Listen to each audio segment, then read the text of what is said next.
If you like the story, you can support the author on Patreon. Link is in the description. Chapter 126, The Royal Knights. A few days passed by since the Royal Knights selection exam was over. Currently, Sek was resting in the common room lying on the sofa. He still had some minor injuries left on his body, since he decided not to use the Witch Queen's blood magic bottle and just went to the Magic Knights hospital to get himself treated. Though while he was unconscious there seemed to have been a fight between Anna and Mimosa, who both wanted to treat Sek's injuries, but because of their quarrel was making it worse for him, so Julius ordered On, the head of the Magic Knights healers, to take Sek to the HQ.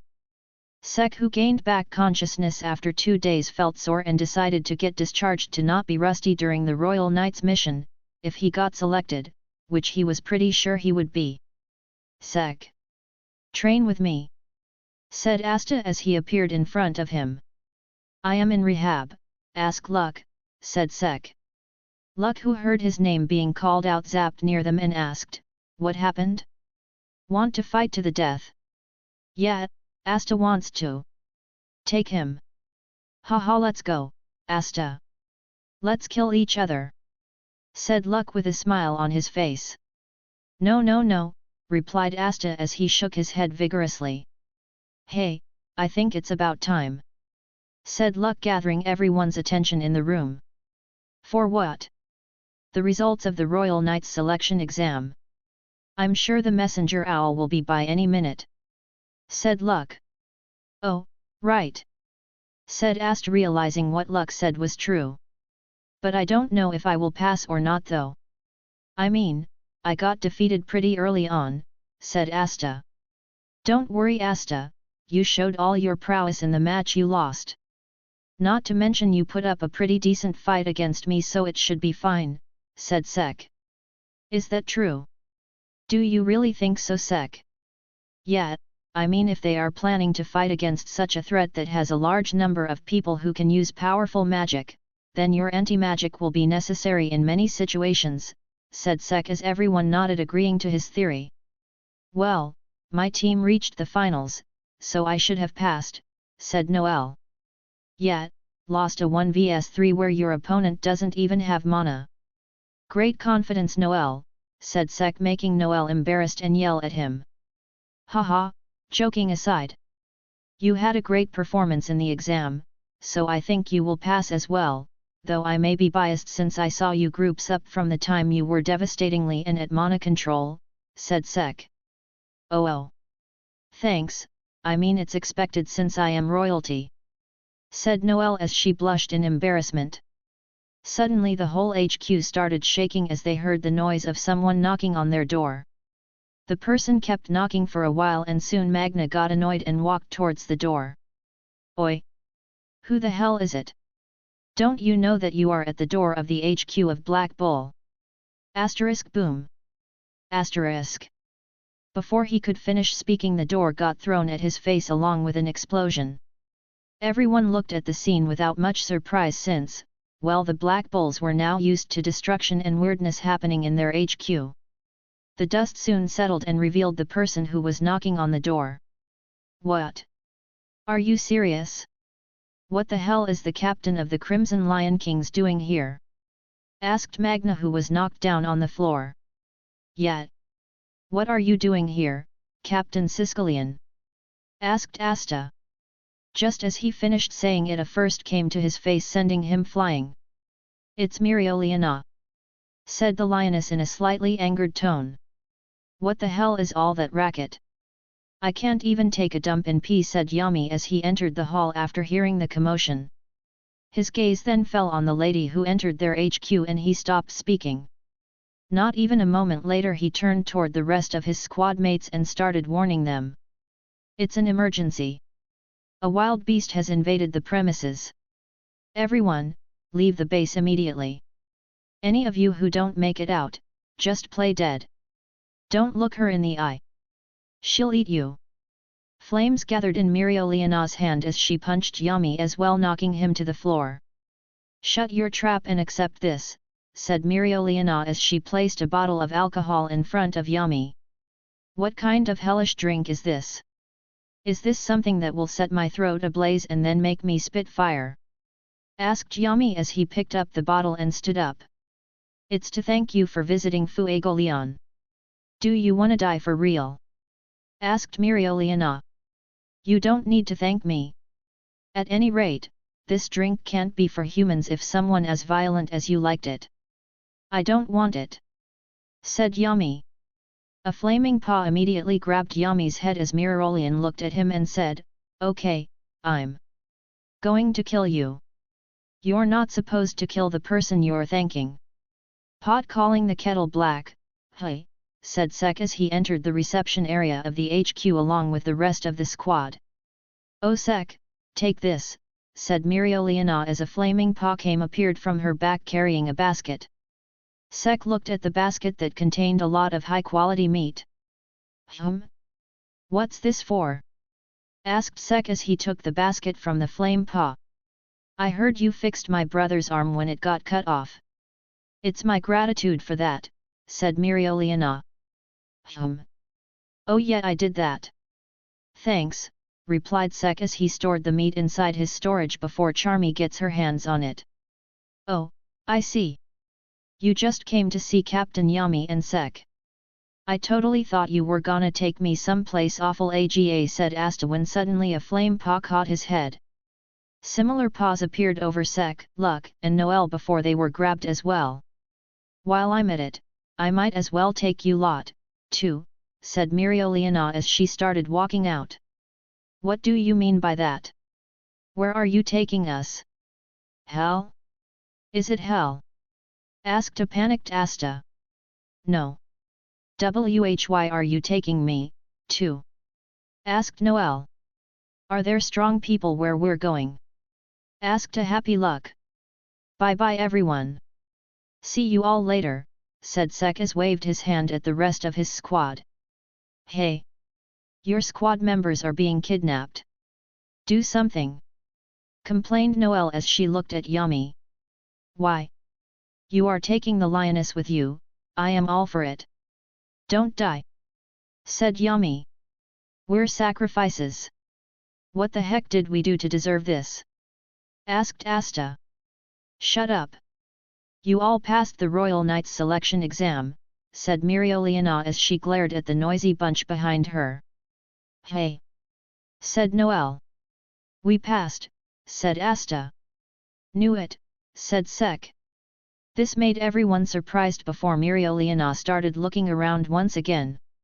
There was one more black bull that got selected, but I don't see him, said Mirioliana as she walked out of the HQ. Currently at the swearing-in ceremony of the Royal Knights, Mirioliana was calling out the names of each member who was selected.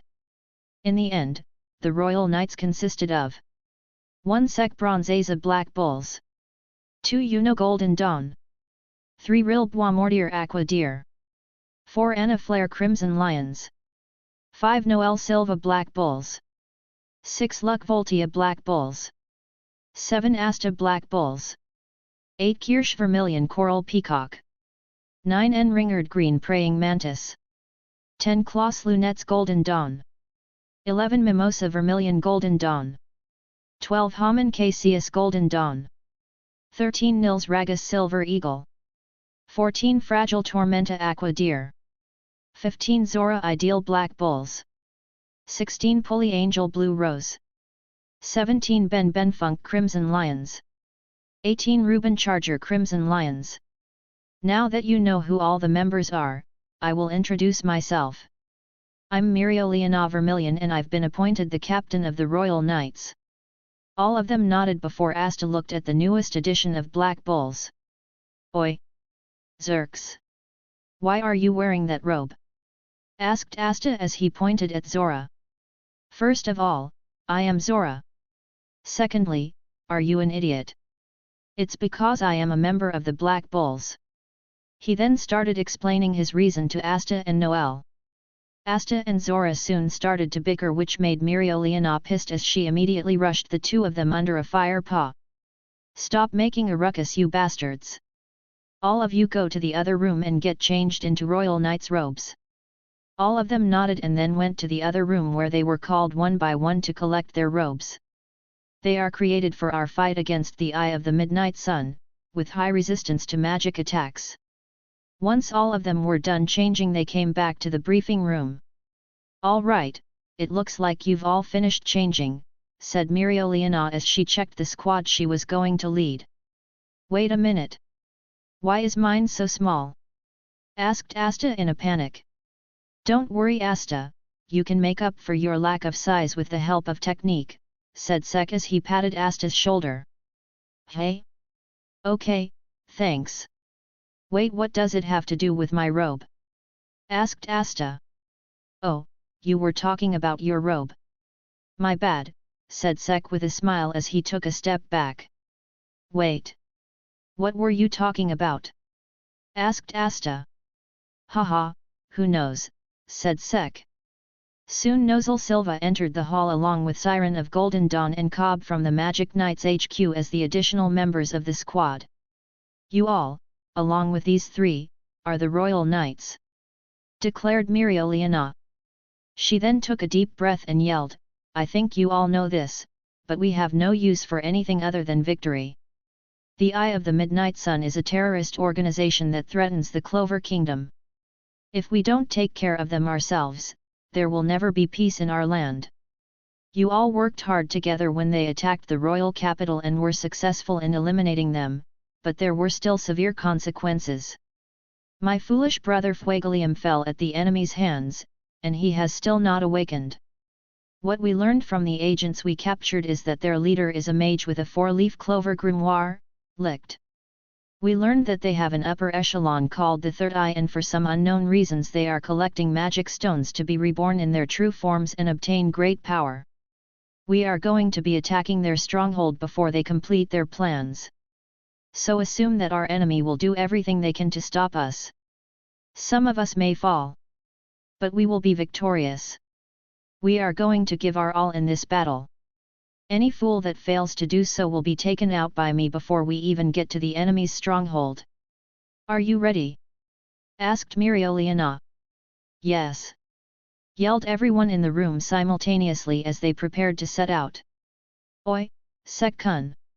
Hearing his name being called, Sek turned around and saw Julius standing in a corner and walked towards him. "Wizard King? You are here, as well. Why didn't you address the Royal Knights then? It's important for the one who is going to lead you all to raise your morale as well. Myrioliana needs to establish her authority as the captain of the Royal Knights. Anyways, here, take this," said Julius as he showed a magic device to Sek. "What is it?" asked Sek as he took the magic device from Julius.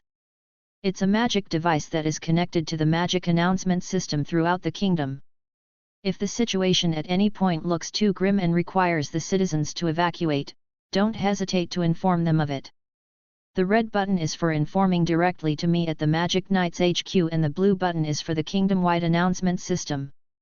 Shouldn't you give this to Captain Myrioliana? Knowing her, she might destroy this in a fit of rage. I am entrusting it to you since you have your storage magic and I believe that you know when to make the call for evacuation," said Julius with a smile. "I will not let you down," said Sek with a serious tone as he saluted. "I know, and the ones whom you should not be letting down are the citizens," said Julius as he patted Sek's shoulder before he sent him off. Chapter 127, Before the Raid. Sek soon came out of the briefing hall as well and saw that most of the people were already gone. "Where were you?" asked Myrioliana. "A black cat crossed my path, so I had to take a detour." "Sorry," said Sek as he ran up to her. "A cat inside the hall?" "Yes. Anyway, we will begin the operation in 3 days. You all will be staying in the royal capital so that information is not leaked." "Understood." Myrioliana nodded as she and Sek headed toward the place where the rest of the royal knights were. "I heard from the Wizard King that you used Mana Zone during the selection exam," said Myrioliana. Yeah. I gained insight during the finals when I was out of my own mana and was using the mana from my surroundings. Somehow I understood that it would work and bam," said Sek. "Your control of mana should be extraordinary then." I don't know any captain other than me who can use mana zone, you know. Well, not a big deal for the Dark Lord, said Sek as he shrugged his shoulders. What is this Dark Lord nonsense? Asked Mirleona. It's what the people are gonna call me and remember by one day, the title given to the one who is undeniably the strongest and is at the top, replied Sek. Despite being pretty strong, you are not really gifted in the brain, said Mirleona. Mock me while you still have the time. It will happen one day, and when it happens even you will be calling me by my title, said Sek in a calm tone. He was not going to argue with all mongrels who can't understand him. He will prove it. Shut their mouths. Enjoy the glory. Is that so? Then looks like you will have to beat me if you want to claim the title of the strongest, said Mirleona as she stopped walking and looked at Sek with a ferocious smirk on her face. Flames gathered around her fists and mana came out of her body. Sek stopped walking and released his mana as well. The two types of mana clashed for supremacy as sparks started to appear around them. You sure you wanna go before this mission even begins?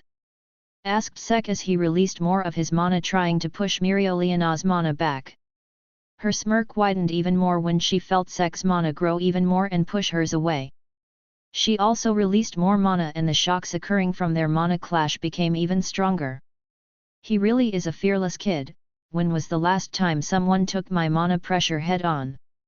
I don't mind, but we can't have you broken before the mission starts, replied Mirleona as her mana started to take the shape of a lioness. Oh, I won't be the one who will be broken, that's for sure, said Sek as black marks appeared on his body along with his sacred gear and his mana took the form of Vritra. Cracks started to appear on the ground just from their mana clash and the nearby buildings started to shake. People started to panic and gathered around them, although still at a safe distance away from them, to see what was going on. Noticing the commotion around them, the two retracted their mana and Mirleona said, "Let's do it after we beat the crap out of the Eye of the Midnight Sunday. I am very interested to kick your ass." "Deal, gotta assert dominance whenever I can," said Sek as he nodded. The two apologized to the people for the commotion and started walking once again. "By the way, how old are you?" asked Mirleona. 16. "So, half my age, hey, I am 32. Sek nodded, not thinking much about it, and just continued walking. Too young for a marriage candidate, thought Mirleona without much change in her expression. Soon they reached the establishment where the royal knights were supposed to stay and entered their respective rooms. Later that night a small banquet was held with the royal knights, and currently Sek was having his dinner surrounded by Anna and Mimosa, who were trying to shove most of the food on their plates in Sek's mouth. This is getting annoying, thought Sek as he held his plate and moved a bit away from the table. "Excuse me for a while, I have some things to discuss with my squad mates," said Sek and walked away. Anna and Mimosa stared at Sek's back for a while before Anna said, "We annoyed him."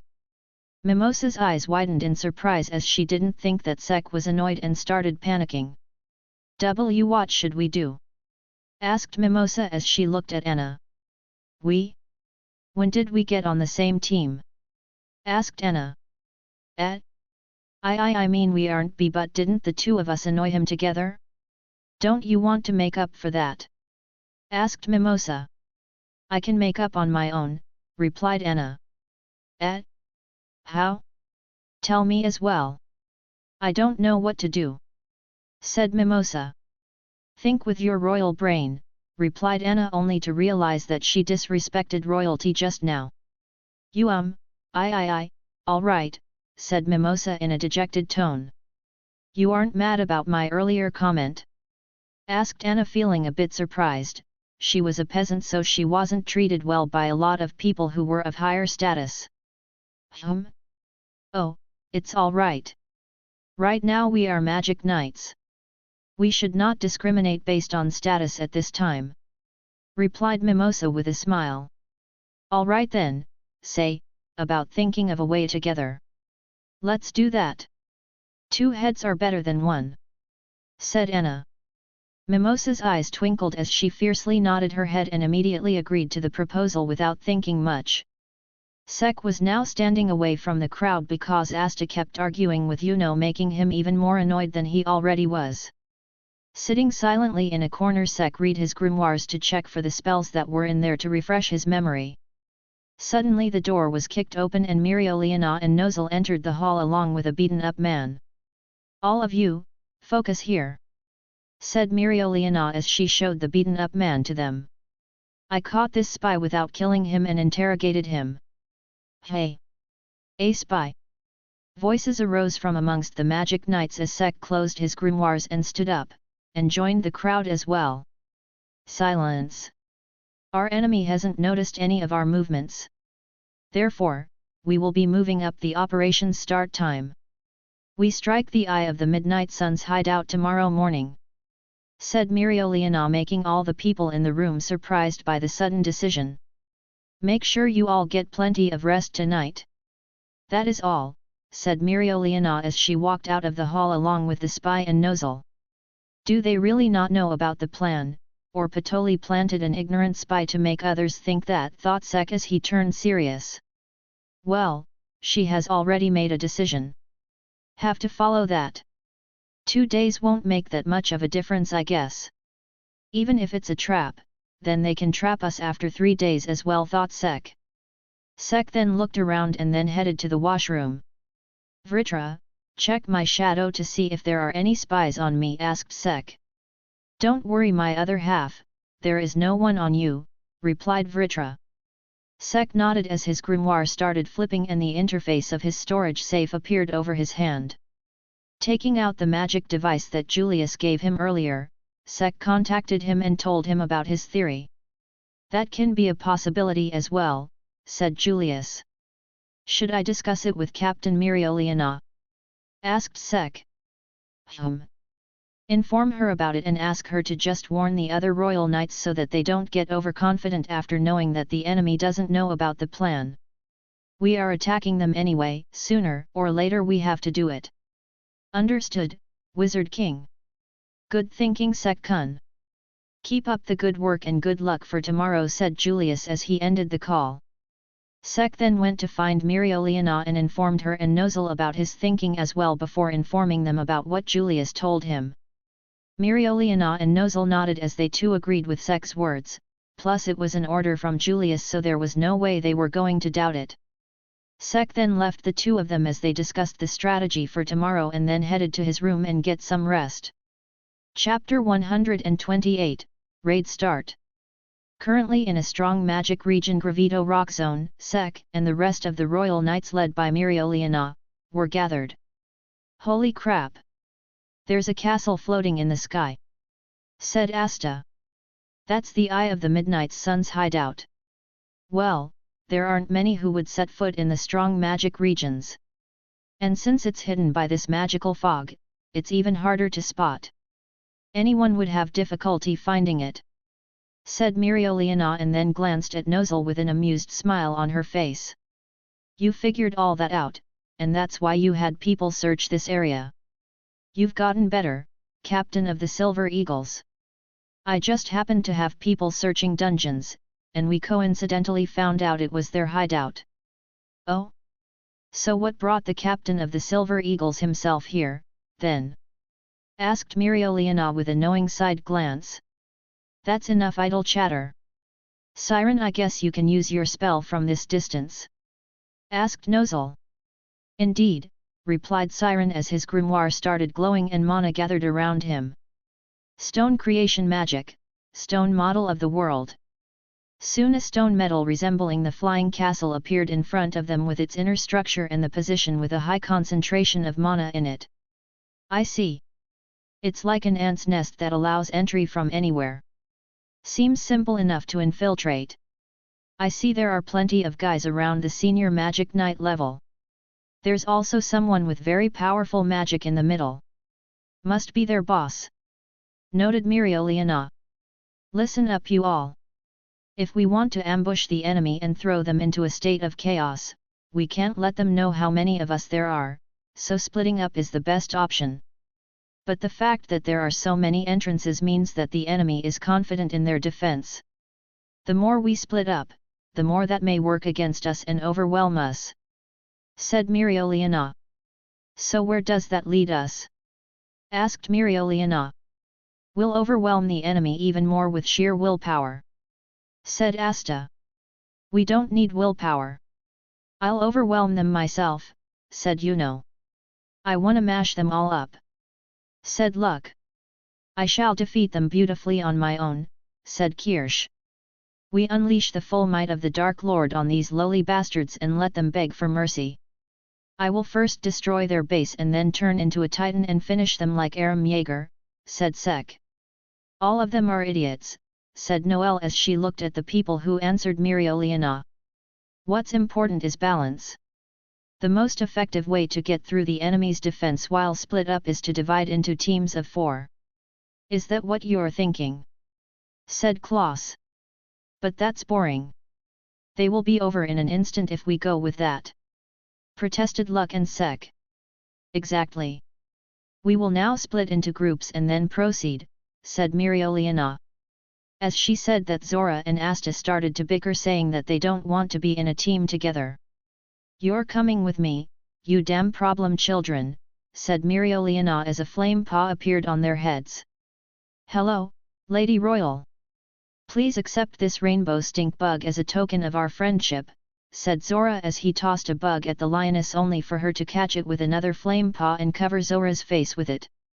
"A stench this week does not affect me," said Mereoleona. "Clearly explains how often she bathes," said Sek.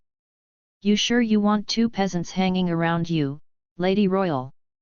asked Zora while trying to recover from the smell. Mereoleona then proceeds to tell them about how she doesn't give a f*ck about status and all, and the only thing that matters is if you are strong or not.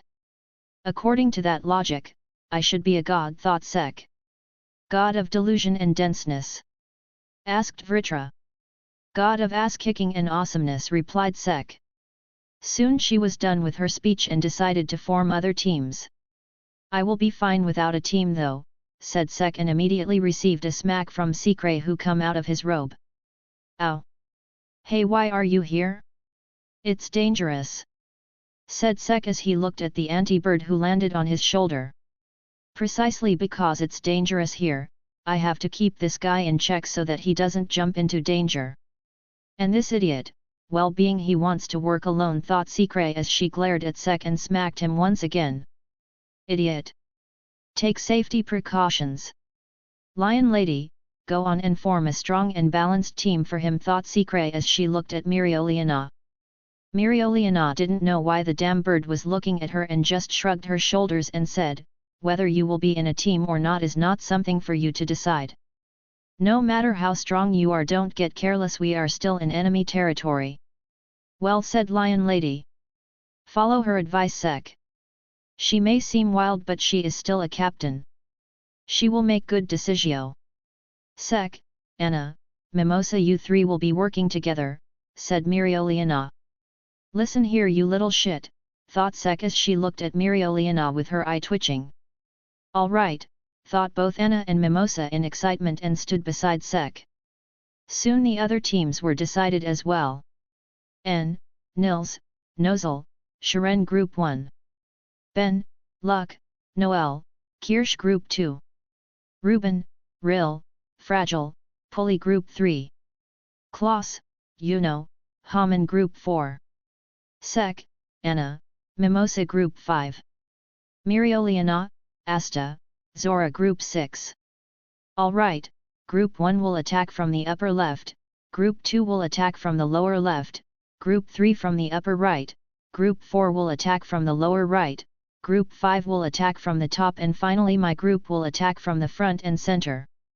The spatial magic user Cobb will stand by here." "Roger Dodger Roger," said Cobb. "You'd better put your all into this. Let's go. Take down any enemy you encounter as you proceed toward the center, you may do it however you prefer," ordered Mereoleona as all of them were teleported to their respective starting points. Sek, who appeared at the top of the flying castle along with Anna and Mimosa, stretched his body and got ready to fight. "Sek-san, Anna-san. I am glad to be on your team.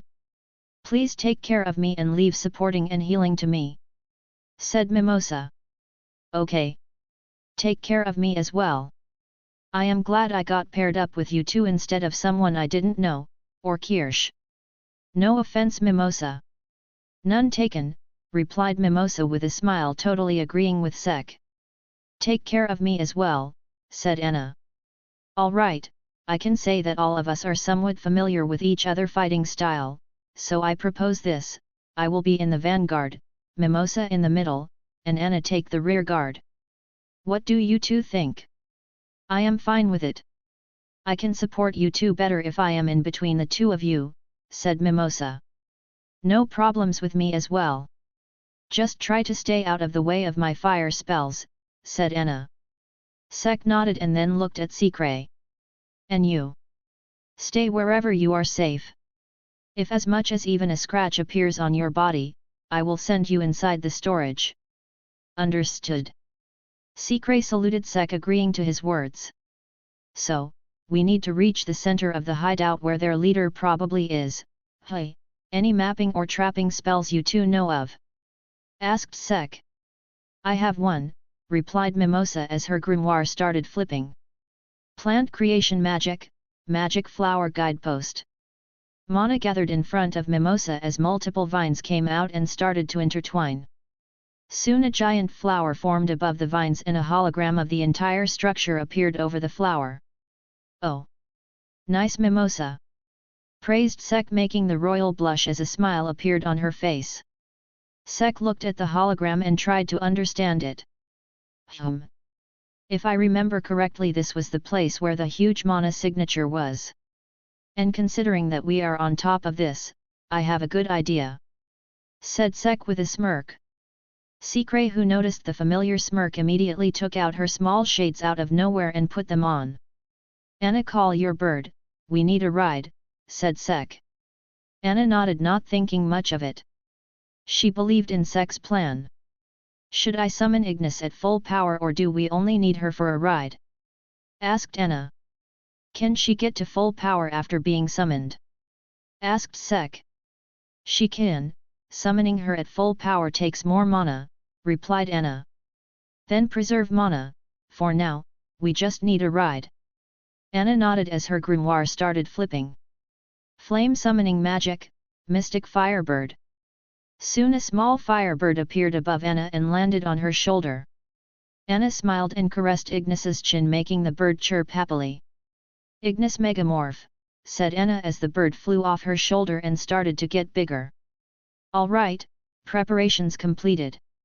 Let's do it," said Sek as he looked at Mimosa's guidepost once again and then started looking around for something. Mimosa and Anna were already on top of Ignis, ready to enter the castle through the entrance. "Sek-kun, let's go," said Anna. Wait, you two want to go through the entrance?" asked Sek. "Isn't that why you asked for Ignis, since without flying we cannot reach the entrance?" asked Anna. Sek shook his head and said, "Our goal is to reach the center, you know what? Follow me and you will understand." Sek didn't explain his plan further as he thought that it will be better to just show them. After finding a spot on the top of the flying castle, Sek crouched down and touched its surface and sensed its structure with mana.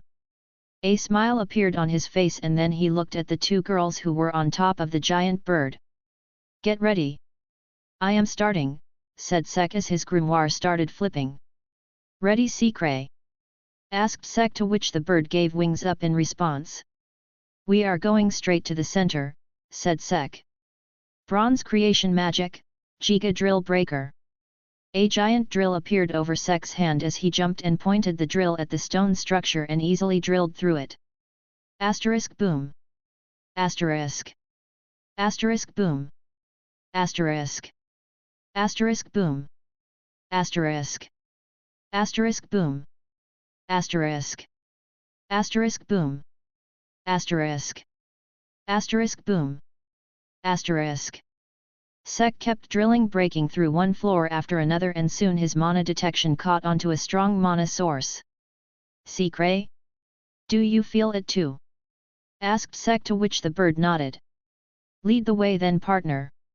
Secret nodded and started pointing in the direction where he should be heading. Soon after breaking through his 10th or so floor, Sek saw a floating man covered in a bright glow and stopped using his magic.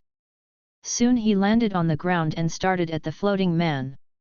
"Hello there," said Sek as he looked at the floating man. Chapter 129, That's Concerning. Sek looked at the glowing man who was floating in the air without making any movement. "So what now?" asked Sek out loud as he saw no movement from the man. "Hey, wanna move a bit?" asked Sek, but the man continued to float in the air without moving. Suddenly Sek realized something and face-palmed. "I came here way too early," thought Sek. Sek then looked at the hole where he came from and didn't see any signs of Anna and Mimosa. He walked toward the hole and looked up and saw an orange glow coming toward him. "They are on their way," thought Sek as he waited for the girls to arrive. Once they did, their gazes immediately landed on the glowy floaty man. "Don't worry, the guy ain't moving, like at all," said Sek as looked at the two worried girls. The girls were surprised and looked at the floating man for a while. "So, what is the plan now?" asked Anna. "Well, first we deal with them," said Sek as he pointed at the robed figures who were coming towards them from the giant hole that Sek made. "Stop those magic night bastards! How dare you destroy our base? We'll kill you!" Hearing their threats, Sek yawned while Mimosa and Anna got serious as they noticed the spells that were coming their way. All of their grimoires started flipping as mana gathered around them. "Well then ladies, show them hell," said Sek. Anna and Mimosa nodded. "Flame magic, incinerate orb. Plant magic, magic flower cannon. Bronze creation magic, weapon make gaster blaster." Before the enemy could even come near them, their attacks blew away the incoming spells and started knocking down the enemy mages, though many mages still survived and landed successfully. "Alright, now it feels like we are on a raid," said Sek with an amused smile as he grabbed Anna's and Mimosa's shoulders and pulled them back, and a moment later fine sharp threads came out of the ground at the place where they were standing. "Vritra," muttered Sek as his sacred gear appeared around him. "Finally! I can fight! Use me, my other half! Use me and show them the might of a dragon!" roared Vritra in excitement. Sek smiled as he pointed his gauntlet at the enemy mages. The gauntlets glowed and transformed into blasters and started firing small black fireballs at them. Seeing the small fireballs, the mages smirked and fired their strong spells at the magic knights. But the moment the black fireballs came in contact with the enemy attacks, they started to get bigger while the enemy spells started to lose mana. Soon the enemy spells disappeared as the now large fireballs rained down on the enemies.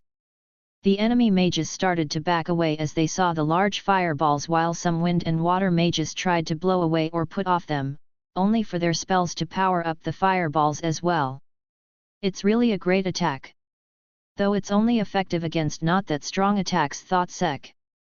"It's fine, my other half, you should have some harmless spells to deal with normal people." "We have plenty of strong moves already," said Vritra. "A man can never have enough strong moves, Vritra. Remember that," said Sek as the blaster disappeared and the absorption line came out of the gauntlet. "Want to join in?" asked Sek as he looked at the girls. Anna and Mimosa nodded as mana gathered once again. "Plant magic, magic flower cannon.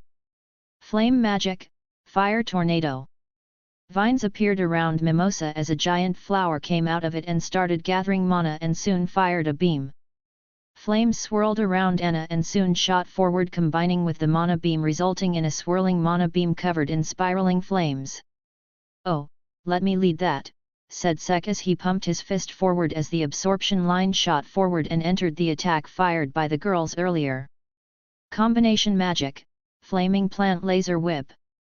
Sek then swiped his hand, attacking all the leftover mages and sending them flying toward the walls and easily knocking them out. "Well, we dealt with all of them, I guess," said Sek. "How do I say this, they seemed kind of weak," said Mimosa with a bit of hesitation. "After seeing all the crazy strong attacks at the Royal Knights selection exam, no doubt they will seem weak," said Anna. "Well, I guess that's true, said Mimosa, though for some reason her voice seemed to have overlapped. Hey! Said Sek and Anna simultaneously as they saw two mimosas standing side by side. Et! Exclaimed Mimosas as the two of them looked surprised after seeing each other. I am guessing that you don't know any clone magic, right? Asked Sek, to which both Mimosas nodded. Their ki and mana both are giving the same feeling, thought Sek as he formed multiple swords around them while two appeared in his hands as well. So which is the real one? Asked Anna as flames gathered in her palms and Ignis's beak. Me. I am the real one. Why are you copying me? Said the two mimosas, making Sek and Anna even more confused. We can't get anywhere with this. Oi! You two move away from each other. Said Sek. Seksan, I am the real one, believe me. Said the left mimosa. No. She is lying, I am the real one. Said the right mimosa. I will decide that later, for now, move away from each other, said Sek as the absorption line shot forward from both of his gauntlets and he separated the two of them. I have an idea, Sek-kun, said Anna. I mean, I can already tell now since I grabbed them with my sacred gear. But let's see what she got, thought Sek as he gave a nod. Anna nodded and then looked at the two mimosas. If you are the real mimosa, tell me your breast size, asked Anna with a straight face. Sek immediately started coughing while the two mimosas blushed in embarrassment. Wah, what are you asking all of a sudden? And that too in front of Sek-san? Said the left mimosa. As if I will reveal that publicly. Sek-san in here as well? Said the right mimosa as she hid her face behind her hands. Oi! Anna! What are you doing? Even if she answers, how will you know if it's correct or not? And you pervert! Stop feeling her boobs!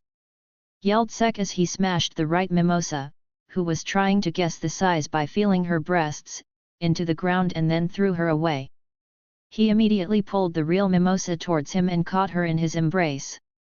You alright, mimosa? Asked Sek as he looked at the girl who was in his hands. Verwa, Seksan is holding me. I mean, yes, I am alright. Thank you, Seksan. Said Mimosa with a blush. Oi! Get away from him, said Anna as Sekre nodded and pecked Mimosa's head, making her jump out of Sek's embrace. Ow! That's not how you treat girls, you know, said Rhya as he scratched his butt. Not necessarily, I believe in gender equality, said Sek. So he says, girls keep that in mind before doing anything reckless. Well, if you are into something kinky then it's something to look after, I guess, said Rhya. I don't have a problem if Sek-kun is into that sort of play, said Anna in her usual calm tone.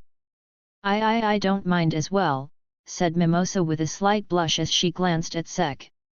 He doesn't have that kink, though I don't mind trying it, thought Sekre. Can you guys stop talking about my kinks and get down to business? Long time no see, Rhya. Last time we met I kicked your and your friend's butt quite easily, said Sek. Copy magic, healing ray of light. Well, what can I say, I was feeling lazy at that time. But right now I am quite motivated, said Rhya as a smirk appeared on his face and the whole ground got covered in mana as a giant black portal appeared, teleporting him along with the trio and the defeated mages. Sek and the others were now falling as he noticed Rhya preparing an attack. Copy magic, dark cloaked black blade. The two slashes collided as the dark magic slash got easily destroyed and headed toward Rhya. Ignis, said Anna as the bird got huge and let Anna and the other two land on its back. So, that's where you kept it. A decoration for your sword, said Rhya as he appeared in front of Sek using light magic.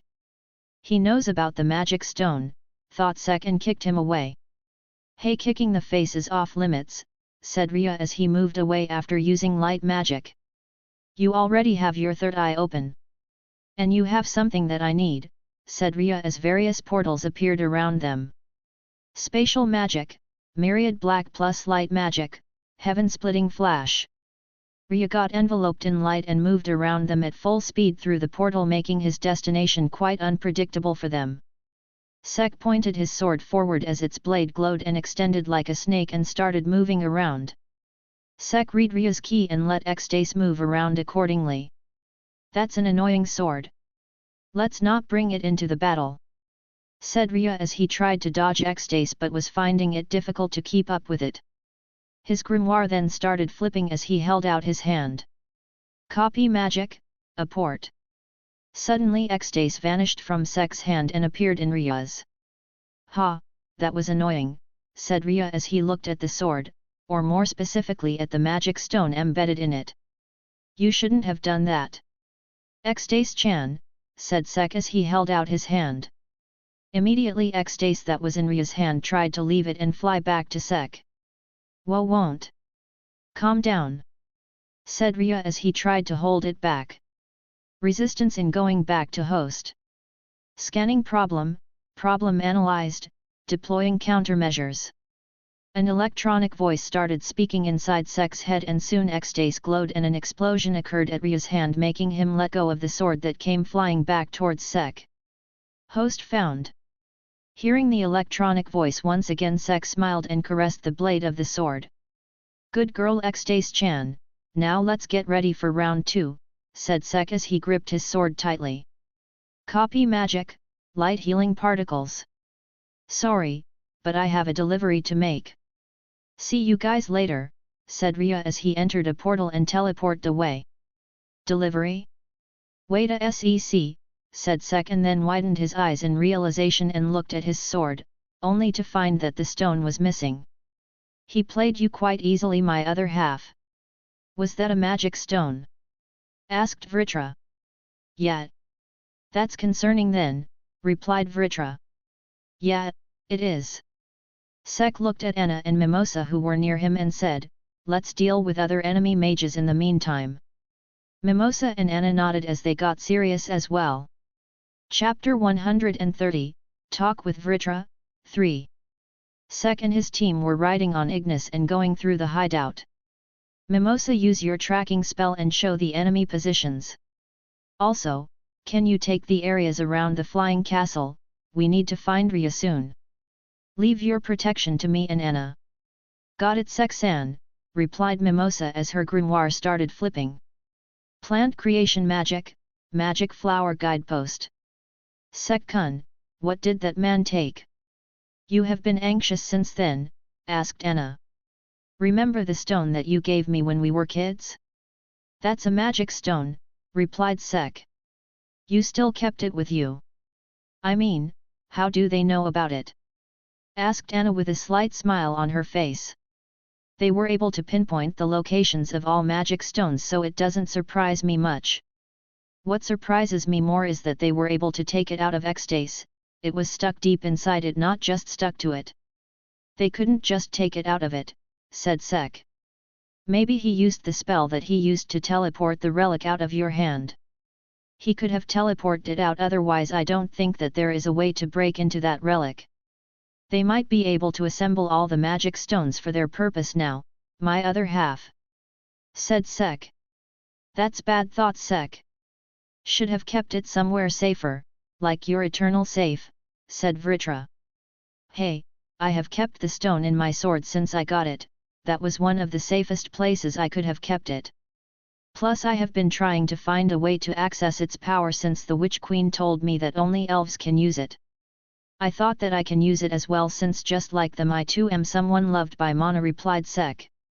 "You were trying to learn a new power without telling me?" asked Vritra. "No. So now you are keeping this from me, hey?" asked Vritra. "Hey, I was gonna tell you sooner or later." "When?" "Like I said, sooner or later." "When, my other half?" "I asked when. Once I mastered it and it looked badass enough to knock your socks off," replied Sek. "I am very displeased, my other half. I know you like your privacy, but not even telling me something like this? Something that will eventually lead to us getting stronger, it actually kind of hurts me," said Vritra. "I didn't mean it, Vritra, trust me, I just wanted to show you that I can be strong. I wanted to show you that I am strong, and I can win without relying on you and Xdace. I just wanted you to acknowledge that. That's why I didn't use your powers during the exam. I know that according to your standards, I am not that strong and have to rely on your power to get a boost in my strength. And I know it might not mean much to you, but to me, it felt kind of humiliating and sad when you said that without you in X days I am only half as strong. Thought Sek, feeling a bit sad and apologetic. Listen, my other half, first of all, I apologize if my words hurt you that time. Now on to the important part, stop calling it my power, it's our power. Hear it, our power. You get stronger, we get stronger. You live, we live. You die, we die. There's a reason I call you my other half, Sek Bronzeza. Also, I know that I told you that you were only 50% at power without me and the relic, but I never called you weak. Well, not technically. Suddenly Sek's surrounding turned dark and he found his body floating in space. Realizing the familiar space, Sek sighed and turned around and saw Vritra in his full draconic glory. Listen here, my other half, I may think of you as a delusional idiot who is dense and quite reckless and that has no qualms about his own safety to show how great and might the Dark Lord is. Okay, now you are just being mean. Let me finish. I may consider you all those things, but never have I considered you weak. You are not even 2 decades old and you have reached this level of strength, and that too when you are a human, so don't compare yourself with me who lived for multiple millennia. You will take time to become strong, nothing is achieved in a single day, and you know that the very best because you have earned your strength through hard work and tenacity. You are strong, Sek Bronzeza, and I, the prison dragon king Vritra, acknowledge that. So remember it always. Also don't forget, you are strong alone, but together we are stronger and more badass, said Vritra. Alright, and thanks, replied Sek, feeling a bit happy and relieved. Don't mention it, my other half. And never think or hide things like these from me.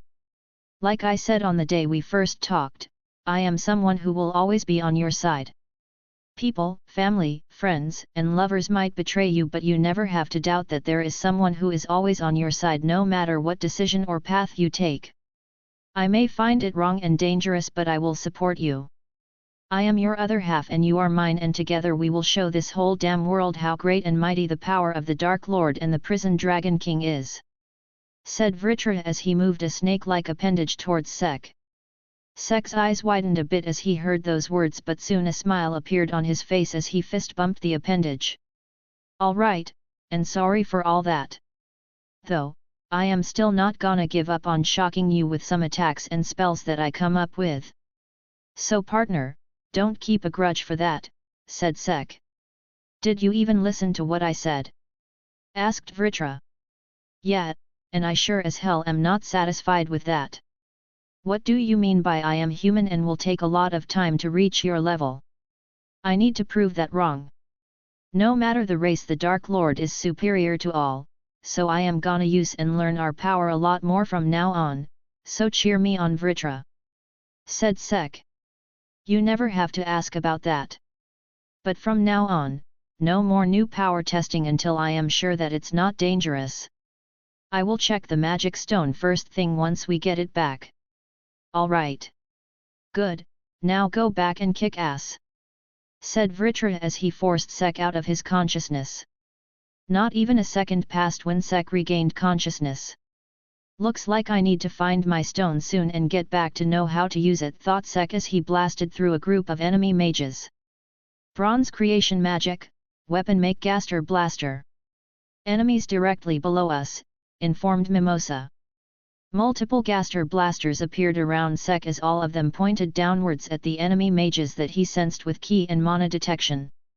Mana beams fired and destroyed the floor, attacking the mages that were below them, catching them off guard.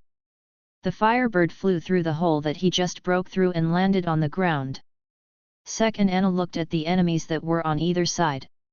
They then looked at each other and gave a nod and then stood with their backs facing each other. Ignis Phoenix Flare. Sacred Bronze Magic Gear, Prison Dragon's Roar. Flames gathered in Ignis's mouth while a draconic helmet appeared on Sek's head with the absorption line connected to it. Soon 2 types of flaming seas were released by the 2 of them, burning through the entire floor and then breaking through the castle walls, killing every enemy mage on the floor. Mimosa looked at her 2 partners with her mouth wide open, totally shocked by how effortlessly the 2 cleared the entire floor of enemies. Floors cleared. Mimosa, where to next? Asked Anna. We need to find Rhya soon as well, said Sek. Mimosa snapped out of her thoughts and checked her guidepost and then directed them to the place where more enemies were located. Chapter 131, The Flag That You Raised, started waving. Currently going through the whole base, Sek, Anna, and Mimosa were on a purge. Crushing any eye of the Midnight Sun mage that came into sight without any warning. Mimosa was leading them, making any enemy that doesn't possess magic that can camouflage their magic signature come the next target for the purge. Seriously, how many of these are there? Asked Anna in a slightly annoyed tone. Don't know, didn't bother counting these small fries, replied Sek. Anna-san, Sek-san, you have been fighting for hours now. Rest for a while, said Mimosa in a slightly worried tone. It's fine, I can do this all day. No need to woe, said Sek when his gaze fell on the 2 girls. Though it was only slight, Sek could notice that the girls were physically exhausted, and as for their mana levels, they had depleted quite a lot because of the constant spell usage. Anna, send Ignis back. You 2 must be tired. I apologize for not noticing sooner, said Sek as he looked at the 2 girls with an apologetic expression on his face. No, it's fine. If you want I can continue, said Anna. Anna, just rest for a bit. Don't tire yourself before fighting the big shots, well if they don't get defeated by me in the first place, that is, said Sek as he patted Anna's shoulder. Anna stared at Sek for a while, wondering if she should rest or not, but after seeing his soft gaze Anna smiled and nodded. Thanks, Ignis. See you soon, summon cancel. Ignis gave a happy chirp and then turned into flames before she disappeared from their sight. All of them started falling as Sek caught the 2 of them and landed safely. Letting the 2 of them go, Sek's grimoire started flipping as multiple swords appeared around them and floated away. What are you doing, Sek-kun? Asked Anna. Preparing for an emergency, replied Sek. He then looked at the 2 girls and made 2 huge blocks of bronze for them to sit on. Rest for about 10-15 minutes, we will continue after that. Anna and Mimosa nodded and sat down. Sek then looked at the bird, resting on his shoulder, and asked, Felt him yet? Sikray shook her head in denial, making Sek sigh as he made a block for himself and sat down as well. What are you worried about, Sek-san? You have been in a hurry for quite a while now, asked Mimosa. The magic stone that Rhya took from me, I kept it with me rather than handing it to the magic knights because I thought it would be safer with me. I don't want to know what the Eye of the Midnight Sun's great plan might be. If they are this big of a nuisance without the stones, I just don't want to see what they can do when they collect all and execute their plans. I am strong, and I can protect those who are close to me. But I cannot save everyone. My family, my town, this kingdom, I just don't want any harm to fall upon them when I am here, said Sek with a slightly sad smile. He knew that he was not omnipotent, he had limitations, and he cannot do everything. He cared about his family and his town and thus wanted to protect them from the invasion of the reincarnation elves, but now knowing that they could activate their plan, made him slightly scared of the worst-case scenario. Sikray, who was sitting on his shoulder, jumped closer and patted his face with her wing, trying to comfort her partner. Sek smiled at her act of affection and patted her head. Don't worry, Sek-san, we will definitely find that stone before they could start whatever they are planning, said Mimosa with a determined look on her face. You just raised a flag, Mimosa, said Sek with a helpless smile on his face. Let's get going. We should not, said Anna as she stood up but stopped all of a sudden. Sek and Mimosa looked at Anna curiously, wanting to know why she stopped all of a sudden and found her looking emotionlessly into space. Anna? Are you alright, asked Sek when he suddenly felt his mana detection acting up and immediately stood up as well. A bright golden aura surrounded Anna as Sek's eyes widened in shock. Vritra. Activating his sacred gear, Sek didn't wait even for a second to take action and fired absorption lines at Mimosa and Anna. Both were lifted at the same time as Anna was moved away from them while Mimosa was pulled towards him as he hid the royal behind his back. This shit ain't funny. Mimosa, try to stick close and away from the line of attack, said Sek. What is happening, Sek-san? Asked Mimosa in a panicked tone. She could feel the huge amount of mana that was coming out of Anna and she was scared of the maliciousness that was mixed in it. The flag that you raised, started waving, said Sek as he focused on Anna. Pointed ears, red tattoo, huge boobs, already high mana going through the roofs, or Scion elf, thought Sek as he got ready to fight. Don't know if you noticed it yet, but Anna is turning into an elf.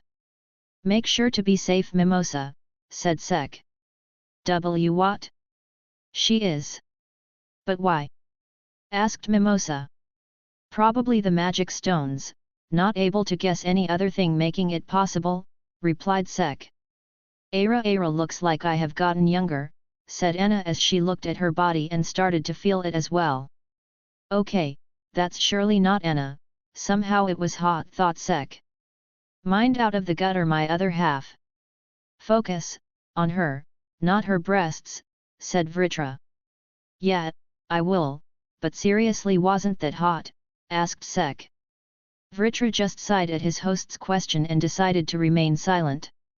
The elf Anna, who was now an Ara type, had a slight smile on her face as she felt her chest, but then her gaze fell on Sek and Mimosa. Anna? Asked Sek. Yes? Wait, why does a human know my name? Who are you, kid? Such magnificent mana at such young age despite being a human, and that girl behind you, this mana, a royal. She looked at Sek with a curious yet sultry look on her face, but once her gaze fell on Mimosa, her eyes widened a bit and a menacing smirk appeared on her face. Wait, your name is Anna too? Asked Sek. What do you mean by two? Does the original owner have the same name? Well, didn't she have a pretty name? Now, my insignificant lowly human sweetheart, won't you move aside and let Oni-san play with the girl that is hiding behind you?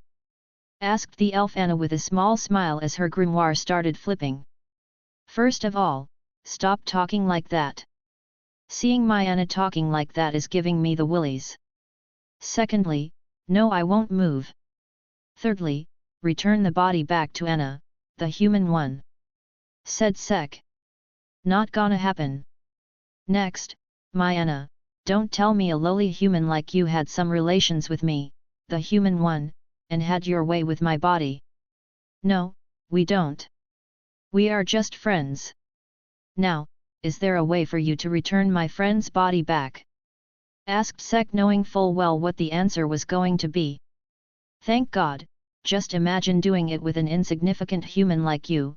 Actually, can you remove your cloak and show me your body? I would like to form a better picture, you know, on second thought leave it. I am gonna burn you both to ashes anyway, said Anna as mana gathered around her. Flame magic, incinerate wave. Flames gathered around her and started circling her. Those flames are hotter and stronger than our Anna's. Well, time to take action, said Sek as his grimoire started flipping. Burn down to cinders, you humans. Nah, not feeling like it. Ice debuff magic, ice cloaked chilling smash. A bluish layer of mana appeared around Sek's fist as a chilling aura came out of it. Flames blasted forward in all directions, leaving no place for Sek and Mimosa to dodge. Not thinking much about it, Sek increased the mana in his spell and punched forward, sending a cold mana shockwave blasted forward, dispersing the flames.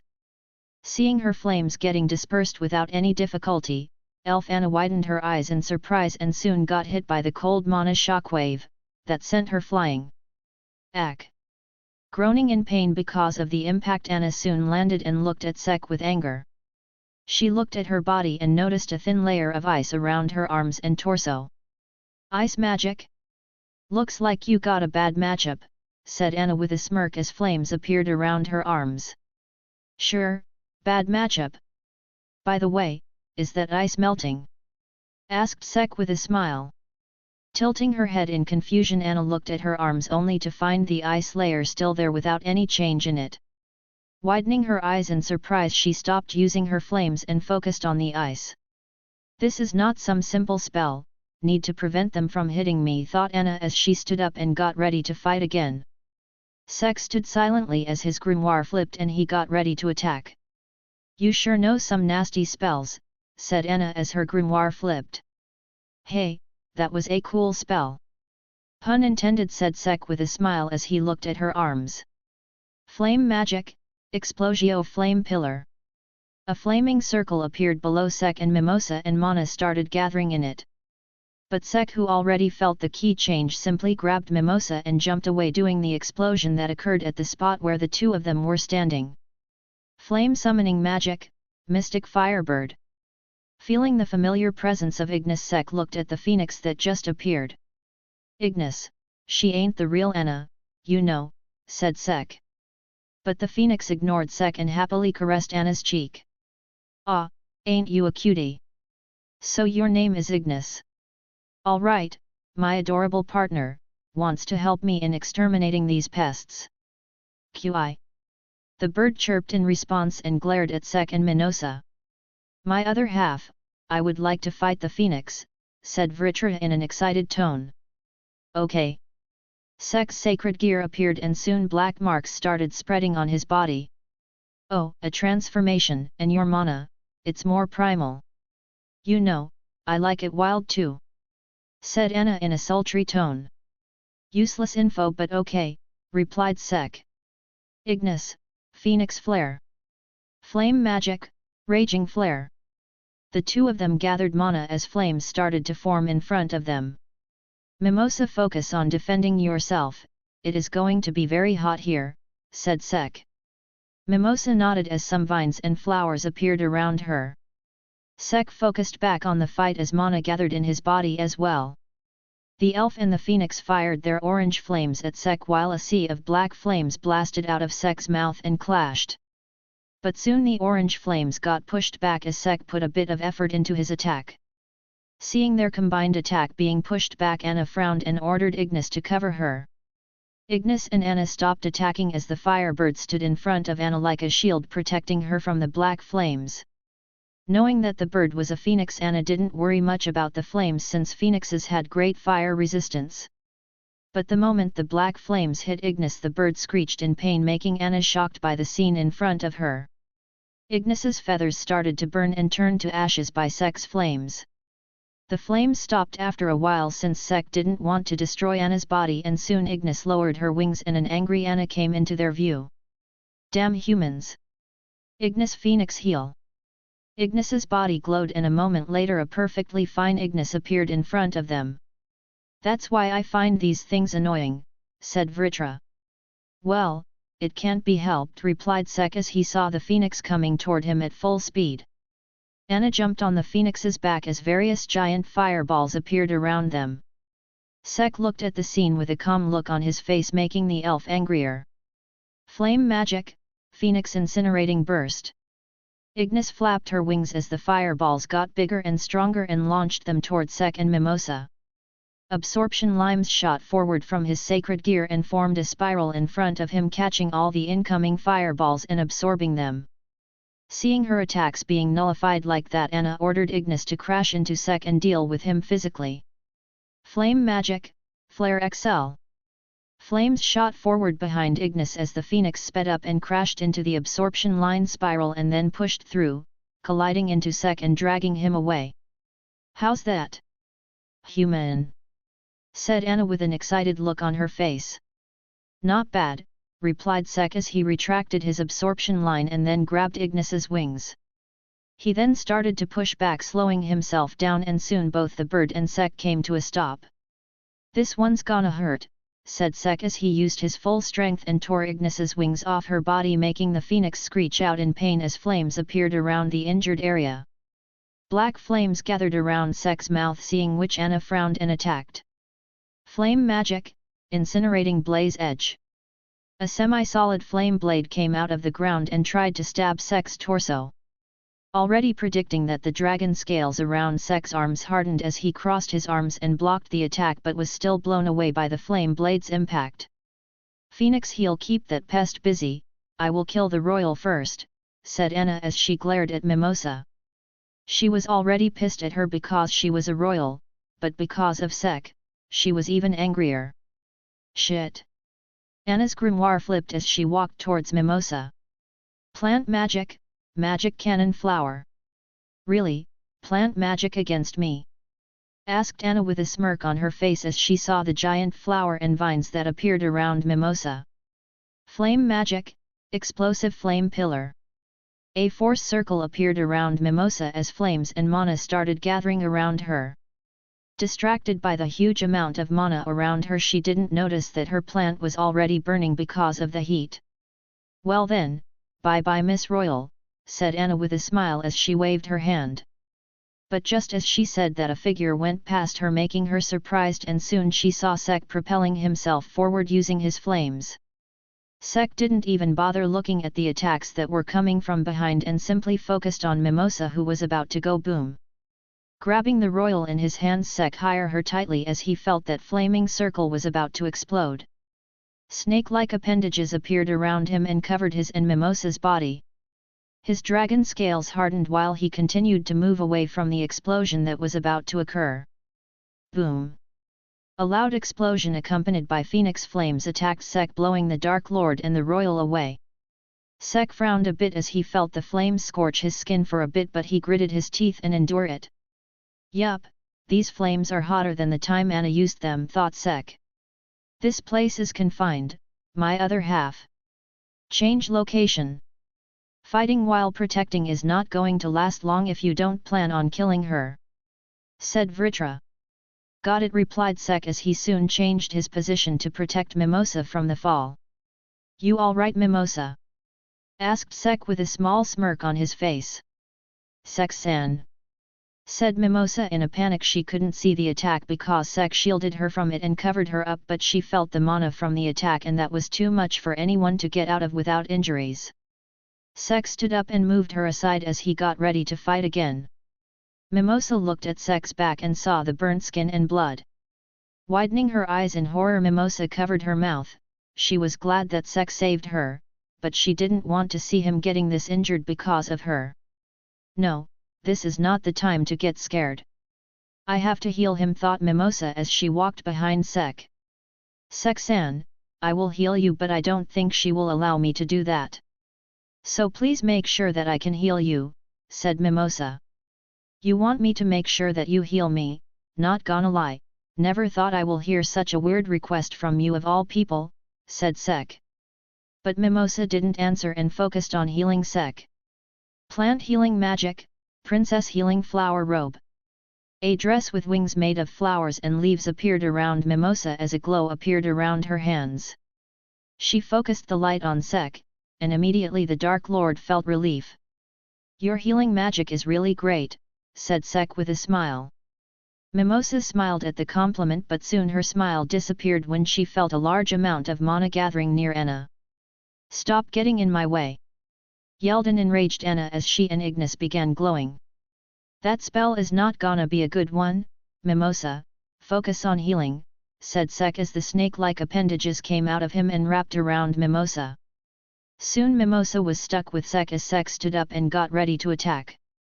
Sek-san. It's are kind of embarrassing, said Mimosa with a blush as she found herself stuck with Sek. I know, Mimosa, I am trying my hardest to not think about it. So bear with it for a moment, said Sek as he felt two big and soft mountains press against his back. She is short-stacked, thought Sek. I am only ignoring this because this is necessary, thought Sekre as she looked at the royal and her partner with a glare on her face. Do you even know what all we went through because of these royals? I am gonna kill you too. Then I will kill both of your families. Then all of the elves will destroy all the humans. We will be your doom, said Anna. Has anyone ever told you that you have a wild imagination, said Sek as he with Mimosa on his back appeared in front of her in an instant. Ignis reacted faster than Anna and tried to protect her master, but that didn't matter as Sek's black flame-covered fist smashed her face and dragged it along. The fire fist and fire chicken then hit Anna's face as he smashed both of them on the floor, breaking it in an instant and continued breaking through several floors. Finally spotting a wide enough room to fight, Sek stopped and looked around. Anna and Ignis crashed into the ground as a just cloud arose while Sek along with Mimosa landed away from them. Mimosa had her mouth open wide in shock as she just saw how brutally Sek punched the girl's face. She could swear that she heard Anna's jaw breaking. She looked at Sek, who was looking at his fist, and didn't know what to think. I am glad that I didn't turn into an elf, thought Mimosa in relief. I probably broke her jaw. Well, she will heal, thought Sek as he looked at his fist, but soon shrugged his shoulders, deciding not to think much about it. He then looked to his side and asked, Captain Mirioliana, hello there, and waved his hand. His gaze then fell on the other elves that were in the room, and soon he spotted Rhya.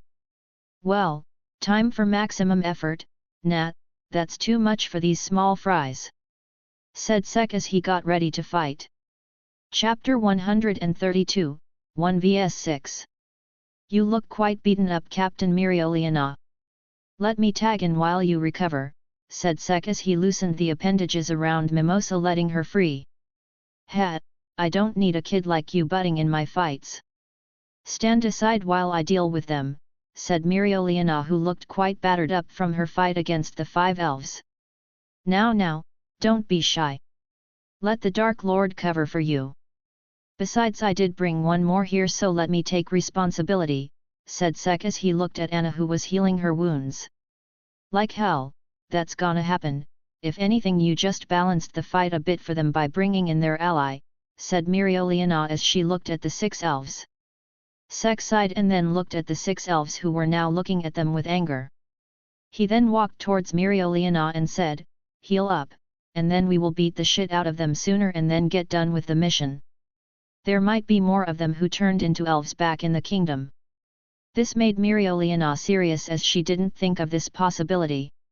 She looked at the 6 elves with a frown and then said, try not to die before I step back in. Sek smirked and said, just hope that they are capable enough to last long enough for you to rejoin the battle. Mimosa, start fixing her up. Mimosa nodded and then got behind Mirioliana and started healing her.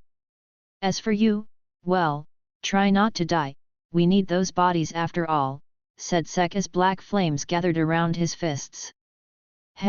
When even a royal couldn't deal with us. How are you gonna survive when there is one more person on our side? Said the elf that took over Pulley. Sek just smiled at the elf as he breathed in some air. Be wary of him. That man is not simple, said Anna, who was finally done healing herself. She still felt pain in her jaw but decided to join the fight. Haha, nice joke, Anna. Everyone, let's show this human what us elves are capable of, said Elf Rhya. Wing magic, angel flapping. Picture magic, subterranean Jinnet's iron arm. Snow magic, glacial shard strike. Sandstone magic, rock storm. Copy magic, light sword of judgment. Flame magic, raging flare. All the elves fired their attacks at Sek as he just continued to suck in the air. After breathing until his limit, Sek faced the incoming attack and blew hard. Black flames came out of his mouth wide enough to cover all the incoming attacks. All the attacks collided with the black flames only to be destroyed immediately without any resistance at all. Even the iron and sandstone magic were easily destroyed by the black flames. Damn, I realized again why I hold back these flames, thought Sek. Don't hold back much this time, my other half. It's 6 vs 1 and all of them are pretty powerful, said Vritra. Don't worry, I know, replied Sek as he felt the change in ki behind him. Rhya, who saw their attacks being destroyed, easily moved away to dodge the black flames. He then opened a portal behind Sek and take him off guard. Copy magic, dark claw. Before Rhya could complete the spell, a dark flaming fist came in front of him, punching him in the face and sending him back through the portal. Rhya, who was sent away with a punch to the face, soon crashed into a wall as blood spilled out of his mouth. That's for touching my ex-Dace-chan, said Sek as he looked at Rhya, but soon turned to his right as his mana detection warned him about the incoming attack. Painting magic, Phantom Dragon Vuvra's shout. A highly powerful and concentrated mana beam attack was launched by elf-possessed Rhya, who had a dragon-like creature with a human face and boobs. So you are a man of culture as well, hey?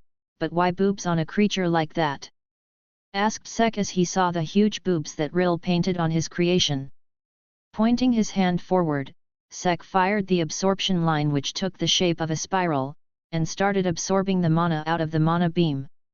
Seeing that his attack was not reaching Sek, Elf Rhya increased the output as the size of the mana beam increased. Sek noticed that and increased the size of the spiral and continued absorbing the mana out of the attack.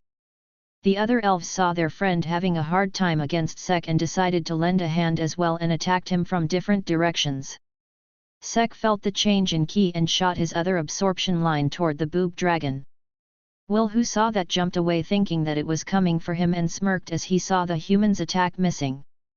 But the absorption line continued moving and struck the boob dragon's shadow. Shadows erupted around the creature as a dark cube appeared around it. A moment later, shadow blades appeared on the sides of the cube that pierced the creature from all sides, destroying it in a moment. Sek retracted both absorption lines as powerful spells came from all sides. Flames from the left, ice from the right, and feathers from my back. All right, thought Sek as turned around and fired absorption lines to his left and right. The flames and ice started getting absorbed by the lines as black flames gathered in his mouth. Firing the black flames at the incoming feathers, Sek easily burned through them and hit the elf pulley with the flames. Ah! Screamed Pulley in pain as the flames burned her. Seeing their comrade in pain, Elf Anna and Elf Fragile stopped attacking him and went to save Pulley.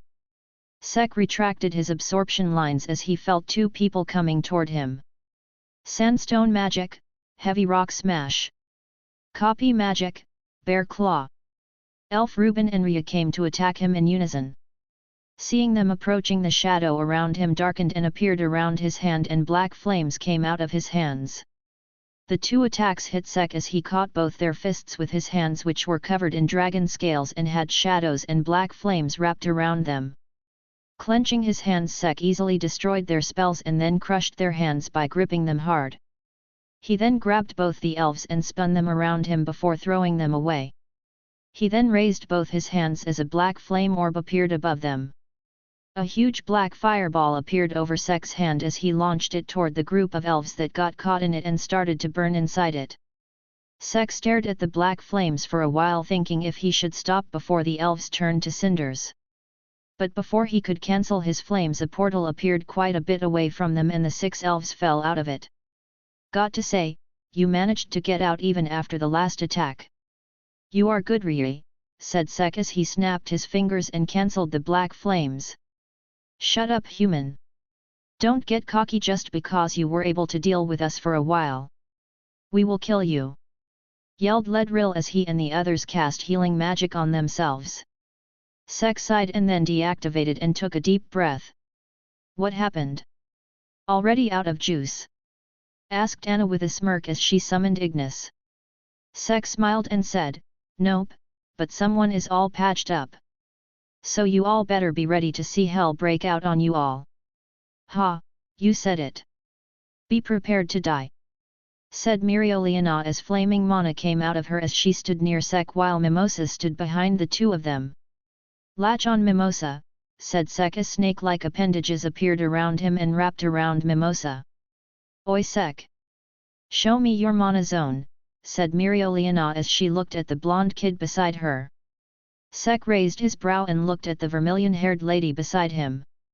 But that would be just game over for these weaklings. Is it that strong? Oh, it's OP. Most people won't even stand a chance against my mana zone. Ho, you are making me excited now. Say, would you like to test it against my mana zone? Asked Mirioliana with a predatory smile on her face.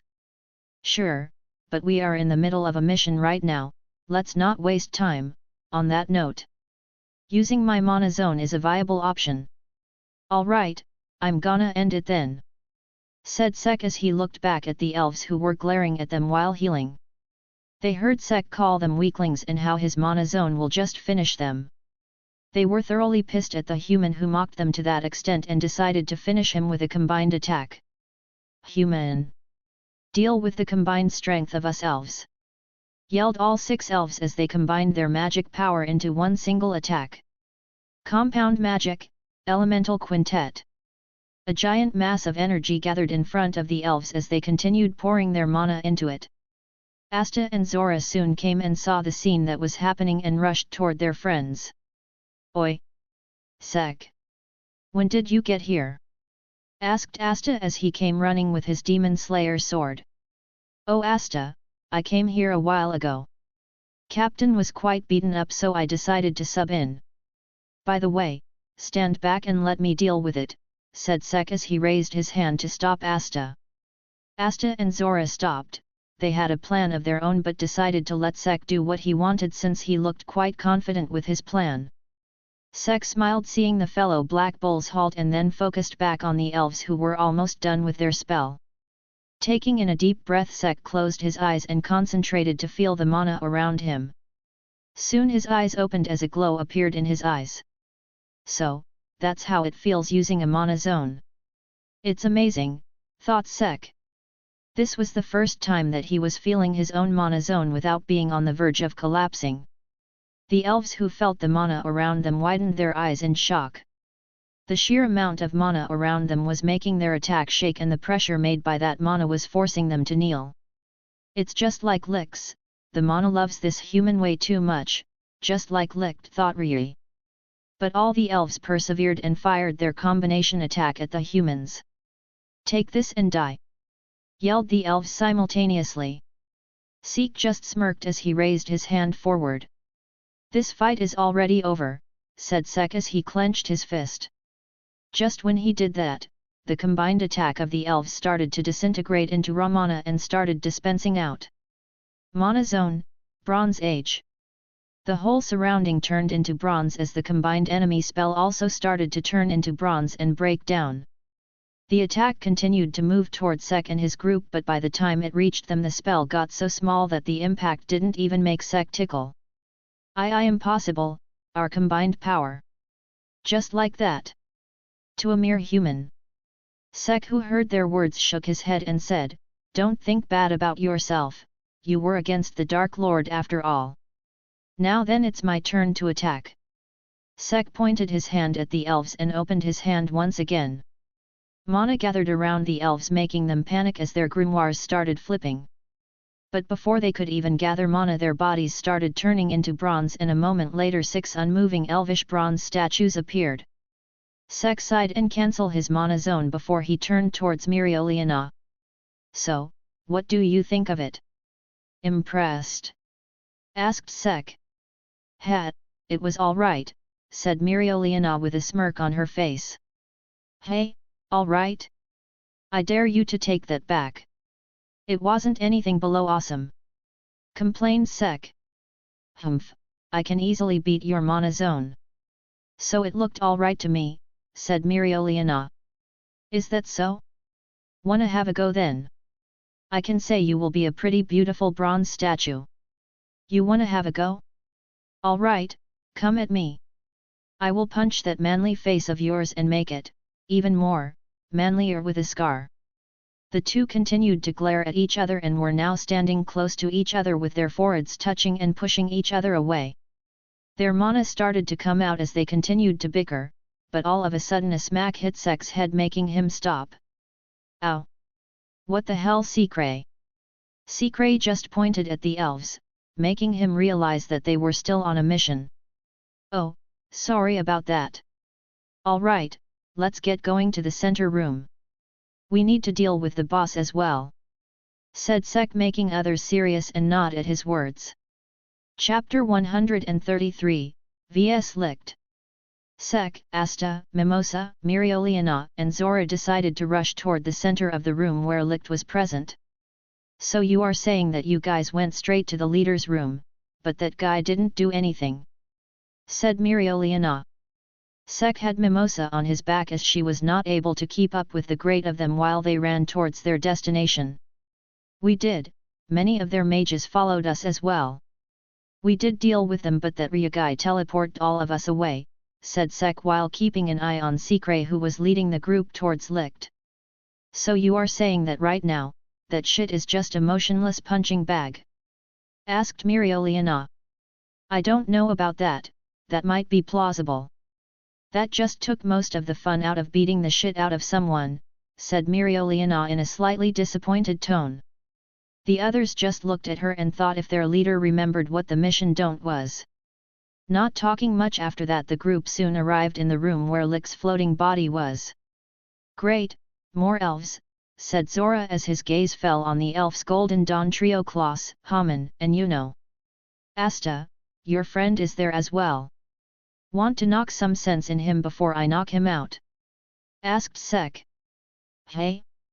Oi! You fought the last time. It's my turn now, said Miriolian as she held Sek in a flame paw and glared at him. Go ahead, I will take the leader then, said Sek, but soon felt the flaming paw tighten up. You sure know how to piss off your superior. Superior is my middle name. Sek Superior Bronzeza the Dark Lord. While the two of them were arguing, the three elves focused on the enemies that just came inside the room. Humans, and two royals amongst them, said the elf Klaus. They sure came running towards their deaths. Let's show these weaklings the power that we possess, said the elf Haman.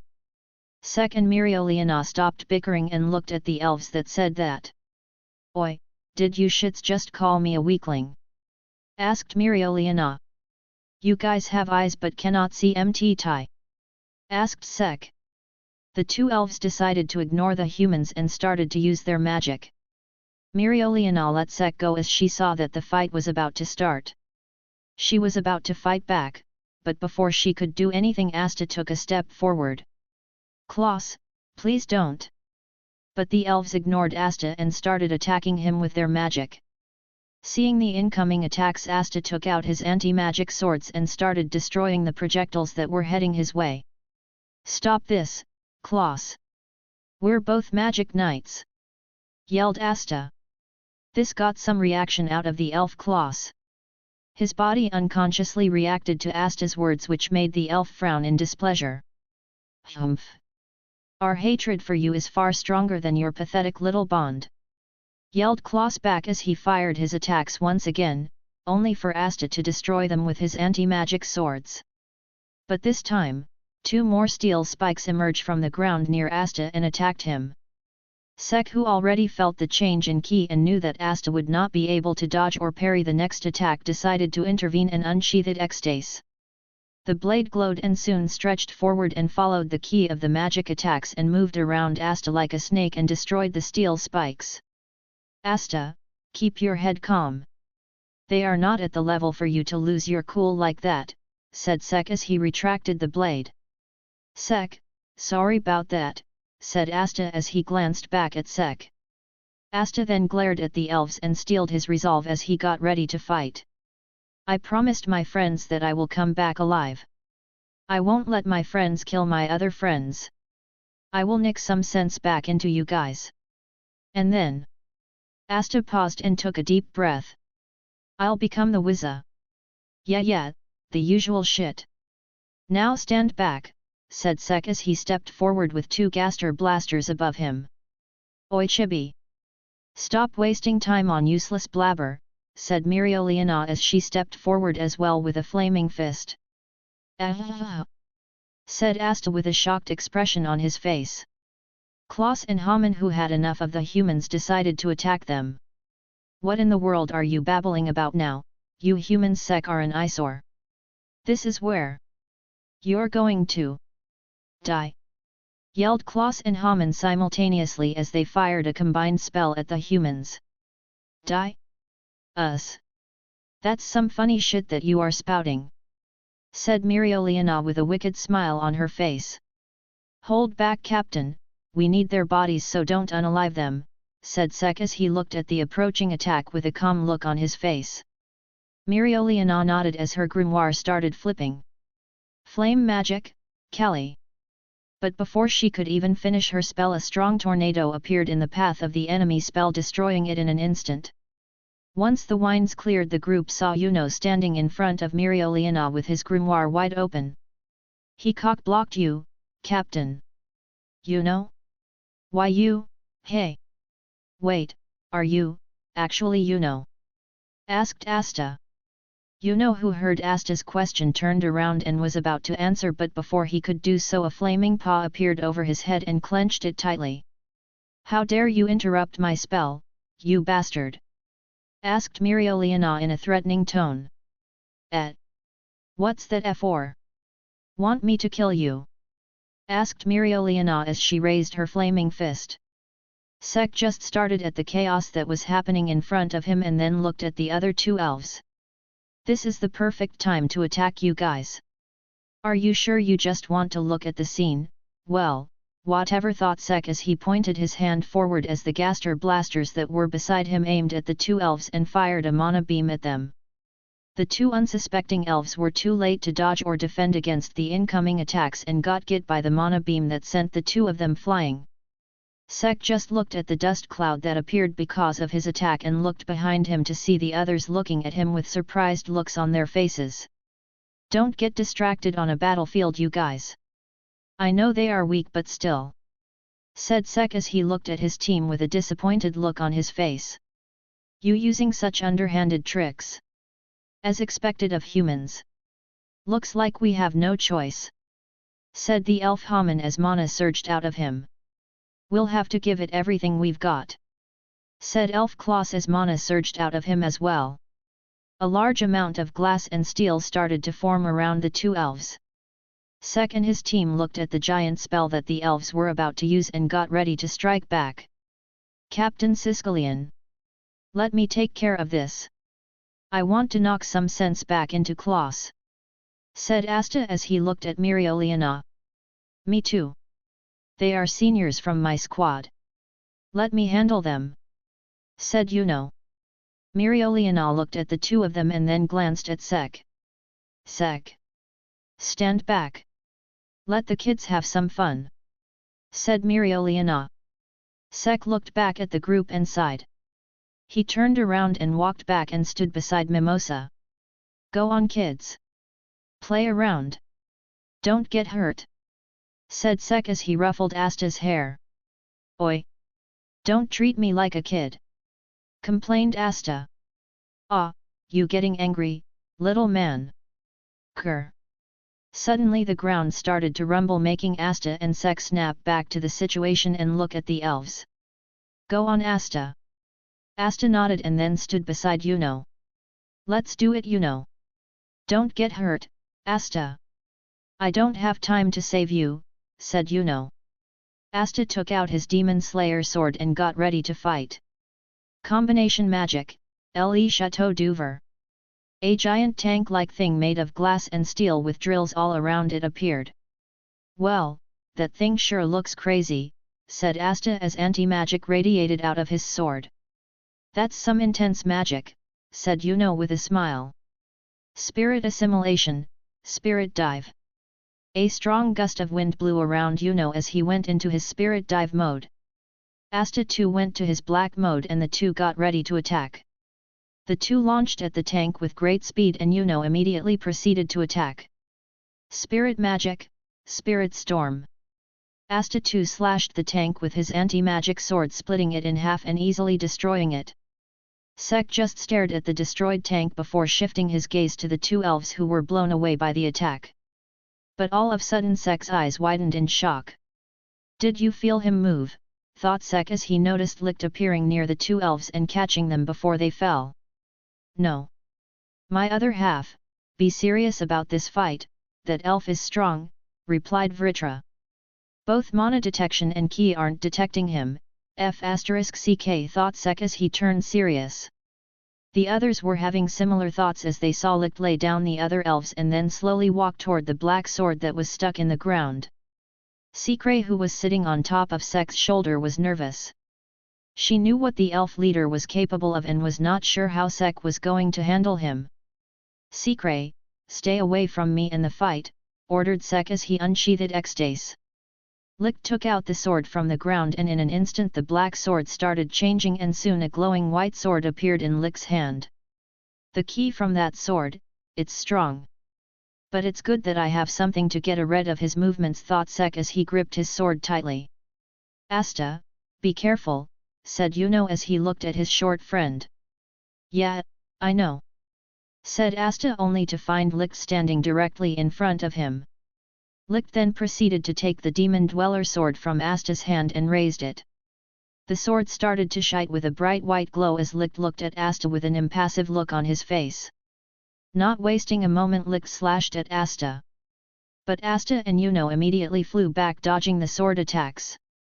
Sek looked at Mereoleona and entered his mode. Play time over, right? Asked Sek. Mereoleona cracked her knuckles and gave a nod. Flames gathered around her fists as she and Sek launched at the elf leader. Flame magic, Calidus Brachium. Black flames gathered around Ecstace's blade as Sek slashed forward, sending a flying slash made of black flames. Licht immediately fired a flying mana slash of his own, easily countering Sek's attack. Mereoleona then appeared above him ready to push the elf. But Licht simply looked up at the lioness, grabbed her wrist, and slammed her on the floor, before throwing her at Sek. Sek, who saw the incoming lady, simply sidestepped, letting the royal fly away and crash into the wall. Oi! Don't throw wild royals at me, said Sek as he rushed towards the elf. Asta! Asta came flying towards the elf from behind as both of them prepared to attack him. Black flames gathered around Sek's sword as Asta raised his Demon Slayer sword ready to strike. Licht looked at the two incoming black bulls without any change in his expression and opened his hands, showing the two swords that he had. Asta and Sek appeared in front of Licht ready to strike the guy, but before their sword could even reach him, Licht jumped and spun around, sending multiple flying slashes all around him. Asta, who didn't expect that, got caught up in the attack and was blown away. Sek, on the other hand, immediately gathered mana in his mouth. Black flames came out of his mouth and attacked Licht at point-blank range. The elf got engulfed in a sea of black flames, but not even a moment later a first came into Sek's view and soon landed an uppercut, sending the Dark Lord flying up. An almost uninjured Licht came out of the black flames, though there were slight burn marks on his clothes. Sek, who was falling, looked at the elf and clicked his tongue in annoyance. That strong mana around him is protecting him, thought Sek. Oi, get back in there, said Mereoleona as she grabbed Sek's leg and threw him towards Licht. She then rushed towards the elf as well, with flaming mana radiating out of her body. Sek, who was thrown toward the elf, changed his posture as he pointed Ecstace at the elf. Not even a moment later the blade glowed and extended out, heading towards the elf at great speed. Noticing the incoming sword, Licht decided to deflect it with his Demon Destroyer sword, only to see Ecstace easily cutting through the sword and continue heading towards him. Seeing that, Licht tried to move away but was a bit late and XD cut through his waist. Not wasting even a moment, Sek tried to cut the elf in half, but Licht jumped up and easily avoided the attack. You dare throw me away like that, you long-ear punk, said Mereoleona as she punched the elf, sending him crashing down. Mana Zone, Calidus Brachium Barrage. A beastly smile appeared over Mereoleona's face as the mana around her flared up. I am still here, you know that, right? Said Sek, who was inside Mereoleona's mana zone as well. But the lioness just ignited him and focused on the elf, who crashed into the ground. F***CK.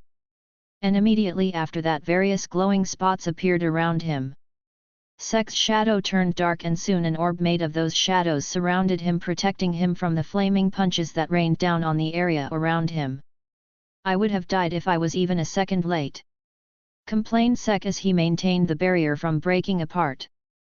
You would not have died, we both know that, said Vritra. Don't take that in a literal sense, replied Sek as he made a small gap in the barrier to look at Licht. But his eyes widened in shock when he saw Licht just moving around and slashing away the flaming punches with both his swords.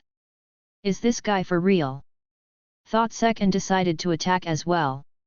He ran out of the mana zone area while still being covered in the barrier and soon stood beside Yuno and Asta. That guy in there is total nuts. He is cutting through each of her punches without any difficulty, said Asta as the other two rookies turned serious as well. What should we do? Asked Asta as Sek and Yuno looked at the mana zone. His movements are too fast and his swordplay is great. Not to mention the mana slashes that are preventing us from getting close to him. Long-range attacks are not fast enough to attack him. I have an idea, but I will need around 30 seconds to execute it. Can you guys buy me that time? Asked Sek as he looked at Yuno and Asta.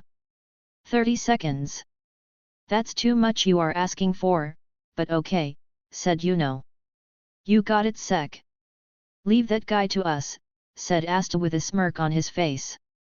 Sek nodded and jumped back, taking a considerable distance away from the fight. Turning off his Sek took a deep breath as his grimoire started flipping. What are you planning, my other half? Asked Vritra. Something quite crazy, thought Sek. Crazier than usual crazy. I guess so. Don't do it if you will die because of this. No other choice, buddy. That elf is beating our asses. Even Xtaste's full power won't work since the guy can simply absorb it in his sword and fire it back, replied Sek as he mentally prepared himself, and immediately a large amount of mana gathered around him. Memory magic, parallel thinking plus beast debuff magic, berserk plus time debuff magic, fast forward x2 plus bronze magic, bronze body logia plus cotton debuff magic, impact breaker. Using 5 magics simultaneously, Sek's body started giving warning signals to him. His body grew larger as his skin and hair turned dark. Sek looked at his body, which was now stronger and faster than his base form. His time magic made him faster, while cotton magic softens the incoming attacks. So, is this it? Not that crazy, said Vritra. The berserker Sek didn't respond and just took a deep breath. Vritra looked at his host with confusion, but soon his eyes widened in shock as he noticed what the huge idiot was about to do. Oi! Stop! Your body will breathe! Berserker, dragon! Yelled the berserker Sek. Thought Sek as his sacred gear appeared around him. Black marks appeared on the already darkened body and soon dragon scales started to form as well. Asterisk roar! Asterisk! Their berserker Sek, who was done undergoing dragon force transformation, roared out loud, sending out a wave of mana in his surrounding, blowing away everything in its path. The fighting stopped for a while as all of them looked at the new fighter who just appeared. Licht stopped as well after he kicked away Mereoleona and looked at the giant human-like creature that appeared in place of Sek. But the moment he turned his head, the berserker Sek appeared in front of the elf and punched him with full force, sending him flying and blasting through multiple walls. Heck yeah, I really pulled this off without breaking my body. I am so awesome, thought Sek. Dark Lord, awesome! Yelled the berserker Sek. The vocabulary issue still exists, thought Sek as he mentally signed at his berserker form. Chapter 134, vs Licht 2. Sek, who was in his mode, looked at Mereoleona, who was lying on the ground with blood dripping out of her mouth. You, okay? Asked Sek. Who the hell are you? Asked Mereoleona as she sat up and wiped the blood off her mouth. Me, Dark Lord. Introduced Sek. Sek, hey, for some reason, I want to fight you rather than the elf, said Mereoleona as she finally stood up and got ready to battle. Time waste, me better. Replied Sek. Ho cocky hey, let's have a go then. Are you ready? Asked Mereoleona with a smirk on her face. Sek pointed his finger forward, making the lioness look ahead as well, and said, Elf coming. And just like he said, Licht came flying towards them with great speed. He was so fast that by the time Mereoleona realized it, Licht was only a meter away from them. Licht focused on the new threat and immediately slashed Sek with full force and causing Mereoleona to be blown away by the shockwave of the attack. Licht looked at the giant whom he attacked and made a deep wound in its chest. It was a fatal wound. Learn Haki. yelled Sek as he punched Licht, causing him to crash through multiple walls once again. The wound on Sek's body started closing up rapidly without even a single drop of blood falling out of his body. He then got ready and tightened his muscles. Putting force in his legs, Sek blasted forward at great speed and headed towards Licht. Licht, who looked quite battered, was flying towards Sek as well. The two stared at each other as Licht changed directions and started firing flying slashes at Sek. Seeing the flying slashes, Sek raised his fist as a black flame enveloped it. A stream of black flames launched from Sek's fist, burning away the incoming flying slashes and causing an explosion. This blocked Sek's vision, but he just followed the sword's key and jumped through the explosion, only to find Licht standing there with his swords prepared and in a stance. Sek, who was in the air, was not able to dodge Licht's swift slash and got thrown up by the elf. Sek soon fixed his posture and then used the ceiling as the platform and launched toward Licht at full speed. He then grabbed Licht's head and held the elf in front of him as they crashed through a few floors. Licht, who was being held by Sek, tried to free himself, but it only made Sek tighten his grip.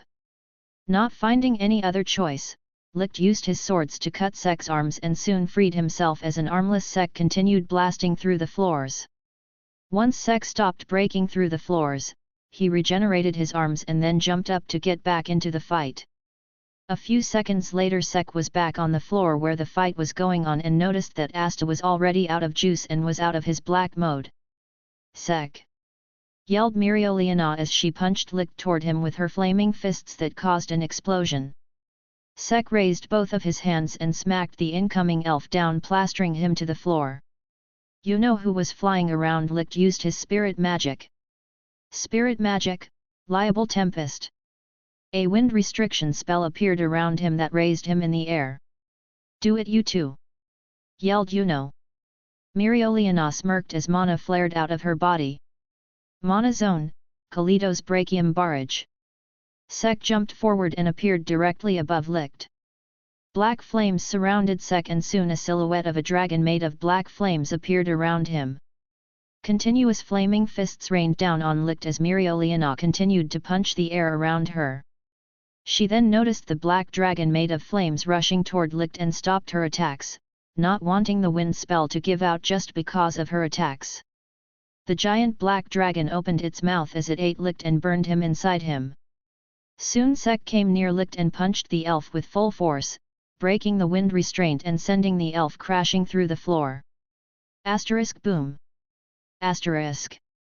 An explosion occurred as Licht's body continued to fall while breaking through the floors. Sek landed as the flames around him disappeared. This castle will break apart before we finish, Licht thought Sek as he looked at the broken walls, floor, and ceiling. Sek then focused back on the situation as he felt the surge in mana below him. He jumped up as the floor below him cracked up because of his strength, and a moment later multiple flying slashes ripped through the floor and headed toward Yuno, Myrioliana, and Sek. Yuno immediately took flight as he dodged the slashes while Myrioliana just punched the mana slashes and burnt them on the spot. Sek followed a similar approach as black flames burst out of his body and destroyed the mana slashes. "This long-eared punk is seriously getting on my nerves," said Myrioliana as she saw Licht appear. Mana gathered around her and a large number of flames started to gather around her fist. Flame magic, Kalitos Brachium Lion's Charge. Roar! A giant lion face made of flames appeared in front of Myrioliana's fist. Licht briefly glanced at her before shifting his gaze back at Sek since he was the greatest threat for now. This made various tick marks appear on Myrioliana's face as she pumped even more mana into her attack. The lion's head got even bigger and roared louder. "Take this, you shit!" yelled Myrioliana as she punched forward, sending the giant lion's head toward Licht. Licht glanced at the large mass of mana heading toward him and simply flew away, easily dodging the flames. "You are not getting away," said Myrioliana as the lion's head changed directions and followed Licht. A homing spell, thought Sek as he landed on the ground and saw the elf fly away from the giant flaming lion. Licht understood that as well and increased his speed. Myrioliana smirked seeing that as the lion's speed increased as well. Licht glanced back at Lion's head as mana gathered inside his demon dweller sword. Licht sped up and in an instant appeared quite far away from the attack.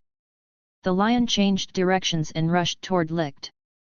Licht saw the lion and pointed his sword at lion's head as a mana beam launched out of it, easily destroying the flame lion.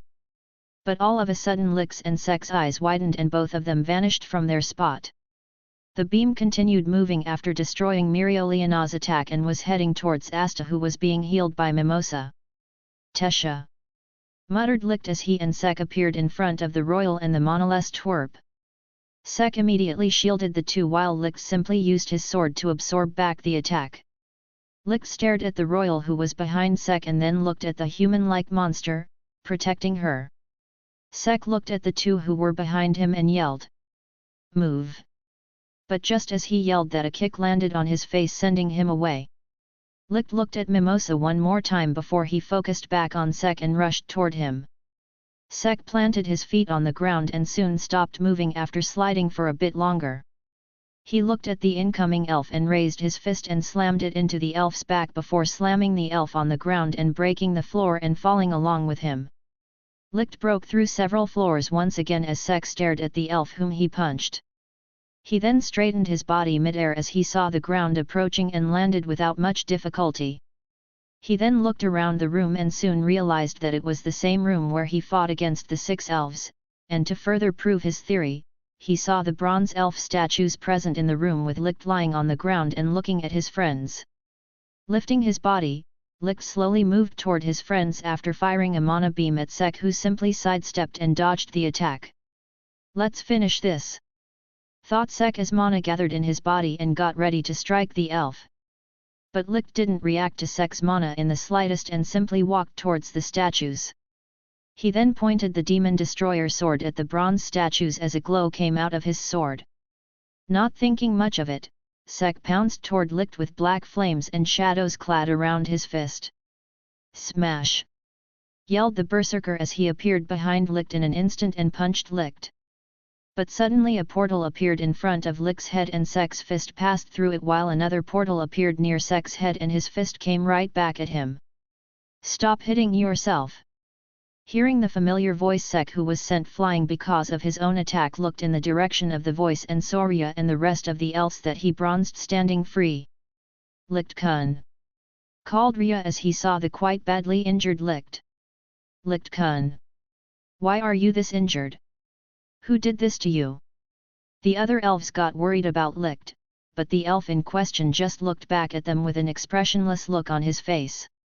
"He is not fully awakened yet," said Rhya as he walked closer to Licht. He hugged Licht while the man stood motionless. His grimoire then started flipping as a glow enveloped Licht. "Copy magic, healing light particles. Oi, everyone with healing magic. Do your job," said Rhya. The other elves nodded as Elf Anna, Fragile, and Ril stepped forward. "Flame magic, Phoenix's feathers. Snow magic, Snow Angel's embrace. Painting magic, Saint's blessing." 4 types of healing magic surrounded Licht and his wounds started to heal up rapidly. Asterisk roar. Asterisk. Hearing the roar, all of them looked to their side as Sek came running towards them at great speed. "Focus on Licht we will," said the elf pulley, but before she could finish Sek appeared in front of her. Sek didn't even look at her and backslapped the elf, sending her flying and plastered to the walls. Elf Reuben was handled similarly and was plastered to the opposite wall. The other elves were not able to realize what happened, but Sek was already in front of them. He punched forward with full force, sending a shock wave and blowing away the elves whom Licht just freed and thus stopping their healing magic.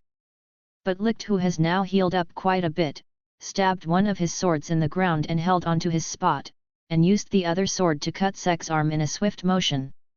Sek, who lost one of his arms, once again faltered and took a step back, deciding to regenerate it again. But in that short moment, Licht appeared directly in front of him and stabbed him in the chest with his Demon Dweller sword and used his other sword to cut Sek's other arm. Mana passed through the Demon Dweller sword as Sek glared at the elf. His arms regenerated and he slammed the elf into the ground, breaking the sword's mana charging. The sword also came out of Sek's chest as Licht kept holding onto it. Sek was about to crush Licht under his legs when he felt multiple mana surges around him. Copy magic, heaven-splitting flash. Rhya appeared in front of him at full speed and glared at Sek. "Get away from Licht, you monster!" yelled Rhya as his grimoire started flipping once again. Copy magic, bear claw. Punching Sek's face with full force, Rhya continued glaring at him. But Sek didn't even flinch at Rhya's attack. "H-ha!"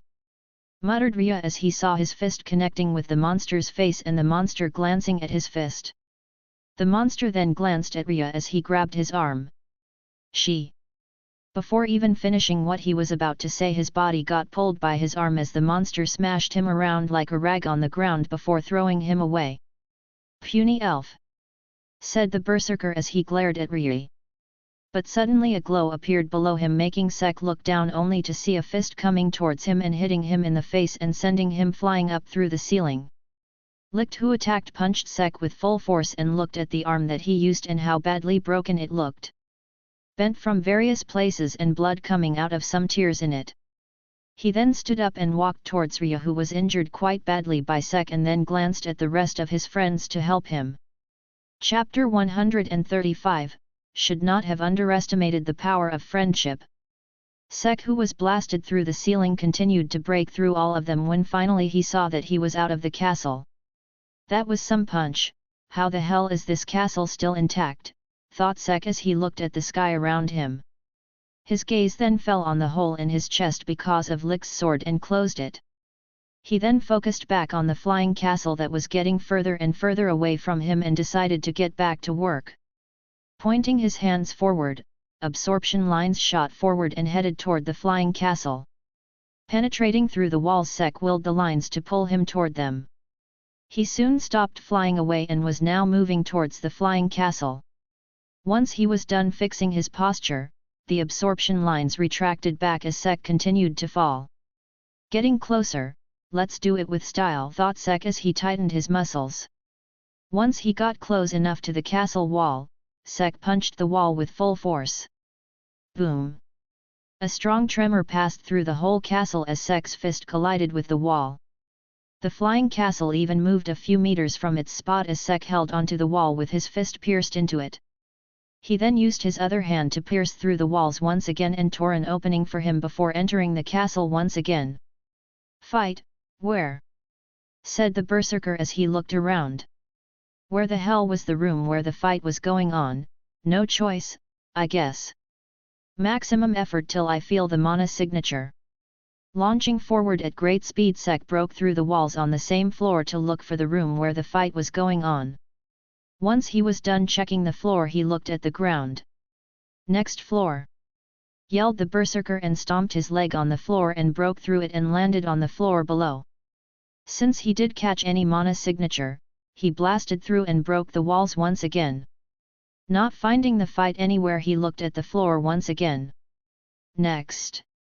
yelled the berserk and stomped the ground once again and continued the same process 5 more times. Finally, he felt a mana signature, but instead of what he was expecting, the mana where he was about to go was way more chaotic. A large-scale battle, please don't be dead, thought Sek as he used reinforcement magic to power up even more and increased his speed. "My other half, you are destroying yourself. Don't use any more spells," said Vritra. "This, important, Dark Lord, fine," said the berserker as he punched open yet another wall and finally arrived at the hall where the fight was going on. Roar. The fight stopped for a while because of Sek's roar, who glared at the elves in the room. 3, 6, 12 elves. Thought Sek as he looked at all the elves who were present in the room. Additionally, only Mereoleona was still standing while Asta, Yuno, and Zora were being healed by Mimosa. Though Mereoleona was not in a good state as well. Blood was coming out from all her limbs and her mana was nearly empty. "Oya? A monster? Human, you must be their friend. Let me give my greeting," said the elf Luck with a smile as lighting gauntlets and boots appeared on his limbs. An electric spark cracked as Luck disappeared from his spot and appeared above Sek ready to kick him. Sek didn't even look at him and head-butted the short elf, sending him sliding through the ground. "Hey, you are finally here, hey. I was just about to finish them," said Mereoleona in a weak tone and a smile on her face. But just as she uttered those words, her body wobbled a bit. Seeing that Sek slowly walked toward her without any hurry, he just simply glared at elves who were looking at him, wondering what he was about to do. Sek soon stood in front of Mereoleona, who was barely able to stand, and tapped her forehead with his finger, making the lioness fall back from the negligible force that Sek used. "H-ha!" called Mereoleona as she felt her body falling, but instead of hitting the ground, she felt her body being held up. "You weak now, go away," said Berserker Sek, who was holding Mereoleona in his arms. He then walked toward the rest of his friends with the lioness in his hands. "Let go. I can still fight," said Mereoleona as she glared at the giant who was holding her. "Good, fight and save people. This battle, mine," said Sek as he placed her inside Mimosa's healing space. "Oi! Don't you dare run into a suicide battle. Unhand me this instant. I need to beat the crap out of them," said Mereoleona in anger. "No need, me more than enough. Get better, fight. Injured, stand back." Sek then looked at the rest of them and said, "Get out. I deal with them." "Oi, muscle brain! Are you asking us to abandon you and run away?" asked Zora in a slightly angered tone. "No, me asking to not get in the Dark Lord's way. You all, hinder me," said Sek as he looked at all of them. All of them looked at him. Asta tried to stand up with the support of his Demon Slayer sword and said, "I will stay back as well. I am not going to leave you behind. I won't give up. Don't underestimate me. After all, not giving up is my magic." Asta smirked as he finally stood up and looked at Sek. Sek stared at the smirking twerp and simply tapped Asta's hand. "Ah!" screamed Asta in pain as he fell once again. He had already used his black mode to the limit his body could handle. There was no way his body wasn't in pain, and Sek knew that. Sek looked at all of them once again and said, "You all strong, get better and save people, kingdom needs you more." All of them stared at Sek for a while, but soon Mereoleona clicked her tongue as a flaming paw came out of her and stopped in front of Sek in the form of a fist. "You better come back alive so that I can beat the crap out of you for saying that I am a hindrance," said Mereoleona. Sek fist bumped the flaming paw and gave a nod. "Get away now," said Sek as he made all of them stand up. They nodded as Yuno's grimoire flipped and a wind platform appeared under all of them and carried them up. "Do you think that we will let you get away? Don't even think about that," Evrio said. "Rhya. Don't move," said the berserker in a cold tone as he glared at the elves, and a large amount of mana burst out of him, pressuring them and warning them to stay away. All the elves except for Licht fell on the floor once Sek glared at them because of the mana pressure. The ground started to tremble and shockwaves appeared around them. Licht, who was staring emotionlessly at him, released his mana to protect his friends, and once he did, the pressure from the rest of the elves eased up a bit. Yuno and the others were shocked to see the elves stand back because of Sek. They were not experiencing the mana pressure, but the sheer amount of mana that Sek was giving off was felt by them. "He still has that much mana left, we really will hold him back if he has to fight while protecting others as well," thought Yuno as he carried others and flew away to escape the elves. "Good luck," thought Sikre as she looked at Sek while sitting on top of Mimosa's head. She wanted to stay back but knew that situation was too dangerous there. She also had a new mission that she had to accomplish, so she could not stay back even if she wanted to. Sek stood straight and got ready to fight once he felt that his friends were quite far away from them. Licht stared emotionlessly at the giant humanoid monster, and in an instant both of them vanished from their spots. Boom! An instant later the elves hear a loud noise and turned around only to find Licht plastered into a wall.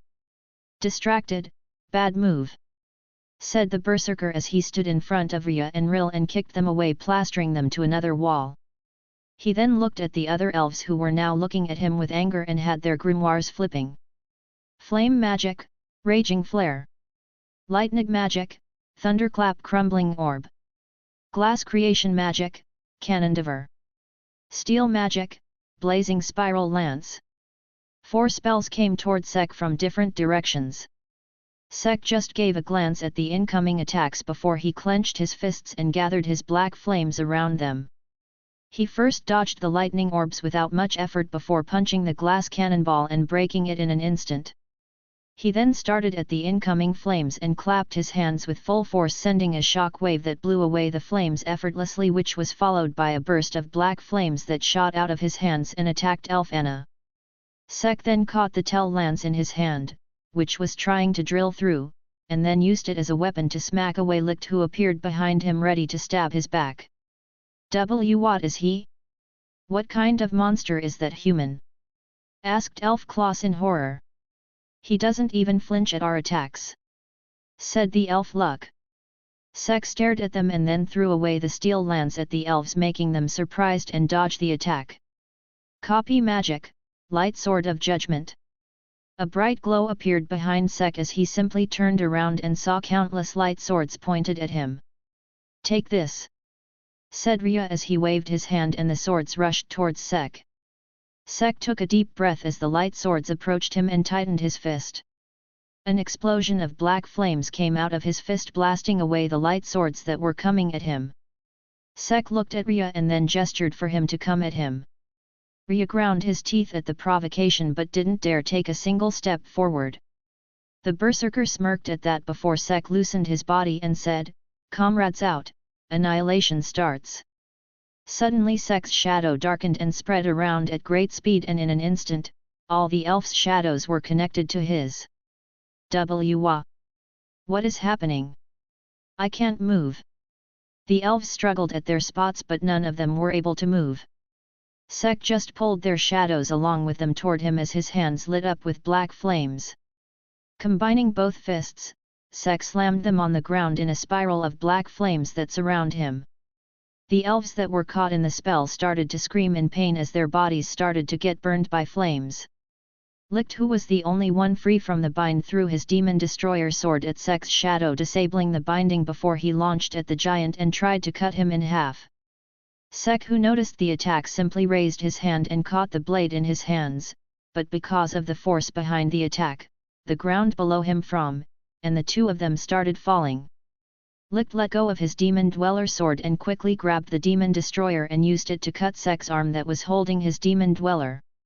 Freeing his other sword, Licht used the giant human as a platform and jumped up, further pushing the humanoid giant away. Sek looked at the ground below him and spotted a footing.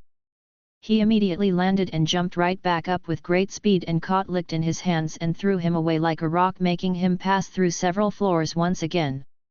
"Everyone, help Licht!" yelled Rhya as all the elves surrounded Sek. "Annoying elf! Stop cutting hands!" yelled Sek as he regenerated his lost limb. The other elves ignored Sek and started to prepare for their attacks.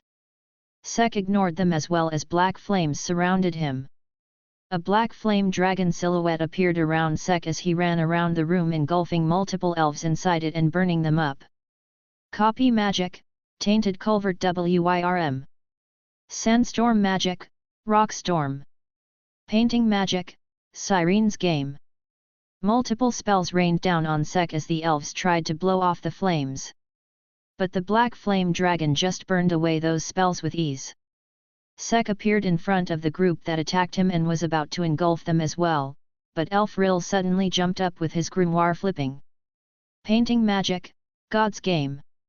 A giant man appeared in front of Sek's flame dragon and grabbed its head. Sek felt some resistance but didn't bother thinking much, he will simply blow it away as well. But contrary to his expectations, the giant god picture spun around and pulled the black flames off Sek before throwing it away in a different direction. Copper magic, red shine destroyer mace. A giant copper mace appeared in Elf Ben's hand as he jumped up and slammed it at Sek.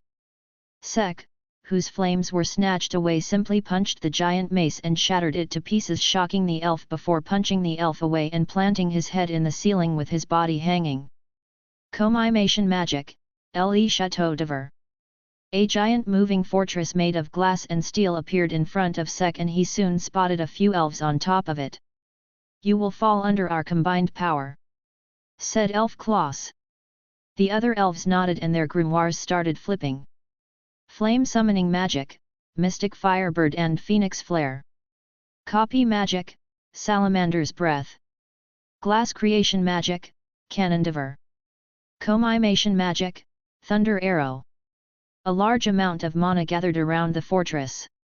A phoenix, a fire spirit, a magic cannon, and a railgun. They really do want to kill me, thought Sek. Sek mentally sighed but soon turned determined as he focused on the attacks that will be heading his way. "Hee, you won't even know what hit you," said Elf Luck as he punched the lighting arrow railgun, sending it flying towards Sek at great speed. The other elves followed after that, but the railgun was much faster than their spells, so it reached Sek first. Sek, who saw the railgun appear in front of him in an instant, followed it with his eyes before he grabbed it with his hand and threw it back at the elves. The lightning arrow tore through the salamander's body and hit the fortress. But the flames and the glass cannon were still coming at him.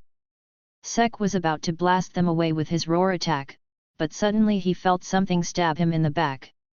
Turning around, Sek saw Licht with his dweller sword stabbing Sek's back.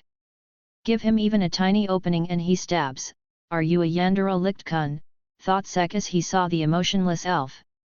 Sek then looked back at the incoming attacks and then looked at Licht. Not thinking much, Sek turned around as it was now Licht who was about to receive the attacks. Two flame spells fired by the strongest spirit and a mythical creature were now heading toward Licht. Licht looked at the incoming attacks and stabbed Sek with his demon destroyer sword and pulled the demon dweller out of him and pointed it at the incoming attacks and started absorbing them.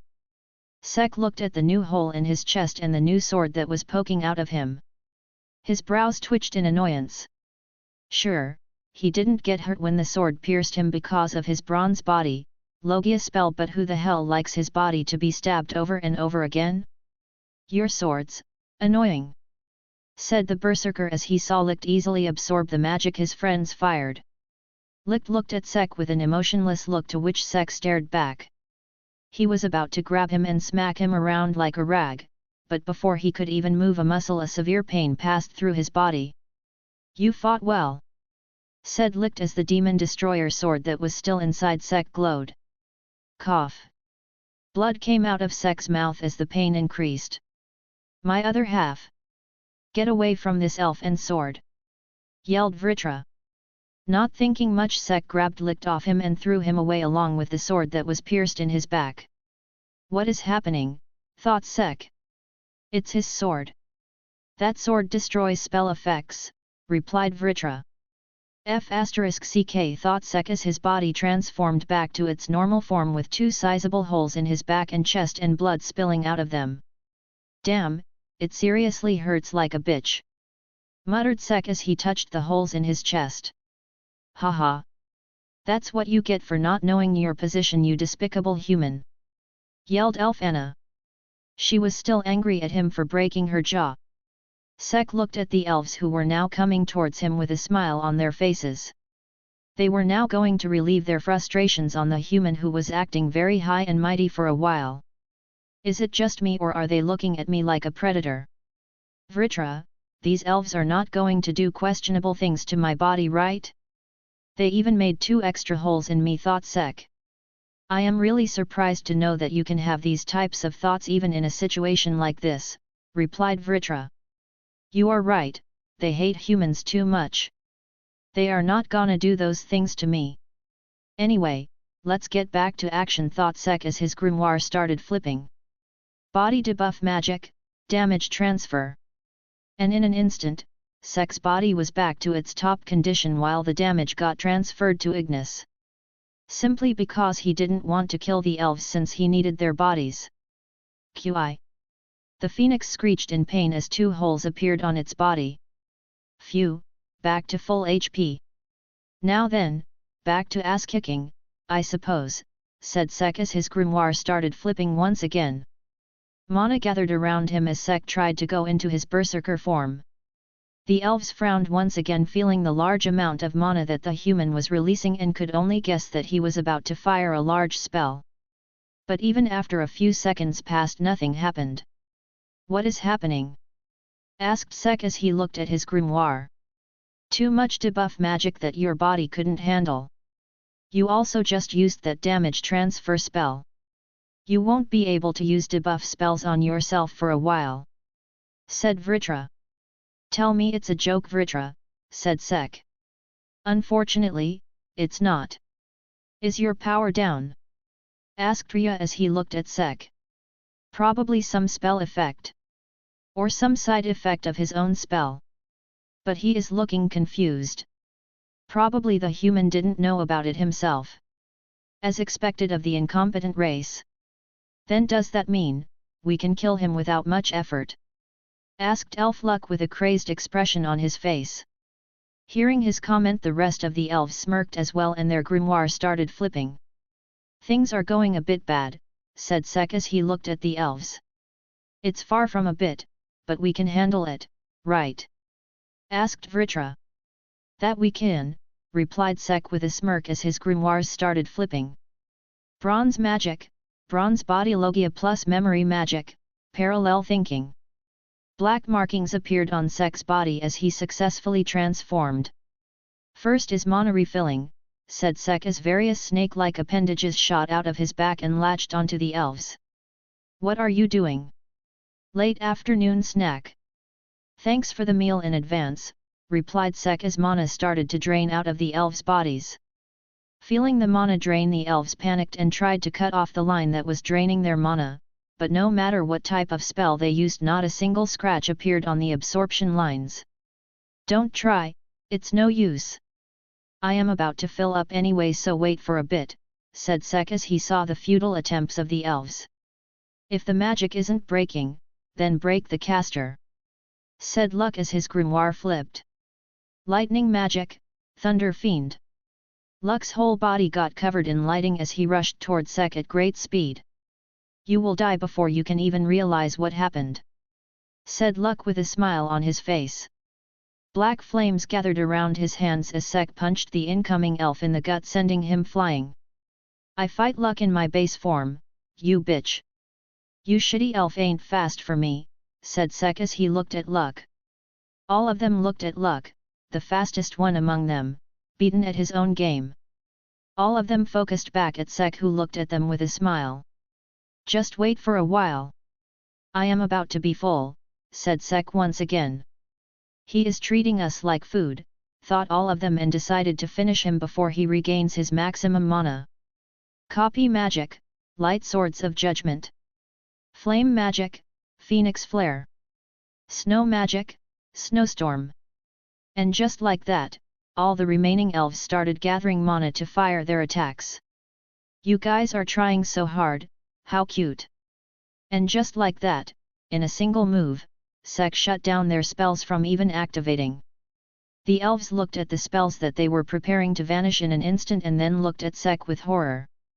"Honestly, this is way easier than how we were fighting earlier. Why did you even bother going to that berserker mode, my other half?" asked Vritra. The elf leader licked. "Remember, we were not making much progress against him in our form. He can't be stopped by this. Wait, where is he?" thought Sek as he and Vritra suddenly remembered the stabby elf. And just in an instant, as if answering Sek's thoughts, Licht appeared above him with his sword ready to split Sek in half.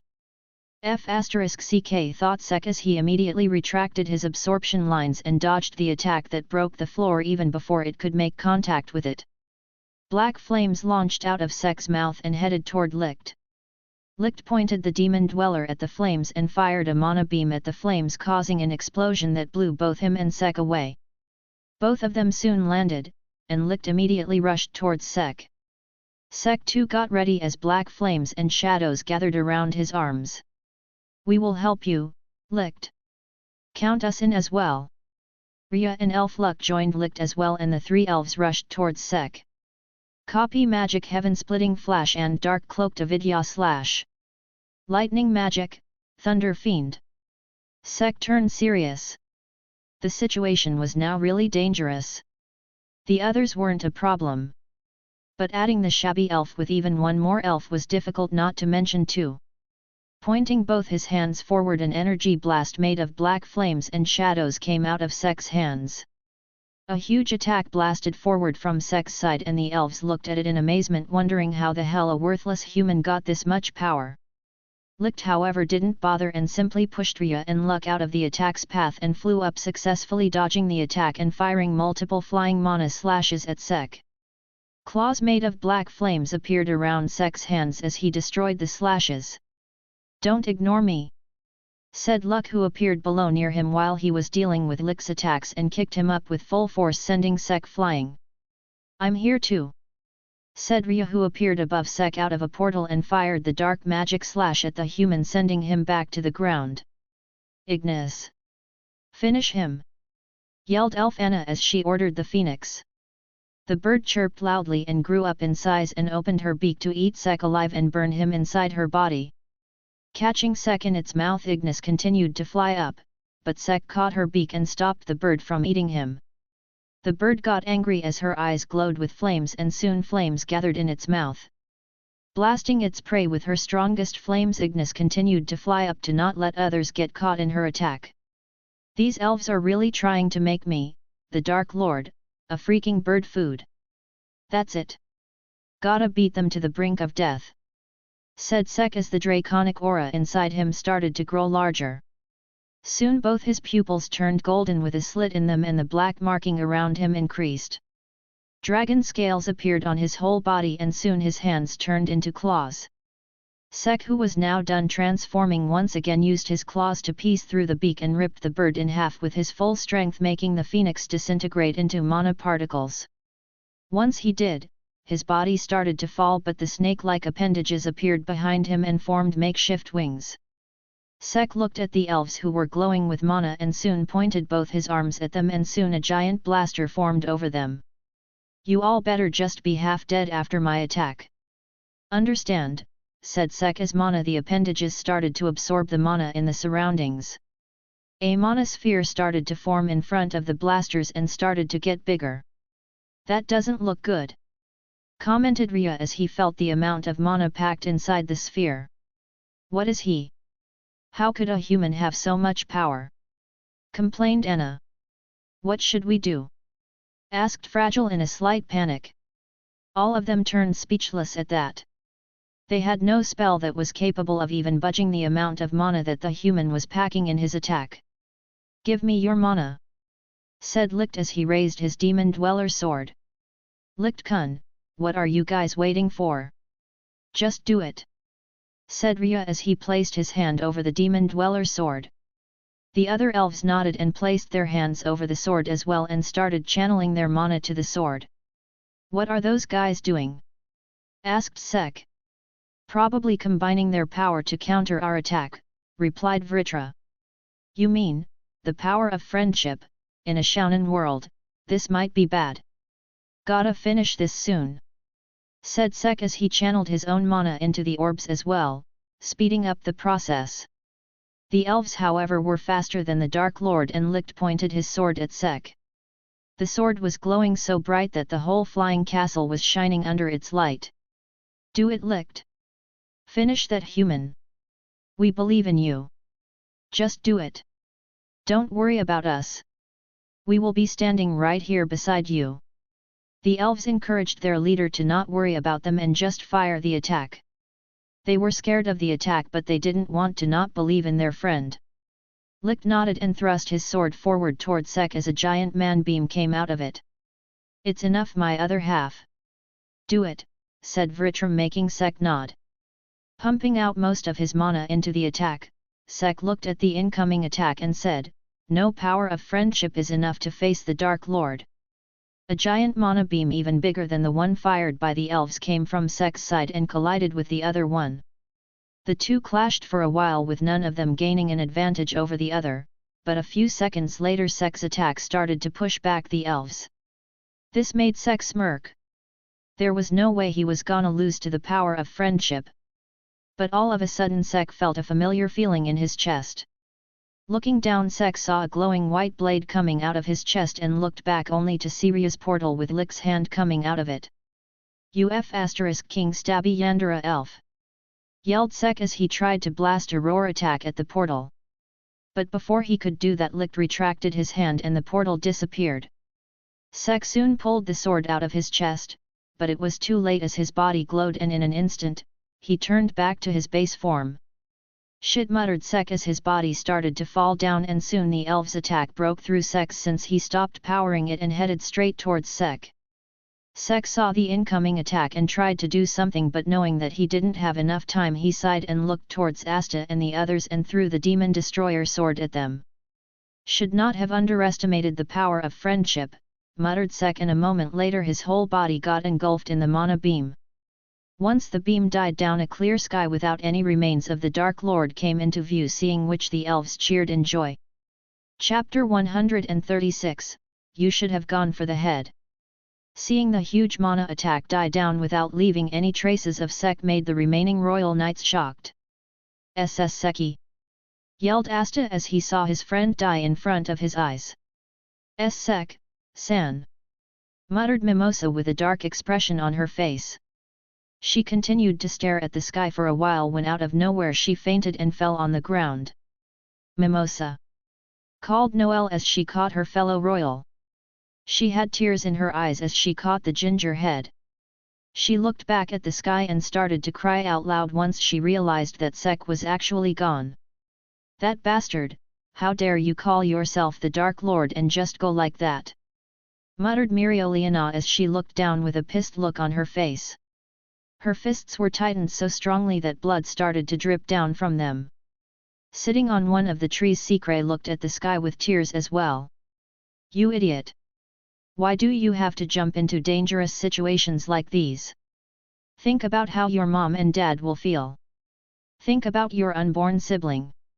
Think about me, thought Secret as she just silently cried at her partner's death. The other royal knights were silent at the loss of one of their comrades as well, but all of them turned serious when the elf hideout started glowing out of nowhere and started to move. After a while the royal knights that were separated started to gather together and soon started explaining how the situation went on their end. Just because I wasn't strong enough, Sek, said Asta. He felt pissed at his weakness which resulted in the death of his friend. Asta, said Yuno as he saw his childhood friend and rival blaming himself. He too felt frustrated at his inability to do anything at that moment. For the time being, get healed. Seeing that Mimosa is unconscious, use this, said Nozel as he brought out a cylinder out of his robe. Magic item, Ilya's booth. An area of healing magic appeared around Asta and Yuno, seeing which the other people who were injured got inside as well. Suddenly Nozel's communication magic tool started making noises, making the squad captain pick up the call. Captain Nozel. Thank goodness. I finally got through to you.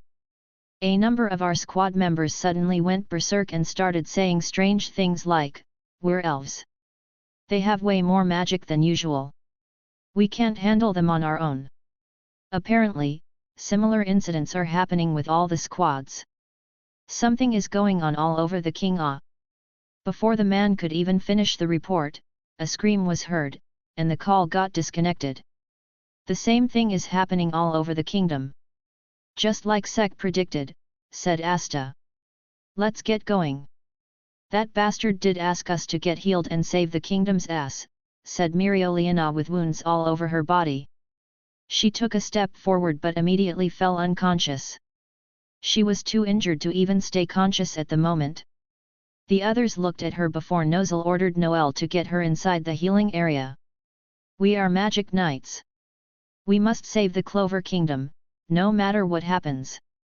I know one of our comrades has fallen while trying to save some others, but don't forget your duty, don't let his sacrifice be in vain. He did his best to injure most of them, including their leader. It is now our job to carry it through and defeat them, said Nozel, getting back into his captain mode. Noelle then told them about how luck didn't kill her even though him being superior in both speed and power. She then told that just like you know, others may be able to regain back their consciousness and be saved as well. The other nodded, listening to her theory, while Nozel secretly smiled at his sister's words. Asta nodded as well before he picked up the demon destroyer sword that Sek threw at him earlier. He didn't know why Sek gave this sword to him, but he was sure that there must be a reason behind it. He put the sword inside his grimoire and promised himself to use it to save all the people that he can. Currently inside the elf headquarters that was heading toward the Clover Kingdom, most of the elves that were present there were low on mana and were injured. They gave almost half of their mana in the final attack to Licht, and the sudden mana depletion made them feel nauseous. Those with healing magic, get on the job. We will be arriving at the capital soon, said Rhya as he started healing himself and Licht. Despite being the strongest, Licht was the one who was injured the most. Several broken bones, quite a few wounds, and running low on blood. Seriously, what even was that brat? Even the combined mana of 12 elves was not enough to stop him. It's a good thing that we had Licht with us, otherwise that kid could have been quite a big hindrance to our plan, thought Rhya as he continued to heal Licht and himself. A few hours passed by as the elf hideout continued to move toward the capital. The elves were now healed up and were stocking up on mana as they waited to let their wrath out on the people of the Clover Kingdom. In one of the chambers of the HQ, Rhya was looking at 2 huge glass tubes filled with green liquid and 2 people inside them. Suddenly the mana inside the tubes started acting up and soon they shattered, making the liquid spill out. Oh, you are up. How are you two feeling? Remember your previous reincarnations, Fana, Veto? Asked Rhya as he looked at the former Third Eye colleagues. The two smiled and started talking to Rhya about what they remembered and all. After they were dressed, the 3 elves came out of the lab and Fana and Veto started looking around. The castle is highly damaged. Looks like a huge battle took place, said Veto. Don't ask, if not for Licht we would have been defeated. It was terrible. That Sek Bronzaza kid was a menace, replied Rhya. Wait. Sek? As in the one whom I fought? Blonde hair, green eyes, great muscles, asked Fana with a surprised look on her face. Yeah, that one. Though I am surprised that you paid such close attention to him that you even remember his eyes. Fana-chan, don't tell me that you two did something inappropriate during th. Before Rhya could even finish, a punch welcomed his grinning face, shutting the elf's mouth. Don't speak nonsense, it's just that, he was different from other humans, he kept his word, he was honest with me, and at the end of the battle, even after I was defeated and was about to use self-destruct magic, he saved me and told me that he doesn't hate me, he was kind of cool for a human, said Fana. Rhya got up from the ground and started healing himself. He and Veto stared at the pink-hair elf for a while before they got close to each other. Veto, I am not mistaking it, right? Are you thinking what I am thinking? Asked Rhya in a hushed tone. I guess, but to think Fana, the one with the most hate, this is surprising, replied Veto with a slight dilemma. Rhya looked at Veto and understood what was going through his mind and sighed. Be that as it may, that kid is dead, now, said Rhya and started moving once again. They were far too into their plan for Fana to have a crush on a human. Their mission was to eradicate all humans and he didn't want Fana to have second thoughts. Veto looked at Rhya with a surprised look on his face before he glanced at Fana with worry, and just as he thought, Fana too was shocked by the news. He sighed and gave a pat on Fana's shoulder before he followed Rhya. Don't you think that was harsh? Asked Veto. We are far too into the hellhole for Fana to have second thoughts. She needs to get her thoughts back on track, although it's a bit regrettable to not tease her more about this, replied Rhya. The two talked for a bit before they joined the other elves. Fana soon joined them as well and the elves started preparing for the attack. Meanwhile, the royal knights decided to split up since Asta and Yuno wanted to save their village and Nozel wanted to hurry back to the capital. Noelle also decided to drop off Mirioliana at the shelter to get her healed up while the rest of the royals along with Zora and N continued to head to the capital. Once their village was saved, Asta realized what the sword that Sek threw at him could do and was grateful to him for giving him a way to bring his friends back on his side. The two Hage village rookies along with Sekre, who went to see the first Wizard King, then got back on their way to the capital, but soon split up once again when they saw reincarnated elves causing chaos in the different towns. It was there that Asta met Magna and Vanessa, who were fighting Elf Luck. They fought for a while and the three of them were finally able to bring Luck back. "Oi, Asta, what the hell is that sword?" asked Magna as he looked at the sword that brought Luck back to human form. "I don't know how it actually works, but this sword can what do you call it, release effects of magic or something, it's something Sek gave me before he died," said Asta in a sad tone. "Wait, what? SS Sek?" The three of them were shocked after hearing the news about Sek's death. Magana outright denied believing it, while Vanessa was shocked beyond belief. Luck stayed silent since his elf form was also responsible for this. He didn't know what to say. Asta remained silent for a while but soon started to use his Shounen magic, protagonist talk on his squad mates, and soon they cheered up and decided to save the kingdom for Sek's sake. The four of them then headed toward the Black Bulls HQ to regroup with their squad and get more hands for the upcoming battle. At the capital, Nozel and his group surprisingly reached before the elves. Mimosa was now conscious but had a slightly lifeless look on her face. She knew that she has to help others and save them, but seeing Sek die was quite a shock for her. Noelle was worried about the ginger head but didn't know how to do so.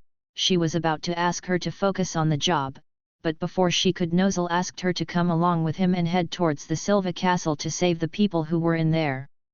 Thereafter, Nozel, Noelle, and Zora headed toward the Silva Castle, while Kirsch, Mimosa, and N headed toward the Vermilion Castle.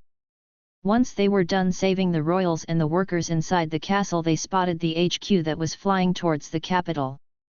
The top of the castle was gone and now a platform with some inscriptions written on it appeared. 9 elves glowing with mana were standing inside the circles.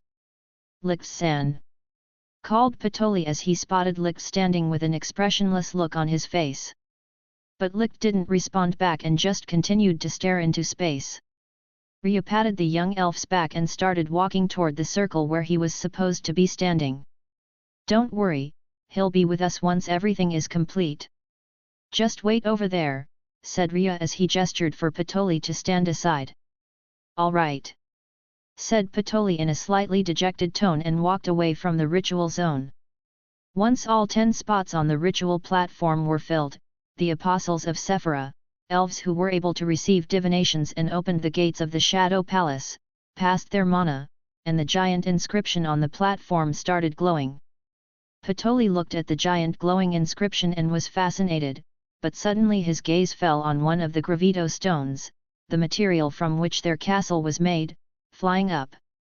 It was not surprising since a lot of the castle was already broken and these gravity-defying rocks continued to fly up. But still, this specific rock caught Patoli's attention. He used his light magic to conjure a light whip and catch the rock and bring it to himself. Meanwhile, the Shadow Palace was already in sight and the elves were all joyous seeing the dark portal that lead to it. "What is this? A sword in stone, held by a metallic hand," muttered Patoli as he inspected the rock that he caught earlier. But all of a sudden the metallic hand twitched and a black snake-like appendage shot out of it and latched onto Patoli. "Wah! What is this?" cried Patoli in panic, making the nearby elves look at him. "Oi! Patoli? What is it?" asked Rhya. But Patoli didn't reply and tried to free himself from the thing that latched onto him. Suddenly the appendage glowed and Patoli felt mana being drained out of his body. "What is this thing?" yelled Patoli as he formed a light sword in his other hand to cut the snake-like thing. But just as the sword formed, it shattered and disintegrated into mana.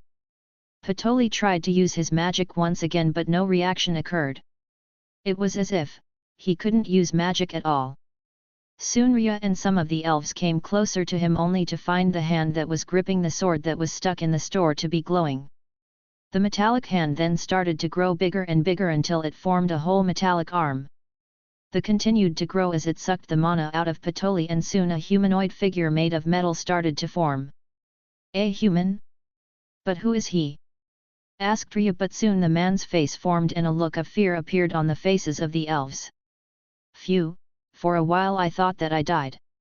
It would have been so uncool for the Dark Lord to just die like that. So the fake Lichtkun became my battery. Thank you, said Sek, who appeared to be made out of bronze. The metallic Sek then looked around and saw the scared elves looking at him before his gaze fell on the emotionless Licht. You should have gone for the head, said Sek with a smirk as his body soon started to gain color and totally naked Dark Lord stood in front of a group of surprised and scared elves. Chapter 137, I am back everyone. Let go of me you damn human. Patoli, who was restrained by Sek, tried to struggle out of the absorption line, but Sek didn't even budge. So, what's your real name, fake Lichtkun? Asked Sek, ignoring the elf's protest. Patoli, step aside, yelled Rhya as his grimoire started flipping. Copy magic, light swords of judgment. HOH, so your name is Patoli. Long time no see. The last time we met it was in a cave where I beat the crap out of you. Remember that? Such fond memories. Sek had a nostalgic look on his face as he ignored the mana gathering near him. Right now, he was totally out of mana, so there was no way that he could use even a single spell. Thinking the same, Rhya decided to deal with the damn human who revived back from death. Multiple light swords were launched at Sek, who simply removed Xdace from the sword and destroyed the attack in a single stroke. Rhya-san. Hello. Do you have some clothes that I can borrow? It's very windy down there, said Sek as he waved toward Rhya. Anna and Fana stared at Sek's chiseled body and inevitably their gaze fell on his little bro. A bright blush appeared on their faces as their gazes got fixated on him. For some reason, I am feeling like someone is mentally violating me, thought Sek. You really have some screws loose to think like that in enemy territory without mana at that, my other half, said Vritra with a sigh. Oh, Vritra. Thank you for saving back there. I owe it to you. Mention not. But I have to say your brain worked way too fast in such a situation. Well, I am the Dark Lord. It would have been uncool if I had died like that. While the host and the sacred gear were talking, Rhya continued to fire spells at Sek, who simply slashed through them using Xdace. Key sensing was seriously dangerous when combined with a sword that can cut through most things. Seeing that there was no change in the situation, Rhya started to get restless. He didn't want to attack with full force since Patoli was there as well, but seeing the situation he was slowly being forced to do so. But as soon as those thoughts came into Rhya's mind, a golden blur went past him. Sek's key sensing warned him and he immediately focused back on the situation and blocked a slash that was coming toward him. Licht appeared in front of Sek with his usual emotionless look and was surprised to see that it was his sword that nicked a bit from the attack. Ignoring that mana gathered in the demon dweller's sword, seeing which, Sek immediately used Patoli as his shield and threw him at Licht. Disrupted in the middle of the attack, Licht caught Patoli in a princess carry. Seeing the situation he was in, a blush appeared on Patoli's face as he looked at Licht with a dreamy look in his eyes. Licht-san is holding me like this, so good, thought Patoli. Not wanting to test the waters anymore since Licht started to take action, Sek ran away and jumped off the floating HQ. How are you going to land my other half? You don't have any mana, asked Vritra. Didn't think that through. Well, maximum effort always works, replied Sek. Sek's gaze then fell on the two people who were looking up at the flying HQ. Yami-san.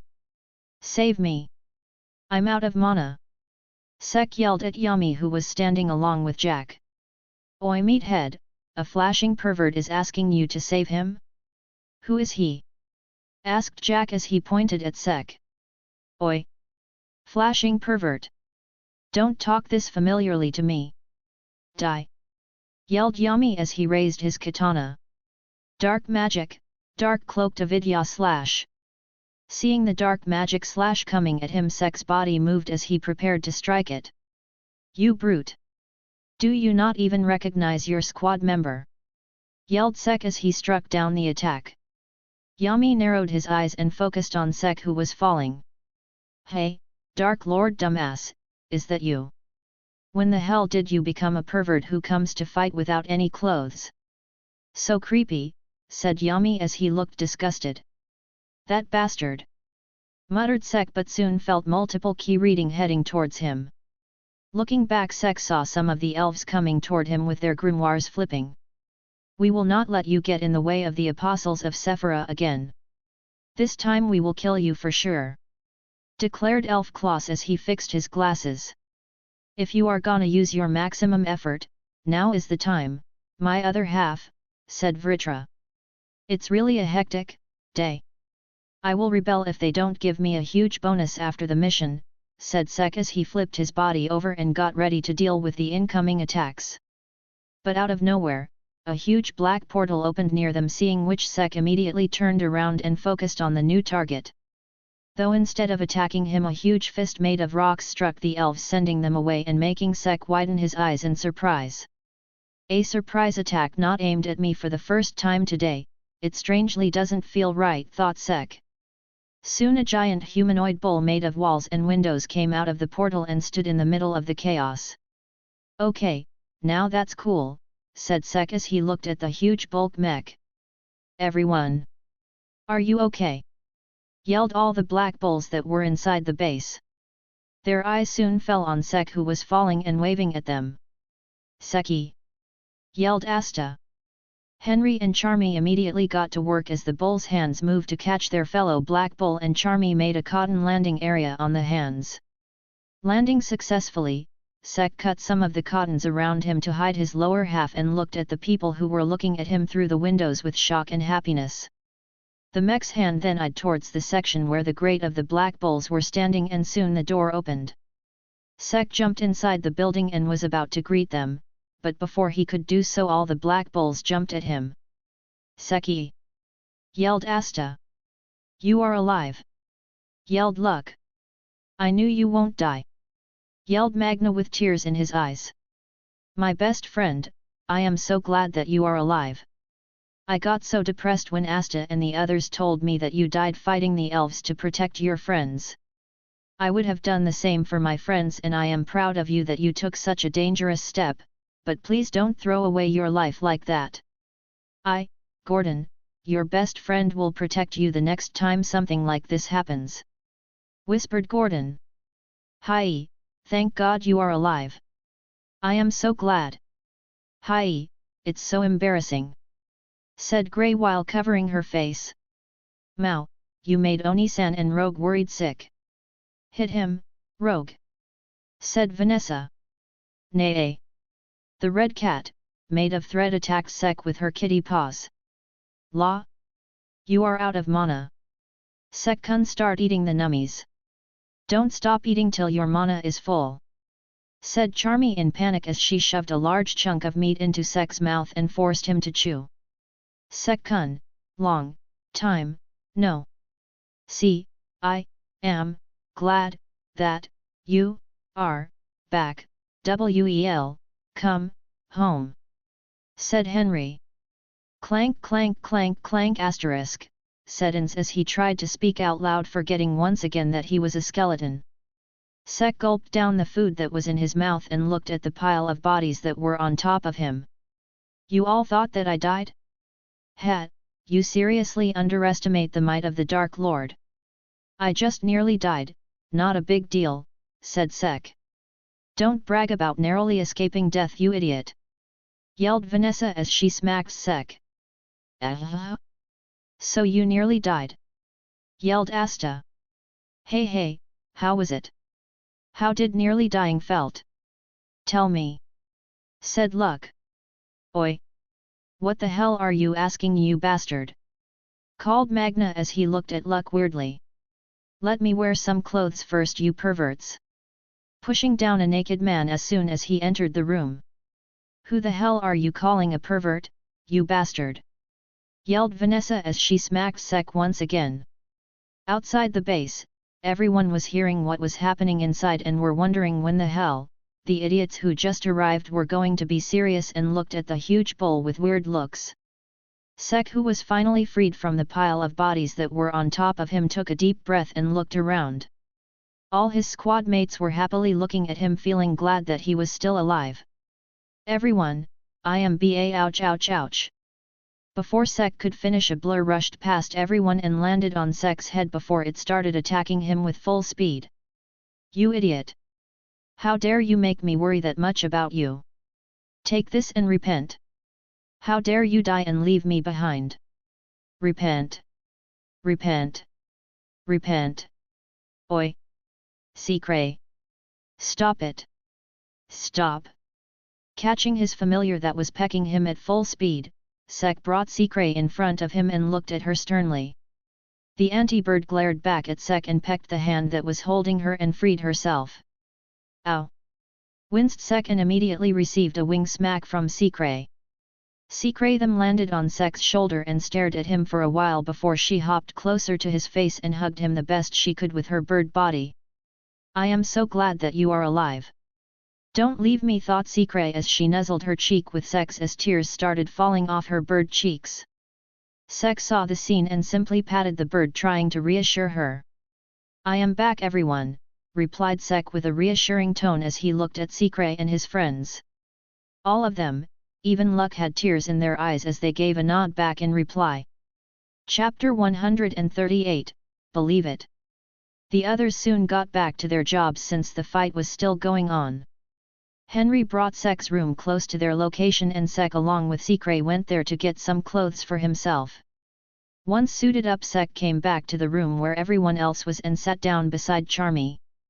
"Keep the food coming. I am out of mana," declared Sek as he picked up a plate and started devouring it at full speed. "La! Leave it to me. Eat up. Eat up," declared Charmy as her sheep started working faster. "Oh! This is better than usual. Head chef sheep is great," said Sek in astonishment. "Everyone, keep them busy for a bit. I will be back in action soon," said Sek. "Leave it to us, Sek. Get back to full strength. We will deal with them in the meantime," said Magna. Sek nodded and focused on the food once again. He was honestly glad that the black bowls came at the clutch moment. Mana exhaustion was hitting him hard after all. The giant bull mech started to move once again, seeing which the mob elves got on the attack, only to get pummeled down by the combined strength of the black bulls, minus Sek. "Haha, you all are crazy. So Beanpole? What do you think of my squad?" asked Yami. "I want to slash them up," said Jack with a serious look on his face. "Well, don't, you idiot!" retorted Yami. Licht and the other elves who were still on the platform looked at the black bulls with anger. Patoli was fuming at the sight at the black bulls hindering his plan once again. "They really don't know their place. Going to this extent to hinder us. That cat, troublesome. Magic that interferes with natural laws, a witch, eh? That's the cornerstone of their defense," said Licht. "I'll go," muttered an elf that was standing beside Patoli. "Hey? Reve-san," called Patoli as the elf wearing a witch hat flew away. Sek looked up from the food when he noticed that the commotion calmed down. Members of the Black Bulls. Everyone looked outside and saw Mimosa, Kirsch, and N flying on cherry blossoms. "Mimosa. Mimosa's brother and mushroom guy, too," called Asta. Sek looked at the ginger head and waved his hand. "Sek-san, you are alive. I am so glad. Now's not the time for this, Mimosa.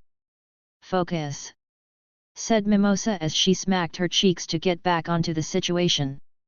She wanted to just rush toward Sek and check up on him, but knowing that the situation was getting serious, she, although reluctantly, focused on the important matter.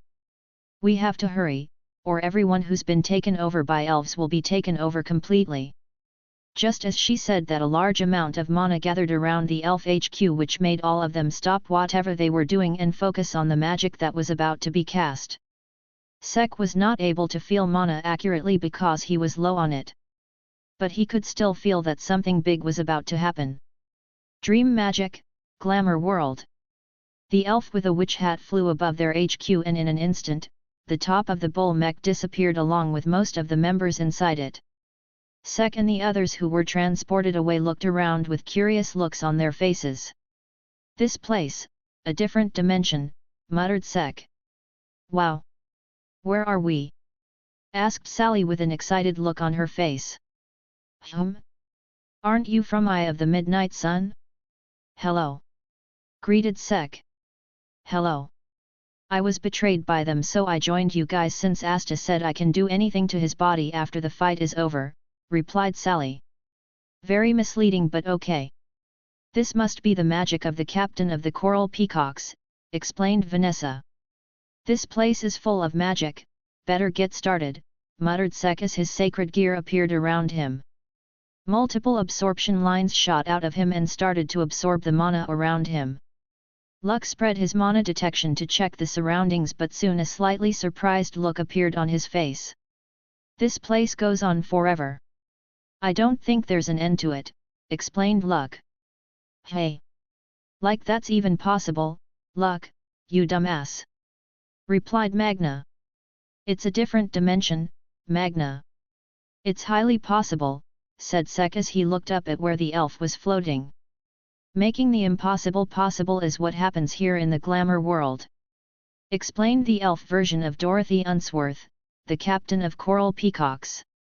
Welcome to the world where I control everything. Said the elf, and a moment later the bed they were all standing upon turned into magical ropes that entangled themselves around them, restraining Sek and the others successfully. Everything is just as I wish it to be, said the elf as smoke gathered around her and a giant creature appeared. Some kind of strange creature just appeared, said Magna in panic. And it just keeps getting bigger, said Luck. I wonder if it tastes good, said Charmy with a drooling expression on her face. You guys have no chance of winning, said the elf, and a moment later the creature's mouth opened, revealing a whole cosmos inside it, and it chopped down the bed in one go. You can sleep forever now. Nay, purred Rogue as she played with Sek's hair. Good kitty. Nice job, said Sek as he raised his palm in front of the thread cat who high-pawed him. How dare you eat us instead? Complained Charmy. I thought we died, damn it! Yelled Magna in anger as a fireball appeared in his hand before he threw it at the creature with full force, destroying it immediately. Did you get stronger, Magna? Asked Sek. Like hell I won't get stronger. Be prepared, Sek, you will be left in the dust in no time, said Magna, feeling great that his squad mates could tell that he got stronger in a short amount of time. Now that's just a delusion, replied Sek. Nice joke, Magna, replied Luck. Oi! You bastards! I will kill you too, threatened Magna as the two blondes immediately retorted back. That cat is amazing, said Sally in excitement while the said cat just laid peacefully in Sek's lap, who was patting her. Oi! You aren't a black bull, so don't stray too far, her magic won't affect you if that happens, warned Vanessa. I see. So it just works on your teammates. Charmy immediately got onto her job and started preparing mana-increasing food for Vanessa and Sek. Plates lined up in front of both of them, and Sek and Vanessa immediately started devouring the food. Thanks a bunch, Charmy. If I get fat because of all this food, then you all are busted. Don't worry, Vanessa-san. Knowing you, it will only make your boobs bigger. Bonk.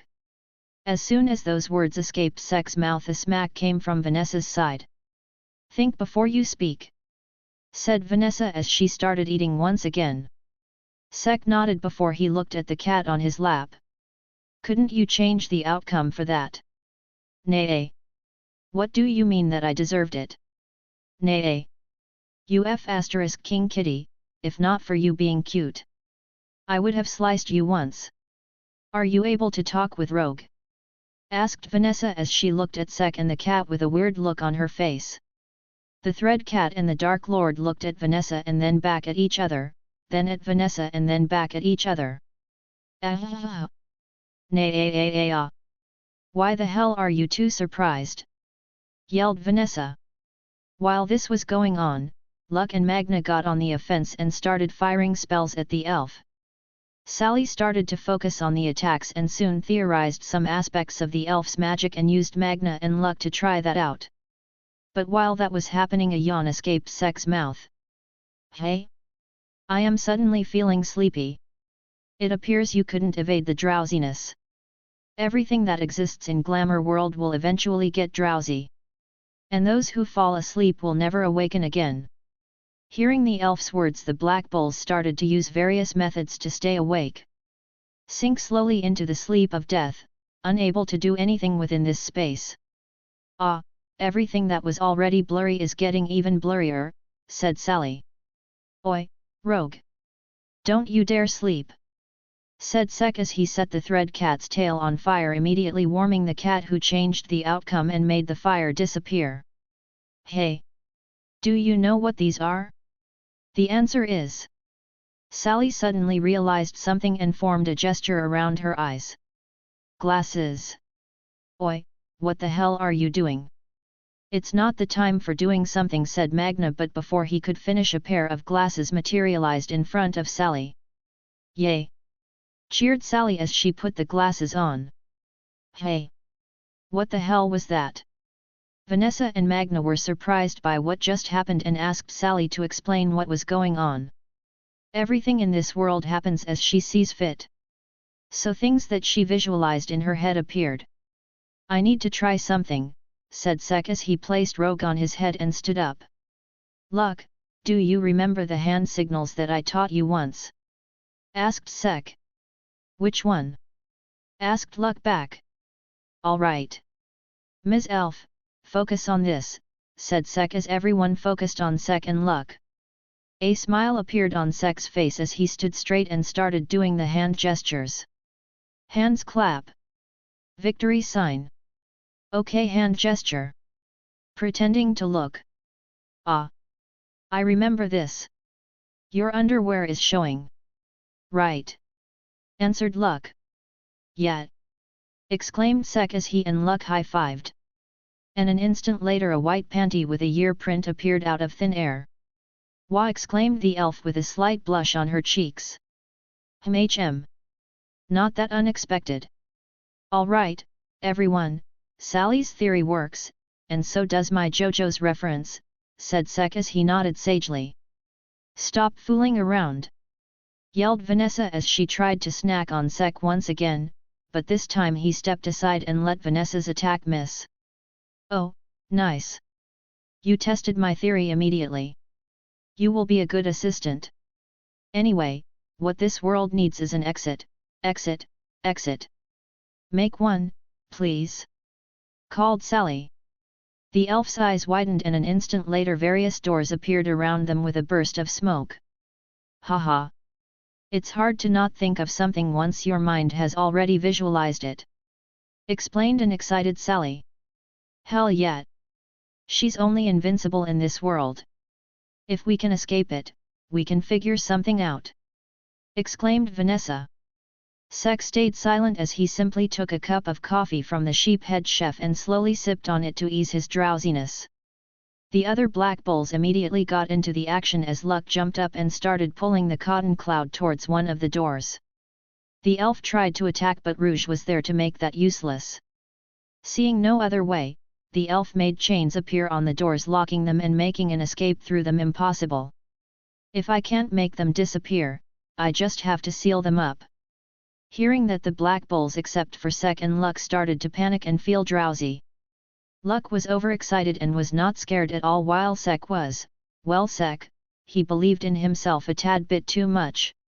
Well, I am not fully charged, but looks like I need to take action now, said Sek as he deactivated his sacred gear and put the coffee cup down. Do you have an idea, Sek? Asked Luck. Well, kind of. I wanted to charge up a bit more since I am only 40% charged, but things might get out of hand if I delay any longer. Rouge, turn fate in my favor, said Sek as he patted the cat. The cat jumped down and floated in front of him before patting his head with her paws. Nay. Thank you, now stay back and enjoy the show, said Sek as Rogue got back to Vanessa. Sek took a few steps forward and stared at the elf Dorothy. The elf stared back at the human who hasn't taken any action from the beginning except for making her think about her underwear. What are you planning, you despicable human? Just so you know, I won't fall for your tricks a second time, said the elf Dorothy. Oh, don't worry. I don't like winning with tricks anyway. Without making my opponents understand the difference in abilities, it ain't fun, replied Sek as he took out X-Dace. All of them looked at Sek wondering what Sek was planning to do, but a moment later the space around them started to rumble as a large amount of mana gathered around him. I asked Yumi-san to show me his latest move. This is based on that, explained Sek as X-Dace's blade started glowing. At his command, the blade of the sword grew taller and the light coming out of it got stronger as well. Not good. That's dangerous. Oh, hell yeah it is. Don't get in its way. I want you alive, you know, said Sek with a smirk as he increased the mana output, making the space around him tremble even stronger. Let's do this, X-Dace-chan. It's been a while since I swung you seriously. The sword, as if responding to him, gave a bright glow and distortions started to appear around the blade. Swinging his sword vertically downwards, a bright glow cleaved through the space that it cut through. The whole world around him turned colorless for a while and the time stopped. But a moment later the colors returned and a tear in space appeared and the dream world started crumbling into pieces. Hell yeah! You are awesome, X-Dace-chan! Yelled Sek in excitement as he kissed the blade of his sword. The pink world slowly disappeared and the devastated capital started to come into their view. And no way, how can a human have this power? I cannot believe it! Exclaimed the elf. Believe it, mother f***! Exclaimed Sek as a Gaster Blaster formed in front of him. Bronze creation magic, weapon make Gaster Blaster plus debuff magic, sleep plus lightning debuff magic, paralysis touch. A mana blast came out of the bronze animal's skull and engulfed elf Dorothy in it. Once the beam died down, an injured and unconscious elf Dorothy started falling. Charmy immediately used her magic and made a cotton landing area for the elf. Phew, another job is done, now on to the next task, muttered Sek as he saw Asta and the ones who were left behind, fighting against Ghosh and Mary, elves.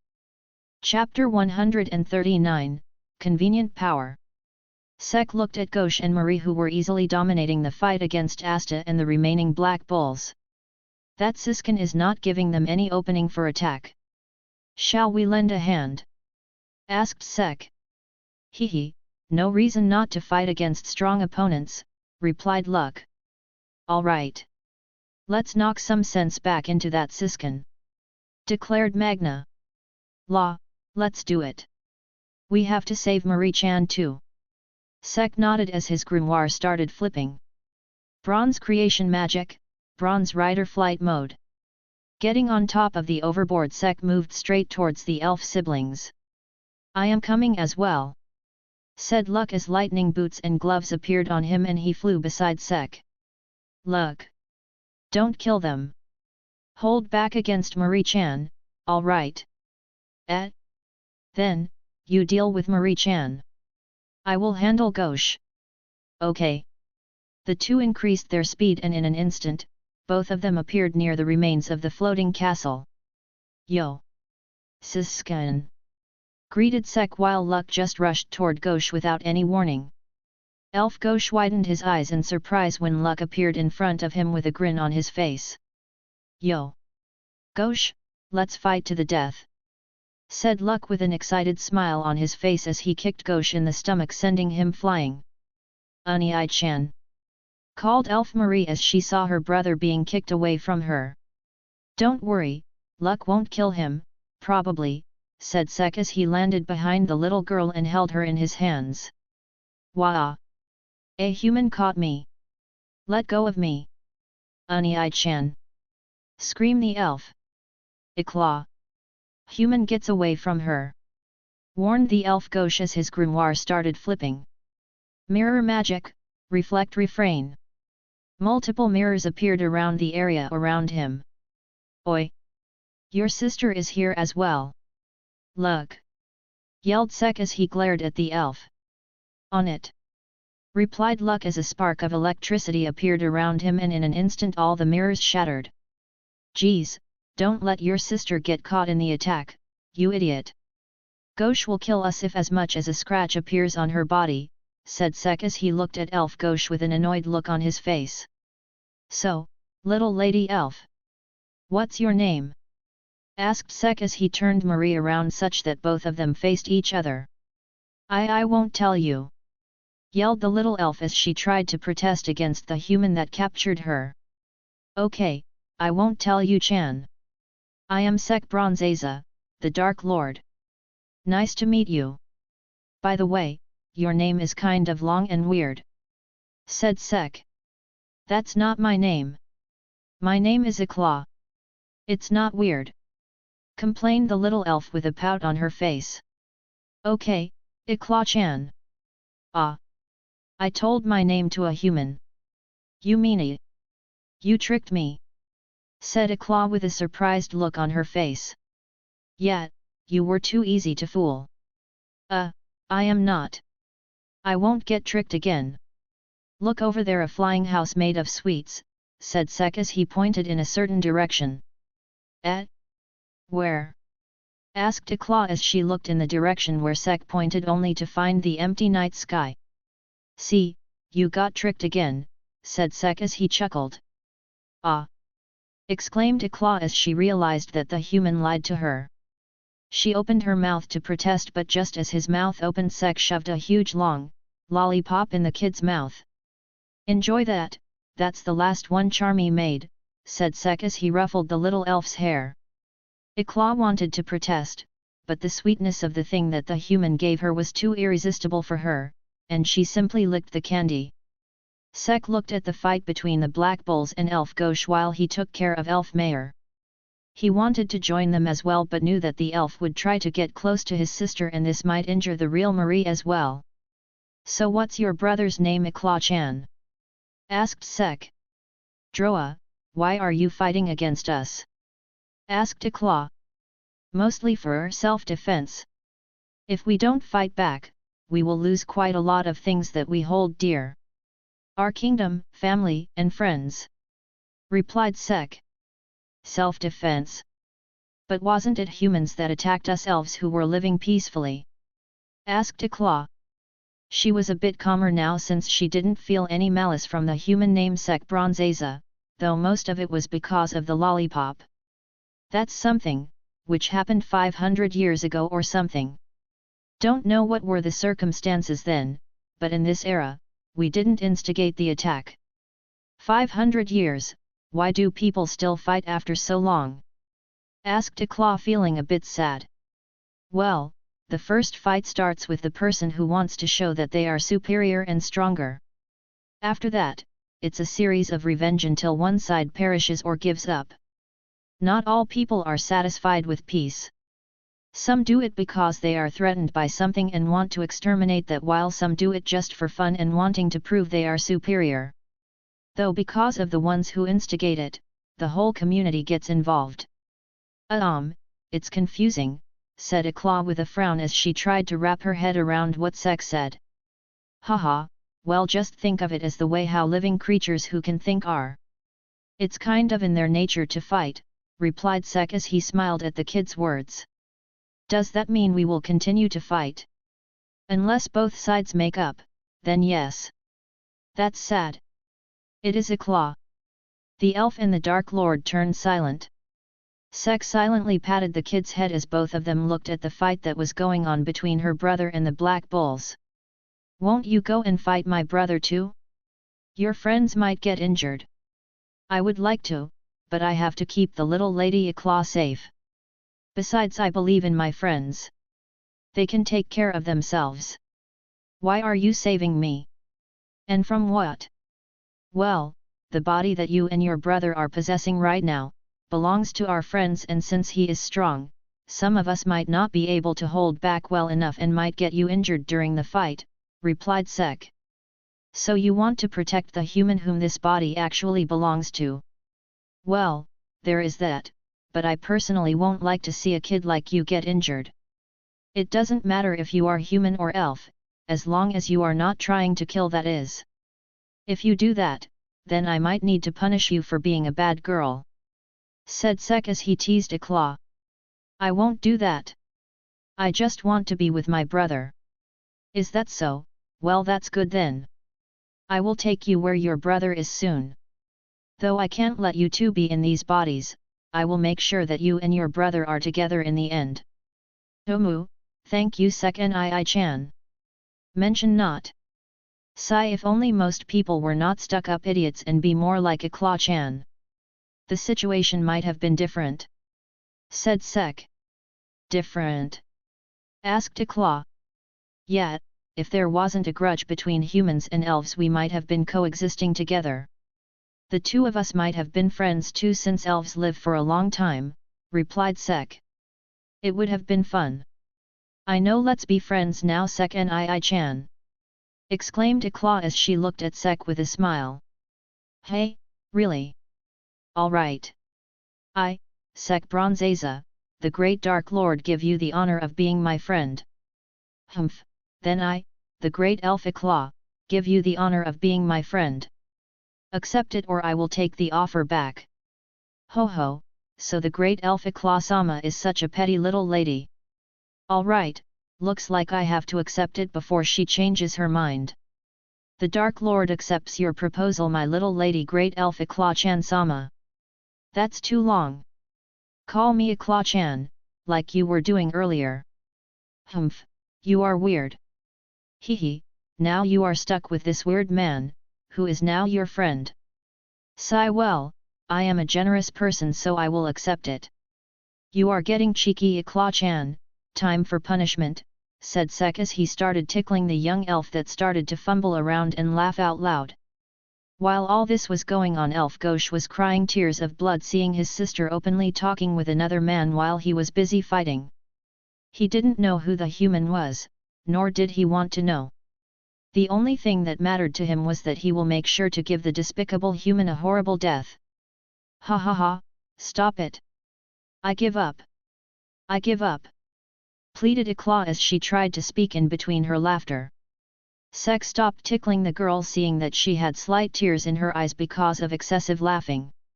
You are a mean friend. Humph, complained a Claw with a pout. But still a friend, replied Sek as he poked her inflated cheek. The two stared at each other for a while, but soon they heard a loud shattering noise which made them look at the source of the sound. Looks like your brother's been defeated. Let's go then.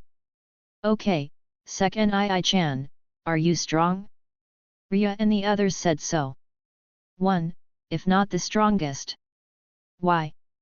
Can you please stop this battle between the elves and humans?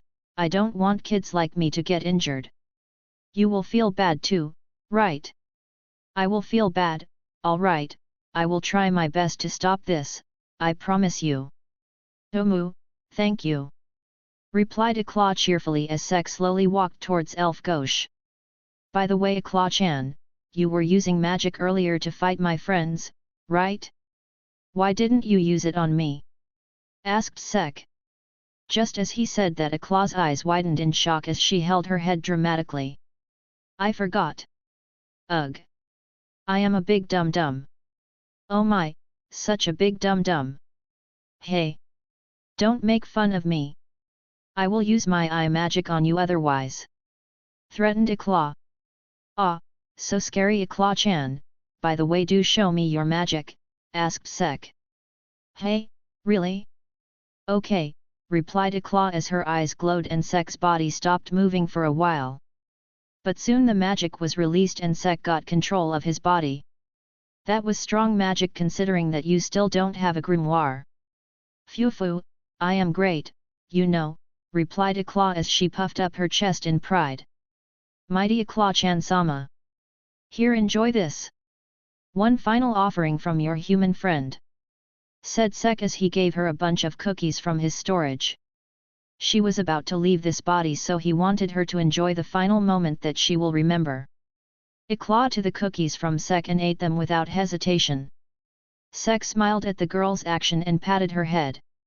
Soon the two reached where the other black bowls were, and Claw immediately let go of Sek's hand and ran towards her brother. "Unai-chan!" exclaimed Claw as she hugged her brother. "Claw! Are you fine? That human didn't do anything to you, right? Want me to kill him? Wait a moment, I will kill him right now." "No. Sek Unai-chan is my friend now, you cannot kill him. No more fighting," said Claw as she stood straight imposingly with her hands on her waist. "A friend. My dear sister made a friend. And that too with a human. A male one at that. I have to kill him," said Elf Ghosh as he tried to break free of the flame restraints that Magna used. "Calm down, man. I was just making sure she doesn't get involved in the fight and get injured somehow," said Sek. "Shut up, you human. How dare you make a move on my sister? Even the elf version is a siskin." "Alright, then Claw-chan. It was great that we met and I am so happy that you became my friend," said Sek as he crouched down to her height and patted the elf one last time. "Me too, Sek Unai-chan. I am glad that you became my friend too, goodbye," said Claw as she hugged Sek tightly. Sek smiled and hugged her back as he patted her back. "Goodbye, little lady great elf Claw-chan-sama. That's too long, just call me Claw-chan, Sek Unai-chan, sniff bye-bye," muttered Claw as her voice turned heavier and tears started to come out of her eyes. "Bye-bye, sniff, some is getting into my eyes. What about you Claw-chan, sniff?" "Me sniff too." The two finally separated after a while, with both of them having tears flowing down their cheeks. The two laughed seeing the other's crying face, and Claw finally went back to her brother. "Do it, Asta," said Sek as he wiped his face and looked at the elf siblings who were about to leave the bodies that they possessed. Asta nodded as he placed the Demon Destroyer sword above the siblings, and Claw gave a final wave towards Sek. Sek smiled at the kid's action and waved back at her. A magic circle appeared around the siblings as a dark aura released from the sword.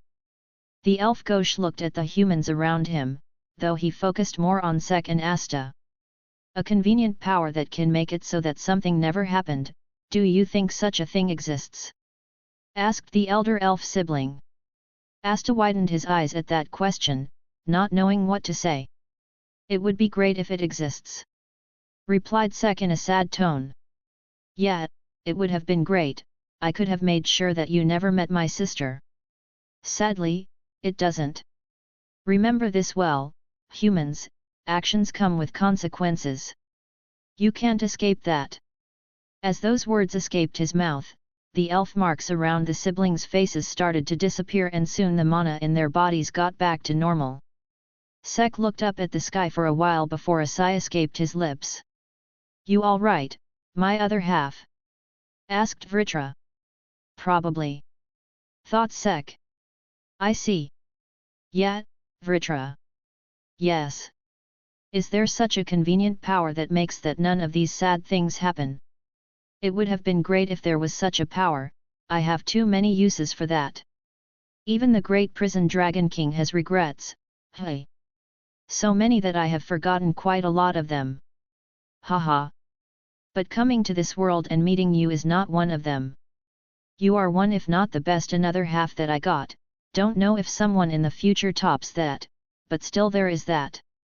You are speaking as if I am about to jump off into some dangerous shit and die. Aren't you? And you say you don't have access to my thoughts. I understand you pretty well now. Not gonna stop me from being reckless. Has that ever worked? I don't think so. Will it work now? There's my answer." Sek smiled upon hearing the dragon's words and just replied calmly.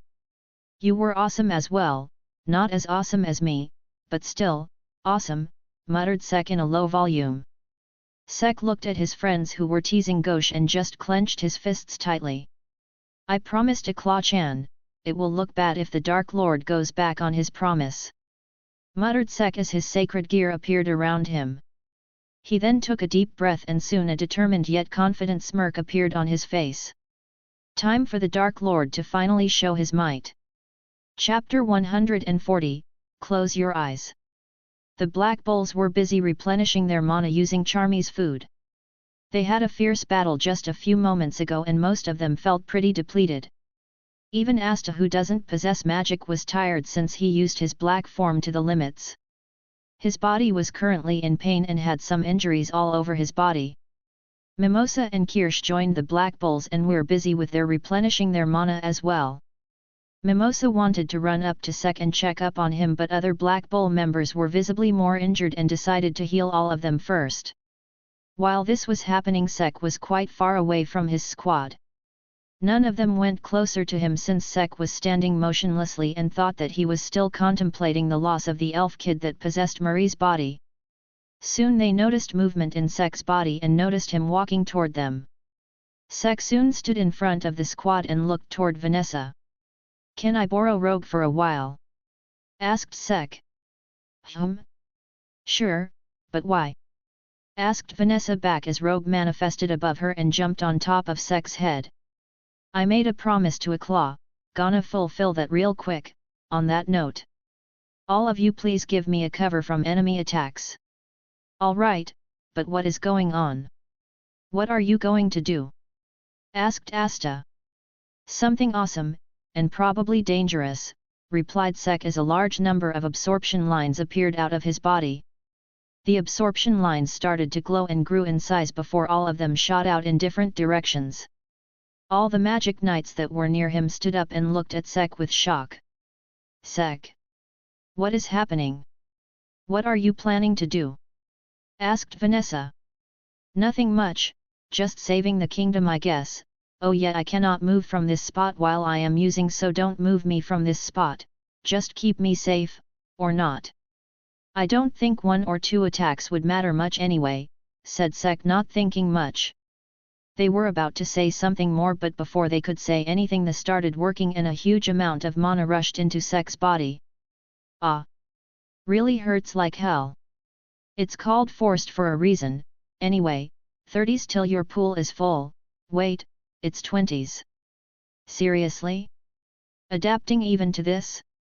What the hell are you?" asked Vritra as he questioned the existence of his host. "Just built simply different," replied Sek. Soon the 20s passed and just as Vritra told, his mana reserves were full. Bronze creation magic, safe of eternity. A transparent display appeared over Sek's wrist and Sek started fiddling with it.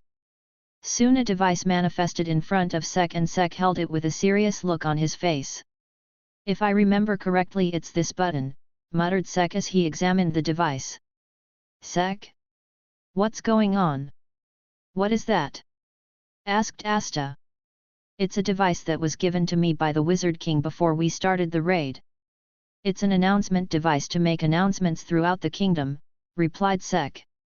"Announcement? What are you going to inform?" asked Noel. "To not panic about the thing that is about to happen next," replied Sek with a smirk as he pressed the button. The device made a noise and soon started floating. Sek blinked in surprise as he looked at the magic device, thinking that it was kind of a drone. The magic device drone then took some distance from Sek and a light came out of it and scanned Sek's body. Suddenly Sek and the others noticed a large mana display appear over the capital, big enough to be seen from anywhere in the capital. In the display was the image of Sek looking up with a confused look on his face. "It's live broadcast?" asked Sek as he stared at the drone. Unknown to Sek and those around him, similar mana displays were up in the skies of all the cities, towns, and villages of the Clover Kingdom. Even remote regions like Have were getting this live broadcast. In a particular part of the kingdom, more specifically, the border town of Khitan, which was Sek's hometown, the situation was no different from the rest of the kingdom. Some of the magic knights and citizens transformed into reincarnated elves and were wreaking havoc on the town. Those who could fight were fighting and protecting the town and people, but they were not much successful. A lot of injured people were lying around the town, which was mostly destroyed. Huge buildings, like the church and hospital, were the first that were attacked by the elves. The remaining magic knights were fighting with all their might to save the town and the citizens, but the elves were overpowering them with ease. Suddenly, a bright light appeared in the sky which made both the citizens and the elves alike look up. "What's that? An announcement? From the capital I press is that Sek." "Hey? Sek Kun. It's true. Sek Kun is in the announcement. What is he doing? Se Chen. Baha Sek. It's a live broadcast, well, whatever. I am hoping that everyone in the kingdom is seeing this, alright, ahem." The Sek inside the magic display spoke those words and finally cleared his throat. "Citizens of the Clover Kingdom, I am Sek Bronzaza of the Back Bulls. The Dark Lord, if you know me by that title. Anyway, you all might or might not know depending if your place is being attacked or not. Our kingdom is under attack by elves. You might recognize them as people with golden aura thingy and pointed ears. They hate humans to the bone. I will be dealing with all of them in one full sweep, so don't panic if you see a bright light blind your vision. Close your eyes to protect your eyes and be safe. Also, once they are subdued, don't kill the elves. We are also on a mission to bring our friends back since their bodies are simply taken over by the elves. Thank you." After giving his message, Sek stopped speaking as the citizens and elves from all over the kingdom just blinked their eyes. "Honey, has our son finally lost it, Baha? Don't doubt him. Or as Se Chen says, so you are questioning the might of the Dark Lord, dot. Baha. But did you even hear?" Before Zook could finish what he was saying, Sek's figure inside the magic display moved. "Leaving the mana gathering to you, Vritra. On it my other half. Phew. Let's do this. Bronze magic, bronze body logia." A metallic sheen appeared around Sek's body, but soon his body color turned back to normal. "Rouge, you are on," said Sek as he glanced at the red cat sitting on top of his head. "Nay," replied Rouge as she patted Sek's head with her paws.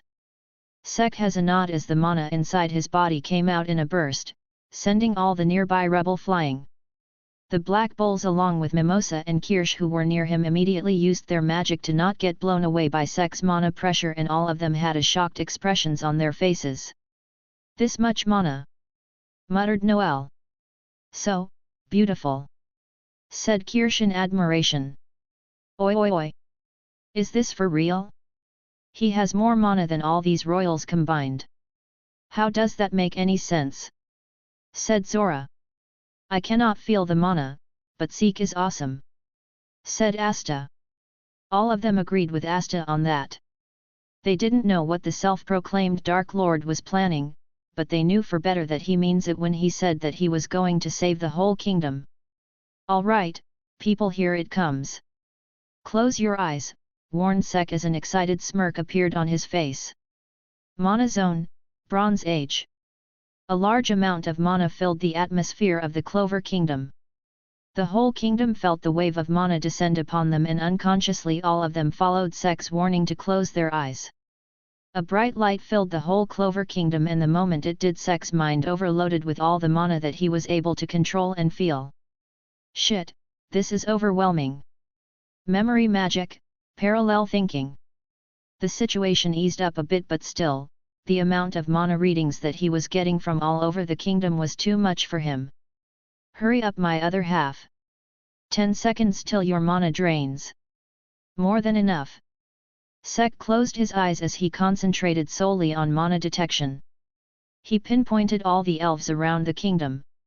And a moment later his eyes opened, revealing a bluish glow in them. "There, done. With 2 seconds to spare, great job."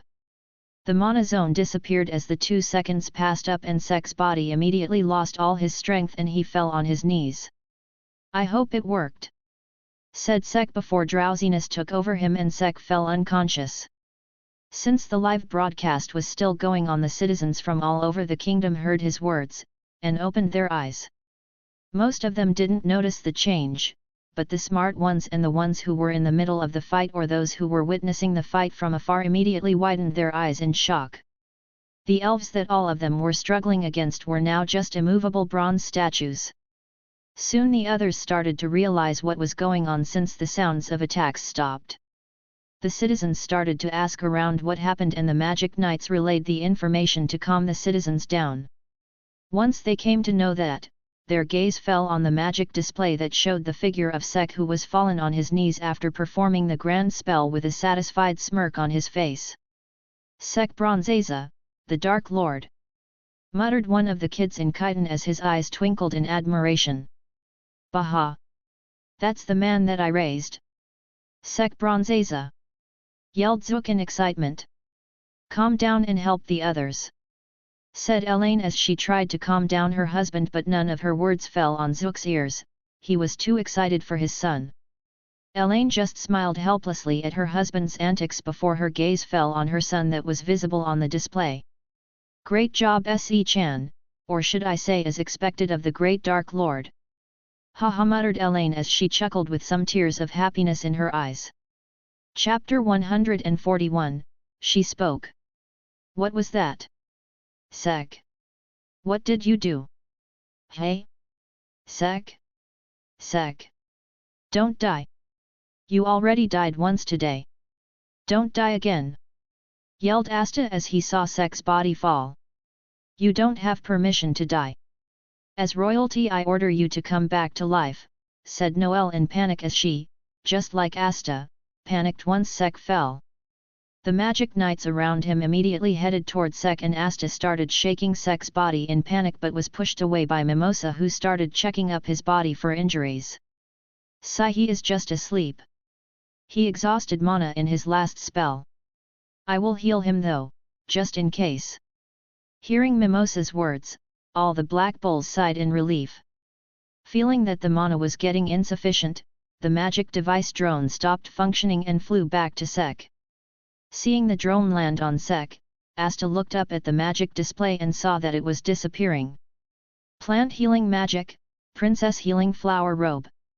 Mimosa sat on her knees beside Sek and started using her magic to heal him, seeing that the others got back to recovering their mana by eating Charmy's food, leaving Sek, Mimosa, Secret, and Rouge.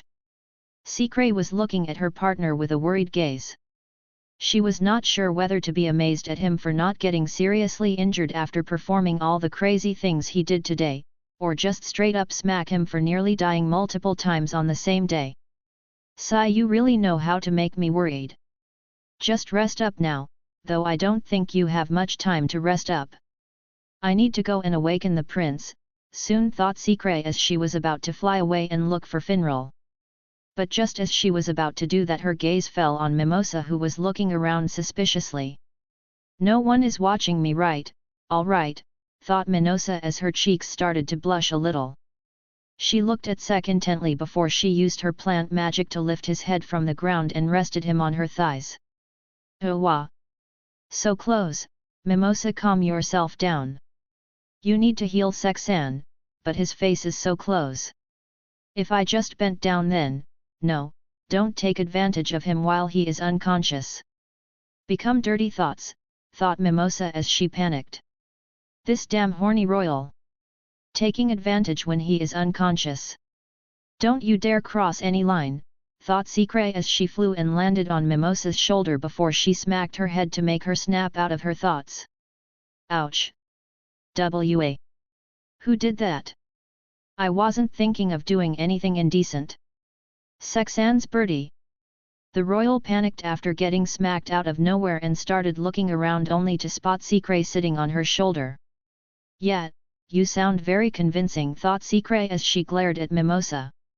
Mimosa didn't know why, but a chill went through her body as she felt Secret's gaze. "Haha, I must be imagining things. Little birdie, you must be worried about Sek-san as well, right?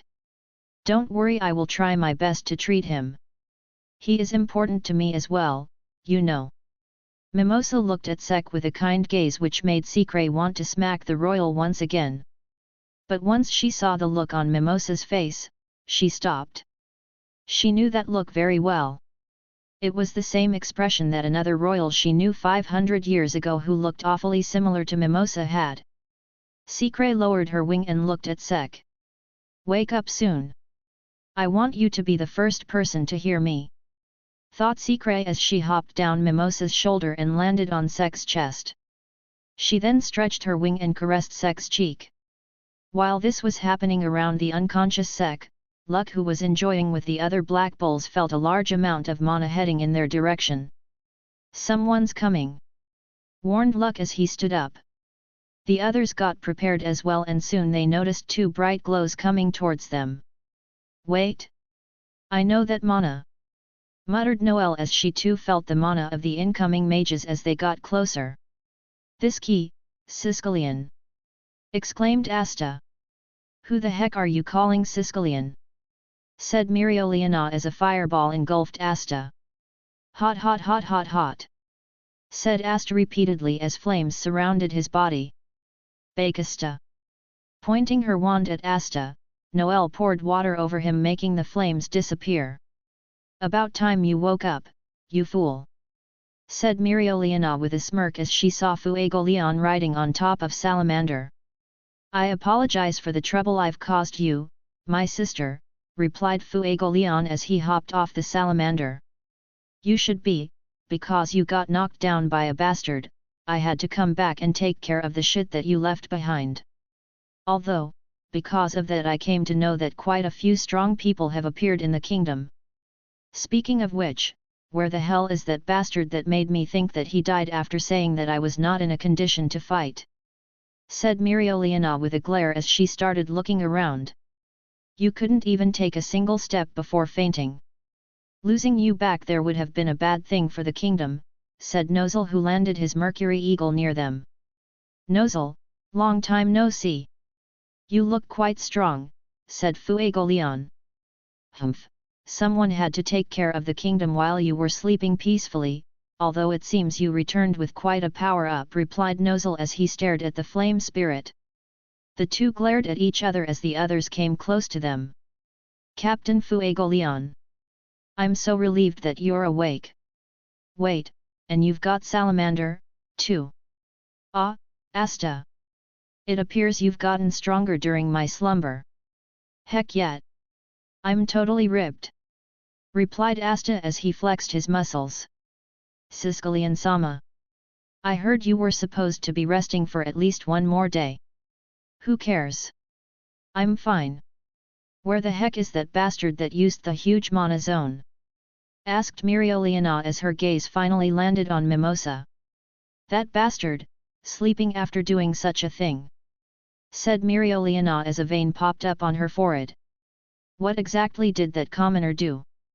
He used the announcement system and told the citizens to close their eyes before using a spell. What happened? Asked Nozel. Fuegoleon looked at the unconscious Sek and smiled. So he is the one who created my arm, Sek, was it? I saw the announcement as well, and once he was done using his spell I checked the nearby towns and used my communication device to calmly squad members from different parts of the kingdom. All the elves in those regions are now turned into bronze statues and have stopped wreaking havoc on the citizens. He is a terrifying magic knight for someone so young. No, I don't think anyone can use Mana Zone on such a large scale.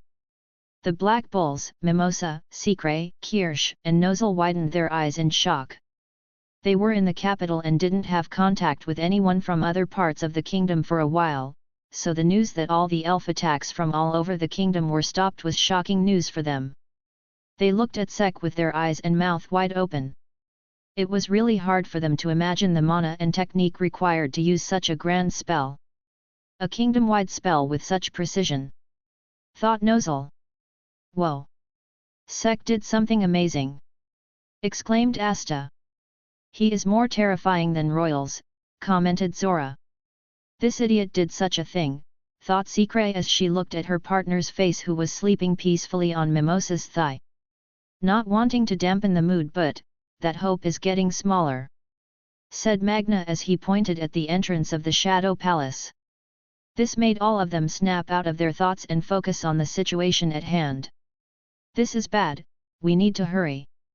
If the elves place the final magic stone on its pedestal inside the palace, the elves' incarnation will be complete and our friends won't be able to get their bodies back. One of the elves told us that. informed Mimosa. We don't have much time. Nozzle, Fuego Leon, get ready. Anti-magic shit, Mimosa, we will need you too as well. Anti-magic and recovery magic will be useful. The rest of you rescue the citizens and help them get to a safe place. The elves are calm for now, but the situation might change at any time. Ordered Mereoleona. Mereoleona-sama, let me come as well.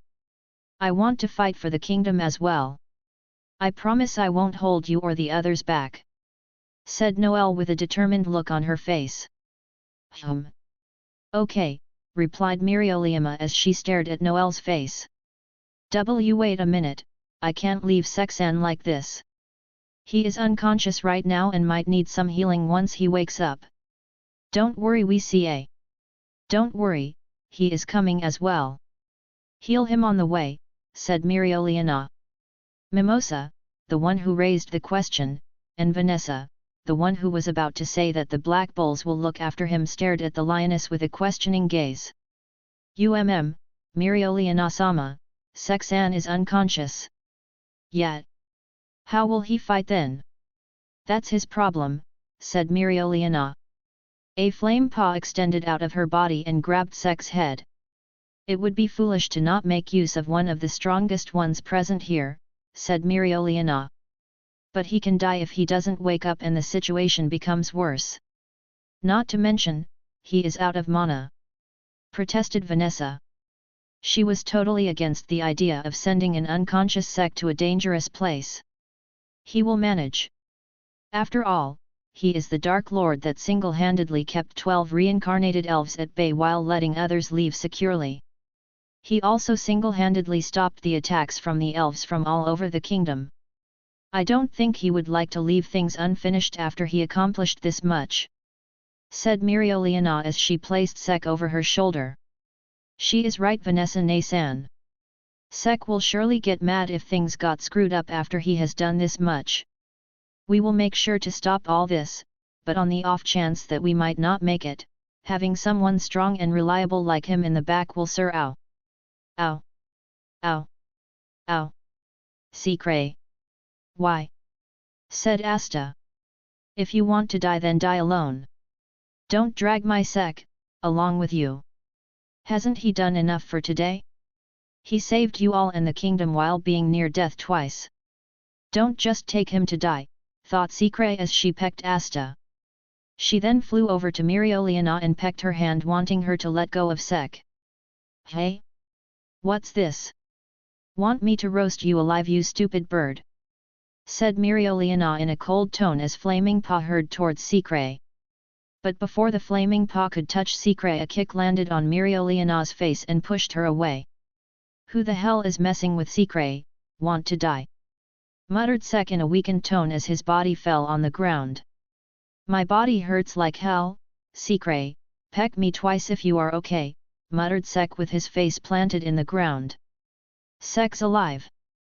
Cheered Asta in excitement. The others snapped out of their thoughts from seeing Mereoleona being kicked away and stared at Sek's body, which was twitching in pain. Secret landed on Sek's head before she pecked twice. Glad you are okay, now can someone bring me some of Charmy's food? Need some fuel before we head to the fight. La? Roger. Wait a bit, replied Charmy as her sheep started to work rapidly. See, he is ready to fight, said Mereoleona as she wiped the dust off her face while looking at Vanessa. Sigh, what to do with the weirdos of my squad? Muttered Vanessa. While this was going on, Secret silently hopped closer to Sek's ear and whispered. Don't make me worry like this, you idiot. Who said that? Me. Me, who? Your partner. Your partner who?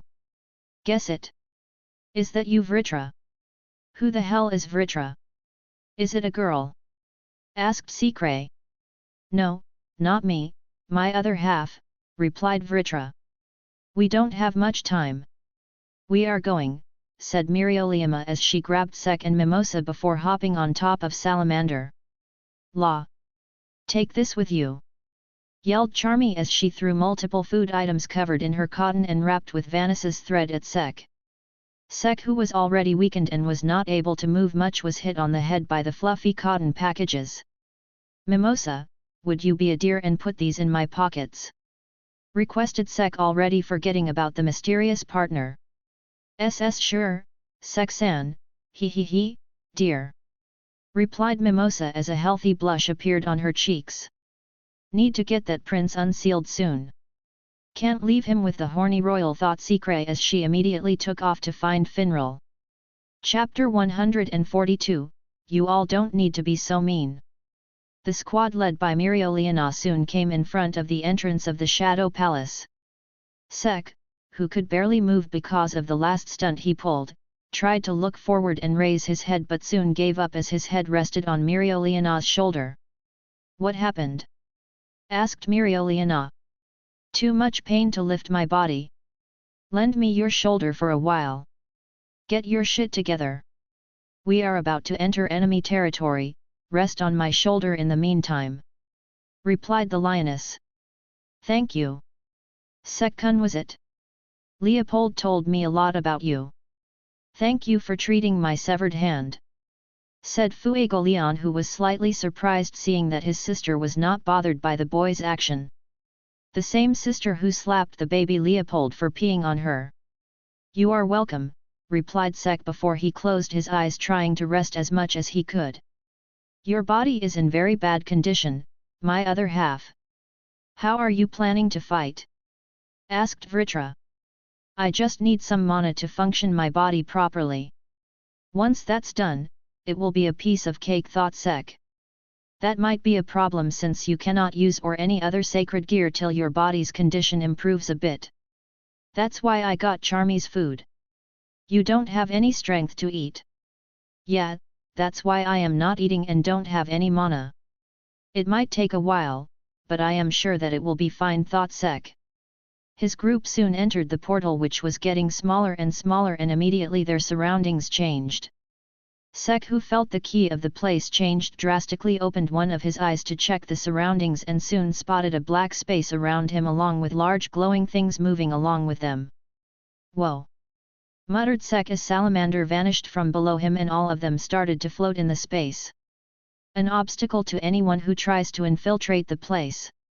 asked Fuegoleon. "Seems like it," replied Nozel. "Haha! We're surrounded by strange mana," said Mirioliana. "I cannot control my magic," said Mimosa. "I cannot control my body," said Sek. "Shadow Palace, I hear it's the boundary between this world and the next," explained Nozel. Cell just let his body fall through the space since he could tell that moving wasn't not being helpful. Soon he felt gravity being in effect once again and sighed. "Wait, gravity, ack." And soon enough Sek's body fell flat on the ground, which enhanced the pain he was already suffering from. "Kaie!" Soon a noise was heard and Sek looked up only to see a familiar royal tsundere coming toward him. "No no no! Noel Dua!" Before Sek could even finish his word, the royal tsundere fell on top of him, further injuring the Dark Lord. "Sek! Are you all right?" asked Noel in panic. "F***CKU, Noel!" muttered Sek with difficulty before he fainted. "Sek! Don't die! Wake up!" panicked Noel as she saw something like a soul come out of Sek's mouth. She immediately took out her wand, pointed it at Sek, and dropped a ball of water on his face. "Cough cough **oi. You trying, to, cough kill me?" asked Sek with difficulty, seeing which Noel sighed in relief. She got off Sek and used her magic for a water ball to appear below him since she knew that he was having difficulty moving. Sek, who was now riding a water ball, looked around his surroundings and tried to feel the key. No one nearby. "Now the question is, which way to go?" asked Sek. "The only entrance. Above us." "Are you ready, Sek?" asked Noel. "Let's see, I don't have any mana and my body is in too much pain, yet, I am totally fine." "Who told you to come if you were having this much difficulty?" Captain Mirioliana, speaking of which, where are the rest of them? Asked Sek as he started to look around. Realizing this, Noelle started looking around as well and soon realized that it was only her and Sek who were in the room. I cannot feel their mana, they are not close by, said Noelle. Seems like just the two of us. Well, let's show the world what this master-student duo is capable of, said Sek. Who are you calling your student? Noelle Silva. The royal rookie of Black Bulls. 8th Sundara who used water magic, though she only mastered control over magic thanks to the support of her great teacher Sek Bronzeza. Kur. You. Noelle growled in anger but wasn't able to retort since what Sek said was true. Anyway, on to the serious matter. Please take out the food that Charmy made and put a bite-sized piece of it in my mouth, said Sek as he gestured toward his pocket. Noelle nodded and took out the food from Sek's pocket before she shoved it in his mouth. Sek tried to chew on it but was having difficulty doing so. His body was out of energy to do even such a simple task. This makes me feel pathetic. Noelle, I am ashamed to ask you this, but can you do me a favor? Asked Sek. Humph. What is it? The great Sek Bronzeza needs a favor from me. Replied Noelle. It's fine if you don't want to. When the elves come at you, don't expect my help, said Sek. Ak, what do you want? I can't chew. Make me swallow this with your water magic, said Sek. You can't chew? Well, you do look quite lifeless. Even hearing and understanding your voice is difficult since you cannot speak properly. All right, leave it to me, said Noelle as she crumbled some food in her palm and coated it in a water ball before launching it inside Sek's throat. Cough cough cough. Oi! Easy there, I am injured. Open your mouth, great Sek Bronzeza-sama. We need to get your magic back, said Noelle with a grin on her face. You will regret it, you royal Tsundere. I will have my revenge, replied Sek. Hat. The next water food ball was launched into Sek's mouth, which almost choked Sek to death. This continued for a while until Sek got some usable amount of mana back. All right. Stop, Noelle.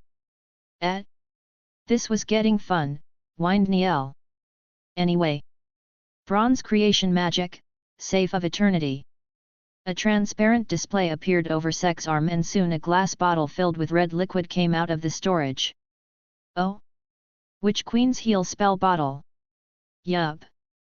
The best thing that came out of Witch Bitch, well after Vanessa-san. She tops this healing spell. Now open it. Noelle did as Sek told, and just as the lid opened, a red blood cocoon formed around Sek. The cocoon did some work for a while and soon started crumbling. The Dark Lord is back in action! Exclaimed Sek with his body completely healed and full of energy. All right, let's get going then, said Noelle as a water bubble formed below them and the two of them started flying up. Sek looked up as he started munching on the sandwich that Charmy packed for him. So, who do you think we will meet first? Enemies or our friends? Asked Noelle. Enemies. Oh? You sound pretty confident. No, idiot. Enemies. Yelled Sek as he grabbed Noelle and jumped off the bubble. A moment later, a huge column of intense flames attacked the bubble, destroying it in an instant. Landing on the ground, Sek and Noelle looked up to know the identity of their attackers. Ara, a royal right off the bat. Seems like we are lucky. Wait, that man is here as well, shit. Said Elf Anna as she smiled seeing Noelle, but soon the smile vanished once her gaze landed on Sek. Fana? Long time no see, Fana-chan. Called Sek as he waved at the pink-haired elf that came along with Elf Anna. Sek Bronzeza. Long time no see. You look fine. Replied Fana with a smile on her face. So do you look different from last time though. Ah, this is my new body. This time my mind is clearer than before. I see. You look more cheerful now. You smile now too. Last time you kept saying I hate you over and over again. Haha, I remember that. The human and the elf converted happily with each other. Meanwhile, the other elf and the royal looked at their respective partners with dumbfounded expressions on their faces. Oi! Idiot! What are you doing talking calmly with our enemy? Said Noel. Fana. How can you act chummy with a human? Said Anna. It's fine, right? Me and Fana bonded during our last fight. I am just asking how is she? Replied Sek with a questioning look on his face. It's fine Oni-chan. Sek Bronzeza is a nice human, replied Fana. Oni-chan? Asked Sek as he looked at the two elves. Doesn't matter. We need to stop the elves from performing the ritual, remember? Hurry up! Said Noel. You are right. Oi Fana. What is it? Would you and your sister mind letting us pass through to the central chamber? We are in a hurry. Sorry. But we cannot. Why don't you two just stay here calmly and we won't do anything to you? I don't want to hurt you, Sek. Said Fana. First of all, hurting me, kind of a stretch. Secondly, sorry but we need to pass through, replied Sek. The two then stopped talking as they stared at each other. The situation got tense and Anna and Noel got ready to fight. They were waiting for their partners' actions and started preparing their spells. Seems like we have come to a disagreement, said Fana as mana flared around her. Seems like it, replied Sek as he sighed. He was stalling time by talking with her to absorb mana using his sacred gear, but it seemed like he could not stall any further. Let's play for a while, said Fana with a smile as flames gathered around her. This gave Anna the signal as flames gathered above her. Flame summoning magic, mystic firebird. Ignis materialized above Anna and geared at Sek and Noel. Sure, but it might get over pretty soon, replied Sek as his grimoire started flipping. Noel took it as her signal and unleashed the spell that she was preparing. Water creation magic, Valkyrie dress.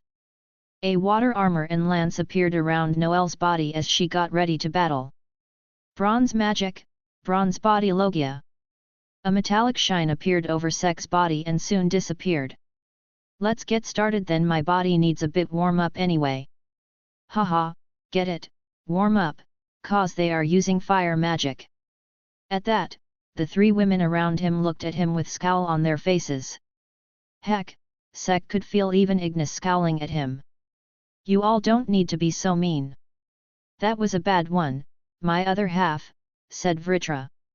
Shut it, thought Sek as he ignored their gazes and got ready to battle. Chapter 143, I know that you don't mean to, but that is very discouraging for my resolve. The elves and the black bulls stared at each other. So Noel, excited for our first team-up battle in a long time? Asked Sek as bronze swords appeared in his hands and above him. Yes, I am, replied Noel with a smirk as the two of them launched in different directions. Fana, let's do this together. I don't know about the royal but, the man is dangerous, said Anna. Got it Oni-chan, said Fana in an excited tone. Bronze creation magic, countless swords plus frost debuff magic, frost touch. The swords that were following Sek started to multiply and release a cold aura. Water magic, sea dragon's water ball. Multiple water balls formed around Noel's water lance as she pointed it toward the elves. In an instant, the water balls and ice-cold swords launched toward the elves from different directions. Ignis. Seeing the fast-moving attacks coming toward them, Anna called her phoenix to take action. Ignis chirped as she moved forward and wrapped both Anna and Fana in her wings, shielding them from the attacks. The attacks made of water magic and ice debuff hit the phoenix, making Ignis screech in pain. The flames around it started to dampen because of the water and a thin layer of ice started to form over its body because of the ice debuff. Bad move, commented Sek as his grimoire started flipping. Bronze creation magic, bronze rider flight mode. A hoverboard formed below Sek's feet and he immediately sped towards the phoenix. Kaiser, Demon Rush. A red aura came out of the board as it started taking a demonic visage. Ignis looked at the incoming demonic figure with a fiery glare. She was glaring with flames coming out of her eyes. Ignis, Phoenix Flare. Anna, who was being protected by Ignis, ordered the phoenix from inside. The mana gathered inside the phoenix as she opened her mouth with flames gathering in front of it. Not bad. But not enough to phase us. Right, Noelle? Yet. Water creation magic, sea dragon's roar. Noelle appeared above the phoenix with a dragon head forming at the tip of her lance. The phoenix and the elves looked up at the royal. The water dragon looked at its prey and roared out loud, making the elves flinch. A royal with this kind of magic. What's up with these royal girls? First that flame magic royal and now this little girl. Oi! Don't badmouth my student! Yelled Sek, who was now closed in at great speed, seeing that the elves were distracted. Kaiser demonic crash. The demonic figure crashed into the phoenix, grabbing its head in its mouth and dragging it away from the elves. All yours, Noelle. Do it, said Sek with a smirk, seeing that Noelle nodded with a smile. The sea dragon launched toward the elves, who lost their defense and were now stationary targets for the giant water dragon. Boom roar. The phoenix crashed into the wall at the same time the water dragon devoured the two elves. The dragon continued to tear through the two elves and finally crashed into the ground, forming a giant crater. Sek looked at the phoenix that started falling after the crash, and after making sure that it wasn't going to attack, he directed his gaze at the elves. The moment his gaze landed on the elf sisters, a deadpan expression appeared on his face. You straight up killed the two of them? Noelle. We needed Anna's body. Just like Sek said, Anna and Fana were missing the upper halves of their bodies from Noelle's attack. Verwa. I am sorry. I thought that they could take on my spell since the two of them were elves. My power was increased by my armor, so I wasn't able to predict that. Wah. What do I do? Sek. What should I do? Asked Noelle in panic. But the moment expressed her worries. A large amount of flames erupted out of the bodies. Flame recovery magic, Phoenix robe. Flame recovery magic, Phoenix feathers. And soon the flames started to die down and the upper halves of the ladies returned to their bodies. Sek stared at the two elves intently and then gave a thumbs up to Noelle. Good job, Noelle! Cheered Sek as he saw the naked upper halves of the two elf ladies. Pervert Sek! Yelled Fana as she felt Sek's gaze and covered her boobs with her hands. A bright blush appeared on her cheeks as she glared at the Dark Lord. For some reason, my subconscious is telling me to flaunt my breasts to that human, said Anna as she lifted her breasts with her arm with a blush on her face, but soon she covered her breast with her hands as well. The two elf sisters glared at the male human with a blush covering their cheeks as both felt embarrassed to be seen by a man. I apologize and thank you at the same time, said Sek as he lightly bowed to the elves. The three ladies in the room gave Sek a stink eye, to which Sek just shrugged his shoulders. It isn't my fault that they lost their clothes, and it's those, thought Sek as he silently peeked at the giant assets. Stop looking already, human! Yelled Anna. Tell your tits to stop looking at me. I am just making sure that you two don't do something underhanded, replied Sek. You are a scum. Just turn around if you don't want me to peek. Ha! Like hell we will. I know that you will attack us once we lower our guard and expose our backs to you humans, said Anna. I won't. The Dark Lord doesn't use underhanded tactics like that. If you don't believe me, you can ask Fana, stated Sek. The older elf sibling looked at her sister. Fana stared at Sek's face and soon a small smile appeared on her face. That is true. He is an admirable human, though a pervy one.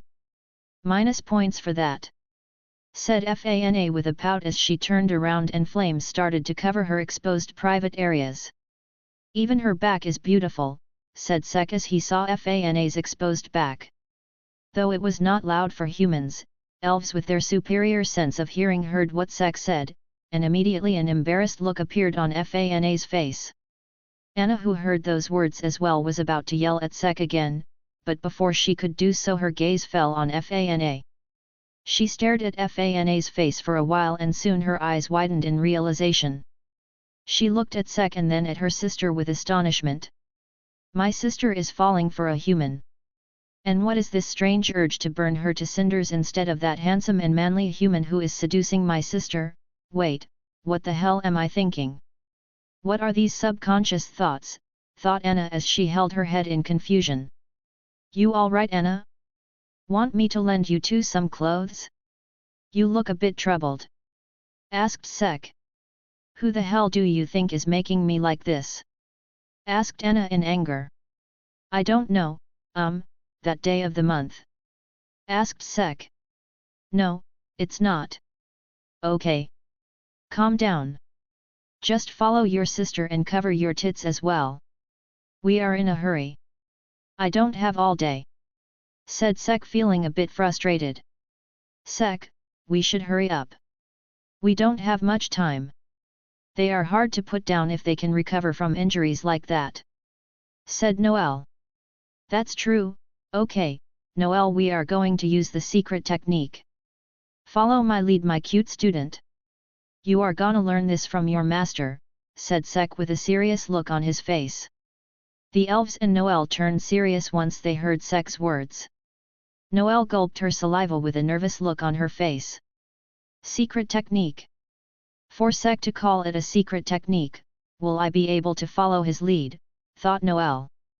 Mana gathered in the overboard as it glowed brightly. A smirk appeared on Sek's face as he looked at the nervous elves and all of a sudden he yelled. Nigerundeo Noelle. Not even wasting a second, the hoverboard and the Dark Lord zoomed through the room. The ladies looked at the scene with shocked expressions on their faces, but soon they realized what was happening. That is your secret technique? Yelled Noelle as she too followed Sek the moment she realized what was happening. Hell yeah, it is. The secret technique of the Joestar family. Don't question it. Replied Sek as he slowed down a bit for Noelle to catch up. Wait. You cannot escape us. The elves soon snapped out of their trance and started following the master-student duo who were already quite far away. Noelle looked behind and saw the elves chasing them on Ignis's back. Are you sure that it's the right choice? Asked Noelle. Time is of the essence here. The sooner we deal with the main issue the better. Besides, it's not like one or two more elves will be that big of an issue. We can deal with them all in one go. Have you gone crazy? A single elf alone is dangerous. You are asking to fight multiple of them at the same time. What? You're not up to the challenge? I expected better from my student. I am not your student, and who said that I am not up to the task? I am royalty. I won't back down from a challenge that involves saving my kingdom. Replied Noelle with a determined look on her face. Ha, that's my student. Now follow me, my child, as I lead us to the enemies that will sure as hell outnumber us. Declared Sek. I know that you don't mean to, but that is very discouraging for my resolve. Said Noelle with a deadpan look on her face. Chapter 144, I was just waiting to break a few of my limits. Sek and Noelle continued to fly away from the elf sisters while protecting themselves from the continuous flame spells that came toward them. Sek glanced back at the sisters who were quite far away with an annoyed look on his face. How long are they going to continue these useless attacks? Yeah, at this point they are just wasting their mana. Should we fight back? No. We cannot afford to waste time on simple fights. We need to focus on the bigger issue. If the castle separated us, there is a chance that no one is sent to the room where the ritual is going to take place. We need to stop that at any cost if what Mimosa said is true. Yeah, you are right. We cannot let our friends get turned into elves forever, replied Noelle with a serious look on her face. Sek nodded as he and Noelle increased their pace. Seems pretty serious. Better be back to full mana before you jump back into a fight, my other half. We need to enter mode if we want to overwhelm that elf from earlier. Said Vritra. Yeah, let's just hope that we are not late and my mana is sufficient by the time we reach there, replied Sek. His sacred gear was active and he was absorbing mana on the move, but he was nowhere near full capacity. They all are going at it, said Sek as he felt the mana from the various rooms they were passing through. Yet, Miriolian-sama and Fuegalian-sama are really amazing, I just hope Bakista is fine, also Mimosa, said Noelle. Worried for Mr. Muscle Shorty, Tsundere Royal-sama? Asked Sek with a smirk. What do you mean by that? As if I will worry about that Bakista. It's just that he is very reckless and gets injured all the time. Haha, don't have to get so worked up, Noelle. Asta will be fine. As much of an idiot as he is, there is no denying that he is strong. Also, I will feel bad if something happens to Asta or any one of you for that matter. So, I can just hope that nothing bad happens. Said Sek. You will feel bad for all of us. Of course. I mean, why wouldn't I? You all are my friends and I care about all of you. Everyone from Black Bulls, Anna, Mimosa, Klaus, Captain Mirioliana, and especially you, since not only you are my friend and fellow roomie, you are also my student. After all, this is over, I will teach you how to use Mana Zone. Be prepared. What the hell are you saying all of an sudden? Said Noelle with an embarrassed look on her face. Seeing her expression, Sek laughed, making Noelle angrier at the Dark Lord. But all of a sudden both of them stopped what they were doing and their eyes widened in surprise. This mana, muttered Noelle. It's very ominous. And strong, muttered Sek. This presence, a devil, it's a bit different. My other half, you said that there were no devils in this world, right? Asked Vritra. Yeah, as far as I know, replied Sek. But this presence is awfully similar to the devils. You should hurry up, my other half. A presence of a devil is never good news. Roger that.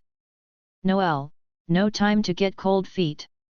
Let's pick up the pace, said Sek as he started moving.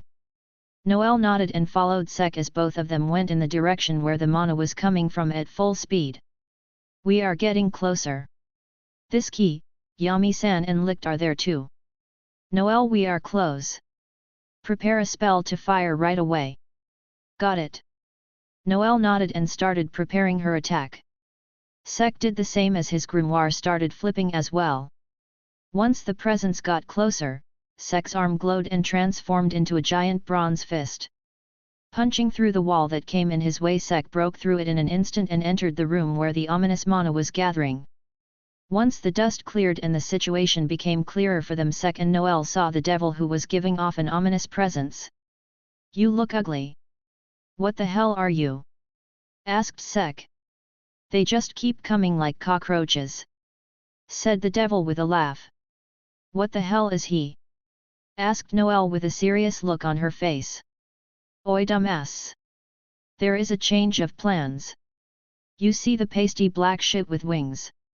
He's the enemy now. Said Yami as he pointed at the devil. Yami-san. I should let you know that after mastering your monocloak technique, I mastered your space cutting technique as well. Said Sek with a proud look on his face. Hey? Are you for real? Oi! I will sue you for copyright. You better pay up for my teachings. Said Yami as he pointed his sword at Sek. Ha! Sue me all you want. I will master it to the extent that it will look like you were the one who stole my technique. Mocked Sek. Like I am gonna let you. I will break a few of my limits and will make it better than yours. Do your worst. But there is no way you are gonna be better than the Dark Lord. While this was going on, the other people in the room were looking at the two idiots who were ignoring the enemy and were busy with their quarrel. Even the devil was thinking about what the hell was wrong with these morons who were openly ignoring him. You bugs are really amusing. You all fail to perceive the danger you are in. Said the devil as he looked at Yami and Sek. I don't want to hear that from someone who is at point blank range from that dumbass attack, said Yami as he took a puff of his cigarette. Hey! The devil turned around with surprise and saw a giant metallic animal skull directly behind him charged with mana. Bronze creation magic, weapon make Gaster Blaster. Not even getting a second to dodge, a huge mana beam came out of the mouth of the skull, blasting the devil who was mocking them a second ago. Hey, you should not have told him. I was gonna charge my attack some more, complained Sek. Hey? You were charging. My bad. Thought you were ready. Anyway, let's get this party started, said Yami with a smirk as he tightened his grip around his sword. Let's do it then. Ready Noel? Asked Sek as he took out X-Dace out of its sheath. Noel and Elf Charlotte looked at the two Black Bull swordsmen with shocked looks on their faces. They looked like idiots to them who were simply ignoring the threat and were arguing with each other, but to think that they were planning from the start. What are these humans, thought Charla, the Elf Charlotte. Sek is one thing but even Captain Yami was in on that, thought Noel. Stop zoning out and get ready, yelled Sek as he rushed towards the devil. Let's get going, prickly queen. Can't let the brats beat us, said Yami as he too rushed toward the devil. That was a good move Bulletin. Yeah, I am a superior villain monologue. Don't want to hear it, said Sek as mana gathered in his sword and it started glowing. Let him do it. It will be more satisfying to crush him after that monologue, said Yami as his grimoire started flipping. Dark magic, dark cloaked avidya wild slash. Black and white blades made of mana started raining down on the devil without any warning.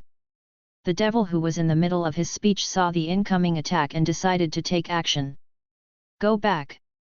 With those two words, the flying slashes that were heading toward the devil stopped and immediately went back to attack their respective mages. Dark magic, black hole. Trying to harm the host using X-Dace's attacks. Stopping the attacks. A mechanical voice spoke inside Sek's head and in an instant, the flying slashes from X-Dace disappeared. Love you X-Dace-chan, said Sek as he kissed the blade of his sword. That's a troublesome magic he got, said Sek. Yeah, that pasty dude can do almost anything with his speech, replied Yami. Hehe, that my friends is my word soul magic. And now take this. Storm of blades. A black portal appeared above the devil and various bladed weapons started to rain down on Yami and Sek. Seeing the incoming blades, Yami jumped back and focused on key reading to deal with the blades. But his gaze fell on Sek, who simply stared at the weapons without any worry. Seeing that, he lowered his sword and started focusing on his cigarette. Oi! What are you doing? Do you want to die? And what is that man thinking? Simply looking at the attack. Stop shouting, let that brat cook, said Yami in an annoyed tone as he blew some smoke. Bronze creation magic, countless swords. I mean, two can play that game, said Sek with a shrug. The weapons started shrinking each other, cancelling the attack without much difficulty. The devil looked at the scene with mild surprise and then clapped his hands. I didn't notice it before, but you have quite some mana in you, said the devil. Thanks, I guess. Let's play some more then. Storm of blades, storm of blades, storm of blades. 3 more portals appeared and started firing their weapons at Sek. Not even glancing at weapons, Sek just poured more mana into his spell and the bronze swords started cancelling the new attacks as well. This ain't all you can do, right? Asked Sek, feeling pretty underwhelmed by the attacks. Not at all, said the devil with a smile. Iron spear. Iron sand appeared around Sek and multiple spears made of it impaled him without any warning. Haha! Did you like that? Asked the devil, feeling amused. Sek just blinked in surprise and looked at the spears that were piercing his body. Not much, replied Sek as he simply slashed the spear with XD and jumped down. He then took the spears out of his body that healed itself in an instant. Bronze magic, bronze body logia. Since the spell was already active, no harm happened to him. Yumi-san, don't tell me you were struggling against him. Hey? Who said that I was struggling? I was just waiting to break a few of my limits to finish him off in a flashy single hit and make everyone realize just how great I am," replied Yami. "Yeah, not gonna believe that," said Sek. The devil was shocked by the scene that was happening in front of him. He cannot believe that the human was totally unaffected by his attacks.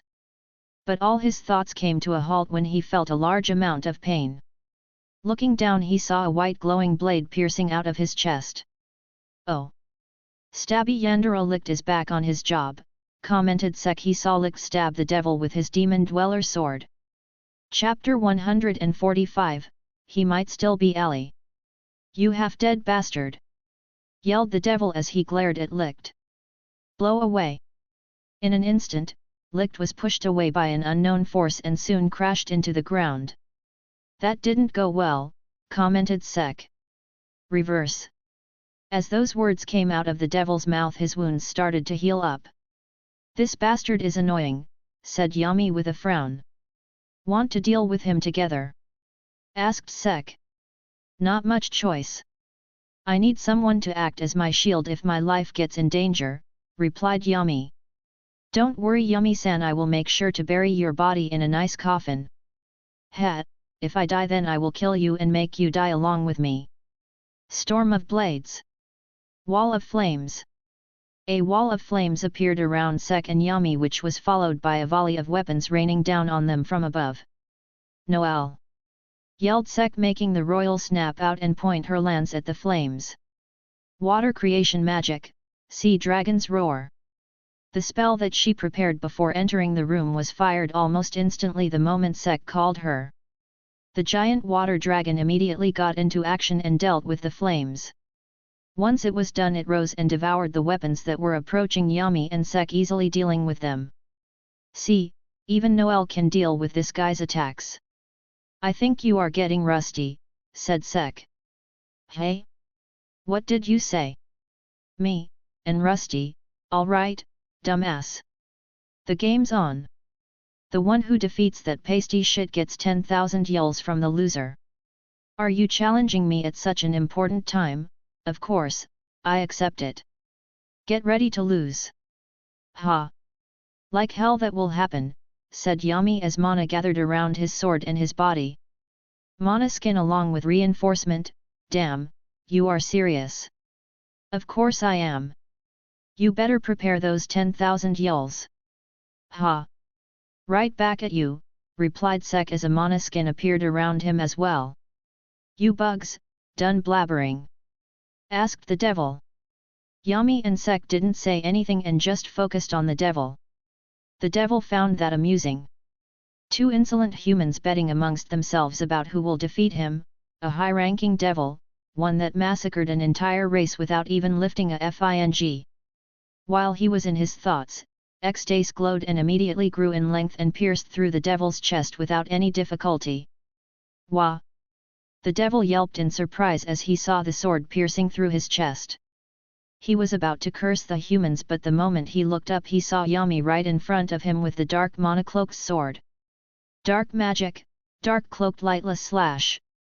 The mana slash released by the blade traveled forward and struck the devil, pushing him out of the sword. "Oi! Don't sabotage my attack!" complained Sek as he saw Yami attack the devil when he was about to cut the devil in half. "Ya snooze ya loose, dumbass!" replied Yami as dark magic covered his blade once again. He focused on the devil and was about to continue cutting him. His dark magic was somehow effective against the devil and he was gonna take full advantage of that. Dark magic, dark clo. Bronze creation magic, weapon make gaster blaster. Before he could complete the spell, a mana beam engulfed the devil from above. "Oi dumbass! Stop hogging my prey!" yelled Yami. Sek simply ignored his squad captain and started running toward the devil. "Vanish!" With just a word, the mana beam and the bronze skull disappeared. This made Sek and Yami narrow their eyes at the devil. "At least he looks injured," thought Sek. "This devil is a troublesome one," commented Vritra. "Well, everything that we did today was troublesome," replied Sek. "True that." Sek and Yami both landed in front of the injured devil, but Yami was a moment faster. Dark magic, dark cloaked avidya wild slash. Multiple dark magic slashes came out of the blade and flew toward the devil, making various slash marks appear on the devil's body. "Tch, that's shallow," said Yami with a frown. "His magic resistance is high," said Sek as he grabbed Yami's collar and pulled him back. Iron spear reverse. In an instant multiple iron spears appeared on the ground where Yami was standing earlier. "Phew, that was close," said Yami as he sighed in relief. "Focus back, he is healed once again," said Sek as he let go of Yami. "You two are getting on my nerves." Lightning spear water javelin crack up bind. The devil, who was now irritated by the human duo, used multiple spells at once. The ground below Yami and Sek cracked open, making their balance stumble, and a second later black vines appeared out of the ground and bound the two of them, stopping their movements for an instant. The lighting and water spears that were floating above the devil then launched towards the humans, who looked totally defenseless. "Die, you two!" Water creation magic, sea dragon's roar. Briar creation magic, briar tree. Charla and Noel, who were watching from the sidelines, immediately took action once they saw the attacks heading toward Yami and Sek. The water dragon immediately headed toward the water spear and easily dissolved it in its body, while the briar magic blocked the lightning spear before it could even reach Yami. "Don't forget about us!" yelled Charla. "Take this!" yelled Noel as the dragon continued towards the devil. "Return!" The devil used his magic to make the water dragon attack Noel. The dragon did turn back, but since it was still connected with Noel's water lance, the Tsundere gained control and made the dragon turn around and chomp down the devil. "That's how you play a reverse card. Good job, my student!" exclaimed Sek as he used X-Days to free himself and Yami out of the bind. "Thanks, prickly queen." "Humph, don't think that I did this to help you. It's just that it seems like your dark magic is effective against the devil," replied Charla. "A welcome would have been fine as well," replied Yami with a deadpan look on his face. "The Tsundere are multiplying, it might be an Avenger-level threat," said Sek. "Blow away!" The devil, who was trapped in the water dragon's body, used his magic to destroy the water dragon, freeing himself successfully. You all will." Before he could finish, Licht appeared from the side ready to attack the devil. Earth wall. An earth wall erected in front of Licht stopped his attack. The devil immediately jumped away and took off into the skies. Iro. Flame magic, phoenix flare. An intense stream of flames engulfed the devil out of nowhere, making the other look in the direction where the attack came from. "Don't you dare attack Licht," warned Elf Anna as she glared coldly at the devil. "Vanish!" The flames disappeared in an instant, revealing a charred devil who looked royally pissed. "You all just keep on increasing and get in my way." "Charla-chan. Long time no see," called Fana as she saw Charla. "Not now, Fana. We need to deal with that devil first," said Charla. New enemy?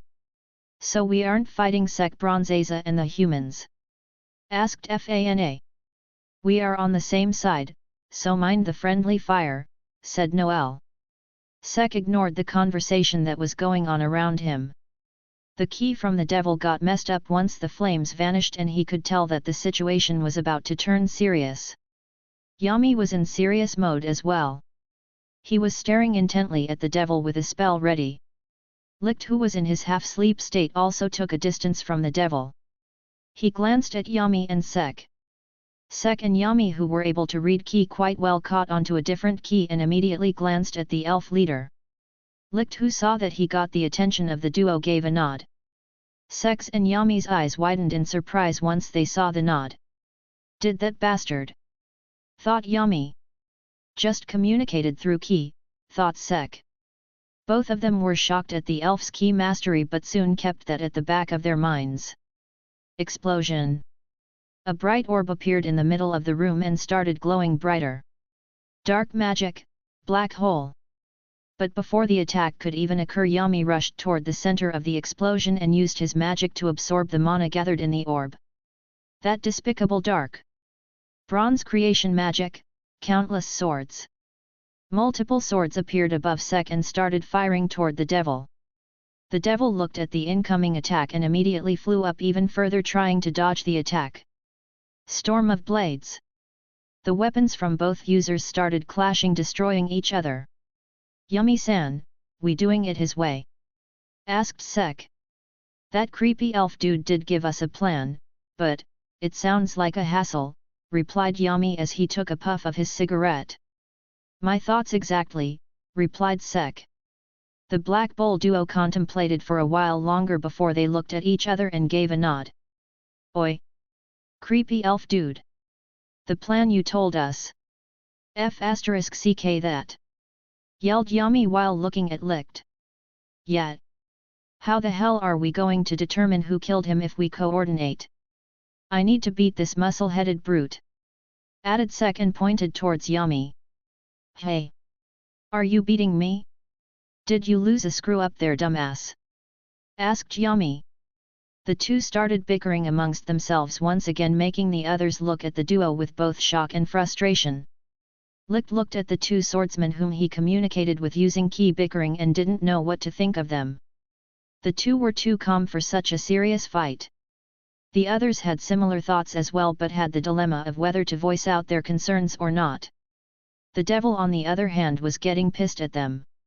To openly ignore a superior being like me, I will kill them so badly that even their souls will shiver from the outcome, thought the devil as he pointed his finger at the duo. But the instant he raised his hand in their direction, the whole arm was chopped off without even a moment's delay. Don't think we forgot about you, said Sek, who was now standing close to the devil. Don't get ahead of yourself, you pasty shit. You are just a 10,000 yell bonus for me, commented Yami, who was in midair with dark magic radiating out of his katana. Dark magic, dark cloaked lightless slash. Yami swung his sword and fired a dark magic slash at the devil, who was still shocked at the speed of his hand getting chopped off. But soon an eerie shiver struck his body as he felt the dark magic slash coming closer. Shit! His wings opened wide as he tried to fly away. Keyword word being tried. And where the heck do you think you are going? Asked Sek as he grabbed the devil's face. Sek smirked and started applying force in his grip, making the devil squirm around trying to free himself. Blow ah! You speak too much, commented Sek as his hand turned to bronze and then formed a gag around his mouth. Sealing the devil's ability to speak, Sek pointed the devil's back toward the incoming dark slash that successfully cut through one of its wings. The devil winced in pain at the loss of its wing and glared hatefully at Sek. But that didn't even faze the Dark Lord as he simply slammed the devil's head into the ground. Sek looked at the head that he just slammed into the ground and saw the devil glaring at him. He was about to slam it once again, but out of nowhere a strong burst of mana came out of the devil's body, sending Sek flying and destroying the bronze gag around his mouth. Reverse. The familiar words came out of the devil's mouth once again, and in an instant the devil was back in perfect shape. The devil immediately took flight and glared at all the pests that had been annoying him for a while. Blast away! Words filled with anger came out of the devil's mouth, and all the people standing in the room were blown away by an unknown force plastering all of them in the wall. Just because I let you all live this long, you bugs think that you are a match for me. Sek and Yami jumped out of the cracks where they were plastered and dusted off their clothes. Looks like his switch finally flipped, said Yami, lighting another cigarette. The hard part starts now, I guess, said Sek as he glanced at the devil, who was glaring at all of them. Yami put his lighter away and made eye contact with the devil as well. The two swordsmen then looked at their surroundings and took a deep breath. Licht did the same and closed his eyes as mana skin appeared around him. Taking that as their cue, Yami and Sek closed their eyes as well, and their mana skin appeared around them as well.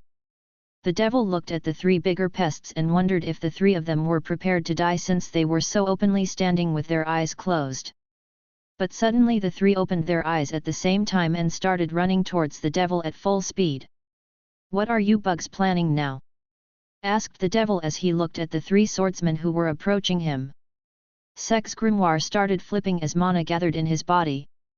Time debuff magic, fast forward x4. Sek's speed increased dramatically, which caught the devil by surprise. Taking full advantage of that opening, both Licht and Sek appeared near the devil with their swords charged with mana. Sek and Licht pointed their swords at the devil, ready to stab him and explode him with mana blasts from their swords.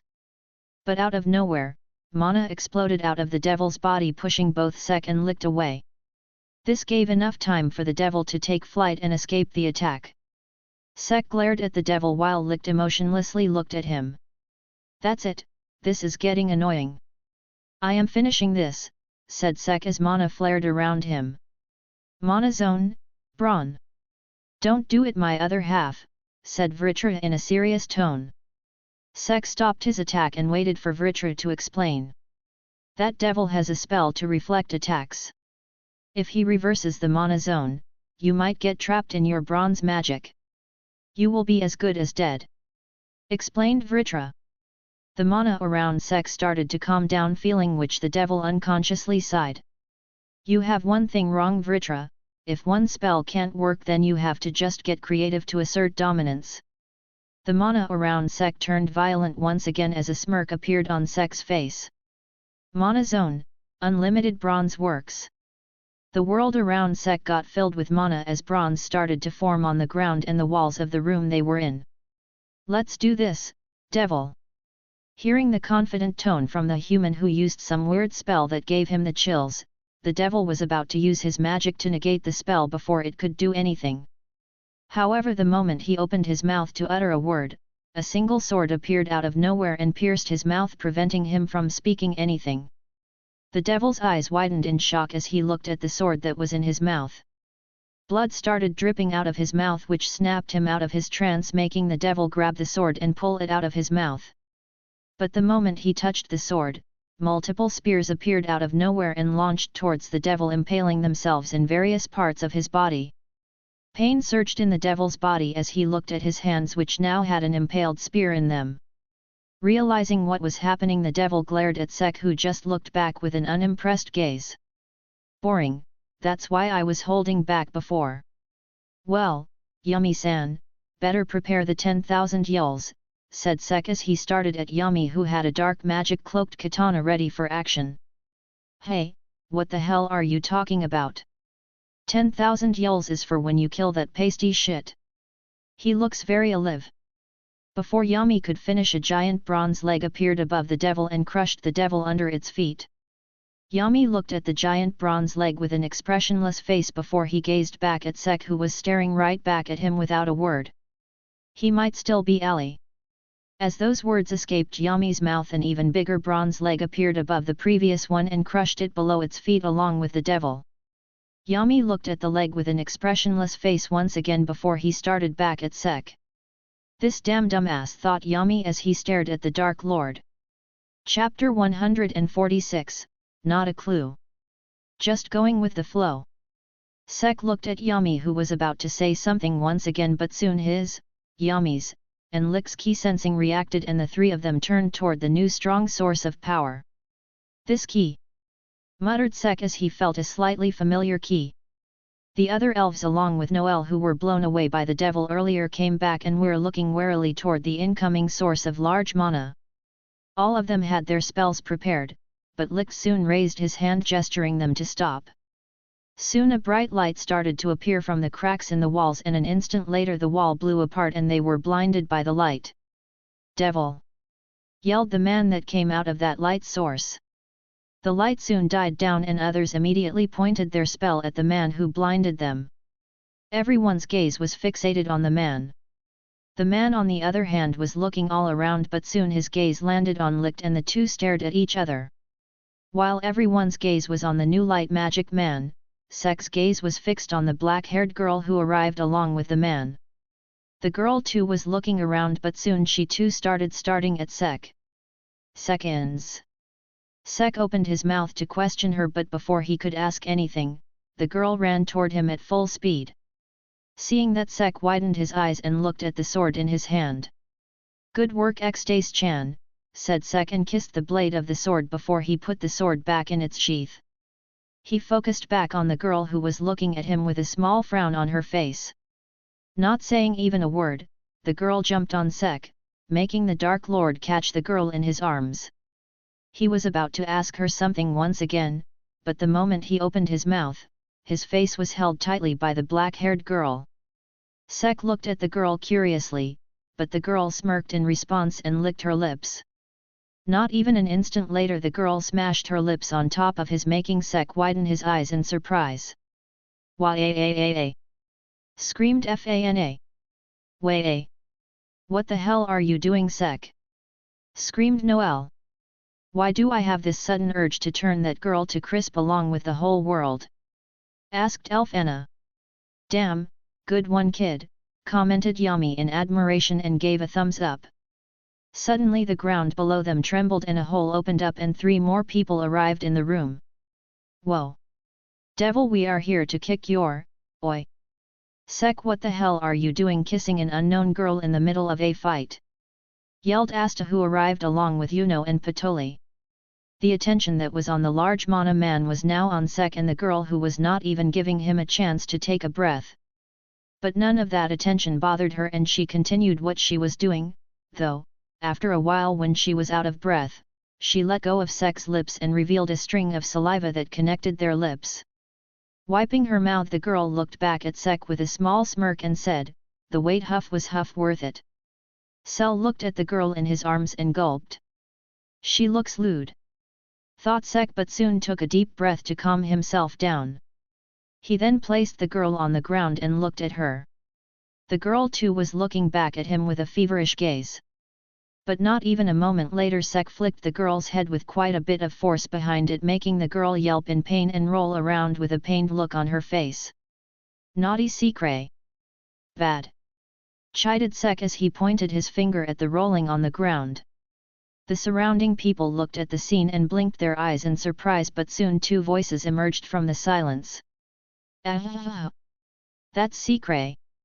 asked Asta and Noelle in shock. "You realized?" asked Secret with some tears in the corner of her eyes. "Why the hell do you think you are still alive after assaulting the Dark Lord like that?" asked Sek with his arms crossed.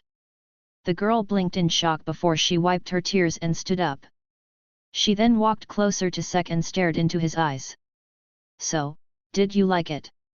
asked Secret with a serious tone. "Liked what?" asked Sek back. "My real appearance. The kiss from earlier." "Me?" replied Secret. "Yeah, no comments, and of course," replied Sek back. The two stared at each other for a while before a smile appeared on Secret's lips and soon she hugged Sek tightly. "I have been waiting to do this for so long," said Secret with a blissful expression on her face. Sek sighed but soon smiled as well before he hugged her back. "Just to make sure, but you do understand what is going on, right?" asked Vritra. "Not a clue. Just going with the flow. However, if that kiss meant something then I can take a guess," replied Sek. "Don't know if I should be impressed by that or not?" asked Vritra. "No reason to not be impressed with the Dark Lord," replied Sek. "Ahem. Ahem. Asterisk ahem. Asterisk. Asterisk ahem. Asterisk." Hearing the obvious cough that was begging for attention, Secret let Sek free and looked at the source of annoyance with a frown on her face. But her expression turned back to normal once she noticed that the one who interrupted her was none other than the first Wizard King who came along with her. "You seem very excited, Secret, but please focus on why we are here first," said the first Wizard King as he gestured towards Licht. "Yes, Prince." Leaving Sek's side, Secret walked towards Licht and pointed her hand towards him. Sealing magic, inverse release. A pattern appeared in front of Licht that started glowing as mana passed through it. Soon the elf leader's eyes widened in shock, but Sek could tell that the man was finally awakened. Strong, thought both Yami and Sek when they felt the key of the awakened elf leader.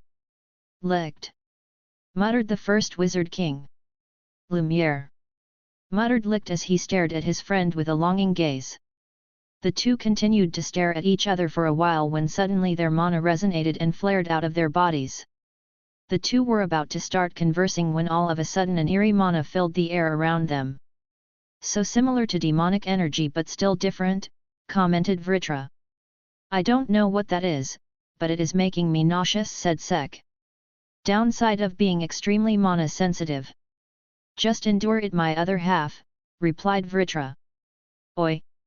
Dumbass! Called Yami. Sek turned around to know what his squad captain was saying, only to see a wide grin plastered on his face. The pasty shit's still alive. The bet continues. Saying that Yami's katana got covered in dark magic. Such a dangerous situation and you still having delusions? Just sit back and let me do my thing, replied Sek as he took X-Dace out of its sheath once again. The two had wide grins on their faces, totally not bothering about the danger that they might face. Seeing that Lumiere turned toward Licht and Secret wanting to ask what the two idiots were doing, only to find both of his friends sighing at the actions of the two swordsmen. Typical Sek. Somehow it's refreshing to see these two so calm in front of that devil. The giant bronze leg that stomped the devil earlier started to disintegrate and soon black tentacle-like structures started to emerge out of the ground. Reverse. A new mouth appeared on one of the devil's uninjured parts and soon the devil got back to his previous state. That pasty shit's annoying, said Yami with a sigh. Did he just grow another mouth over his crotch?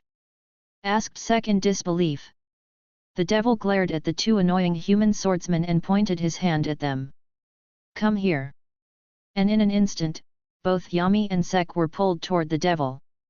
You two are the ones that are getting anno. You speak too much. Shut up and just die, you 10,000 yell bonus. Before the devil could finish, the two sheathed their swords as dark magic gathered over their fists. Dark magic, dark cloaked blackout smash. Dark debuff magic, dark cloaked magic smash. The two black bowls punched the devil with full force, sending him flying, plastered in the wall with the body below his torso gone. Lumiere and Secret, who arrived just now, looked at the scene with their mouths wide open, not knowing how to feel that two men just punched open their old nemesis with such ease. Meanwhile, the two men in question were now falling and were wrestling in mid-air. Oi, you muscle brute!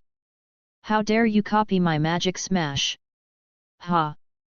You were the one who copied my dark cloak technique, you dumbass! The two continued to bicker, totally ignoring the situation and making the others speechless and wonder if the two were great or just idiots. Chapter 147, Secret's first attack. While the two black bulls were bickering and falling toward the ground covered with tentacle-like stuff, Lumiere snapped out of his stupor and immediately went to rescue the falling black bulls. His body was covered in light magic and an instant later, he appeared beside Sek and Yami. Both of them looked at the first Wizard King and held his shoulder without hesitation, since both of them were expecting him to be there anyway. You are fast for being half rock, complimented Sek. You will be an excellent ride. Want to join my squad? Said Yami as he took a puff from his cigarette. Lumiere didn't know how to respond to the two of them and simply got them back to the others. Captain Yami. Sek. That was awesome, said Asta with stars in his eyes. Met, nothing special, said Sek. Of course it was, now you do it, said Yami, and then gestured Asta to deal with the devil. No no no no. That's impossible for me. I don't have any magic, replied Asta. Ah, right, you were the monoless runt. Do something with your anti-magic then. Asta. Surpass your limit. Plus ultra, said Sek as he patted Asta's back. Ow ow ow. Winced Asta in pain when Sek smacked his back. You injured? Asked Sek. Ah. I got slightly injured while trying to save that copy magic elf dude, said Asta as he showed off his back, which was slightly charred. Can't have you injured during such a fight, muttered Sek as his grimoire started flipping. Sek looked at the bodiless devil's head and then pointed his hand at Asta. Body debuff magic, damage transfer. Oh. I am back to full health. yelled Asta in delight as he started swinging his demon slayer sword with full force. I have timed it for 1 hour, so make sure to be asleep by then, otherwise you will feel 60 times the pain that you were already feeling, explained Sek. That's too much. Do you want me to die? Don't know, but keep in mind, Asta, if you die, someone else that you don't even know might marry that sister Lily of yours, said Sek in a serious tone. Asta's face immediately turned serious after hearing those words, and he stared directly at the devil. Sek. Captain Yami. You know. Let's kill that devil bastard as soon as possible, declared Asta. Hey! Who the hell do you think you are to order me around? Said Yami as he kicked Asta. Seeing that, Sek started laughing, making Yami look at him and remembering that they had been fighting earlier about the magic smash and started arguing once again. Seeing the carefree attitude of the 3 Black Bull swordsmen, Noelle facepalmed, wanting to just dig a hole and bury herself out of embarrassment. Secret on the other hand sails towards Sek and simply pulled his cheek, making him stop his argument with Yami. Secret? What do you want? I am busy with something at the moment. Devil, healing back, focus on that, replied Secret and pointed at the devil. Hey? That asshole! Frankly speaking, I am losing my interest in him, although, I would advise you all to please step away from the tentacles. They are dangerous. Warned Sek as he simply picked Secret off the ground and formed a giant piece of bronze to stand upon and flew up. Following his actions, Asta, Yuno, Noelle, Licht, Patoli, Lumiere, Fana, and Anna took flight as well. Once all of them were up in the air, they looked down on the 2 remaining people. Yami and Elf Charlotte looked back at their allies as Yami simply jumped away from the tentacles while pulling Elf Charlotte with him. My, looks like Yami-san doesn't have a flying spell. Want my help? Asked Sek in a sarcastic tone. Hey? Who needs your help? Just you wait, I will Surpa.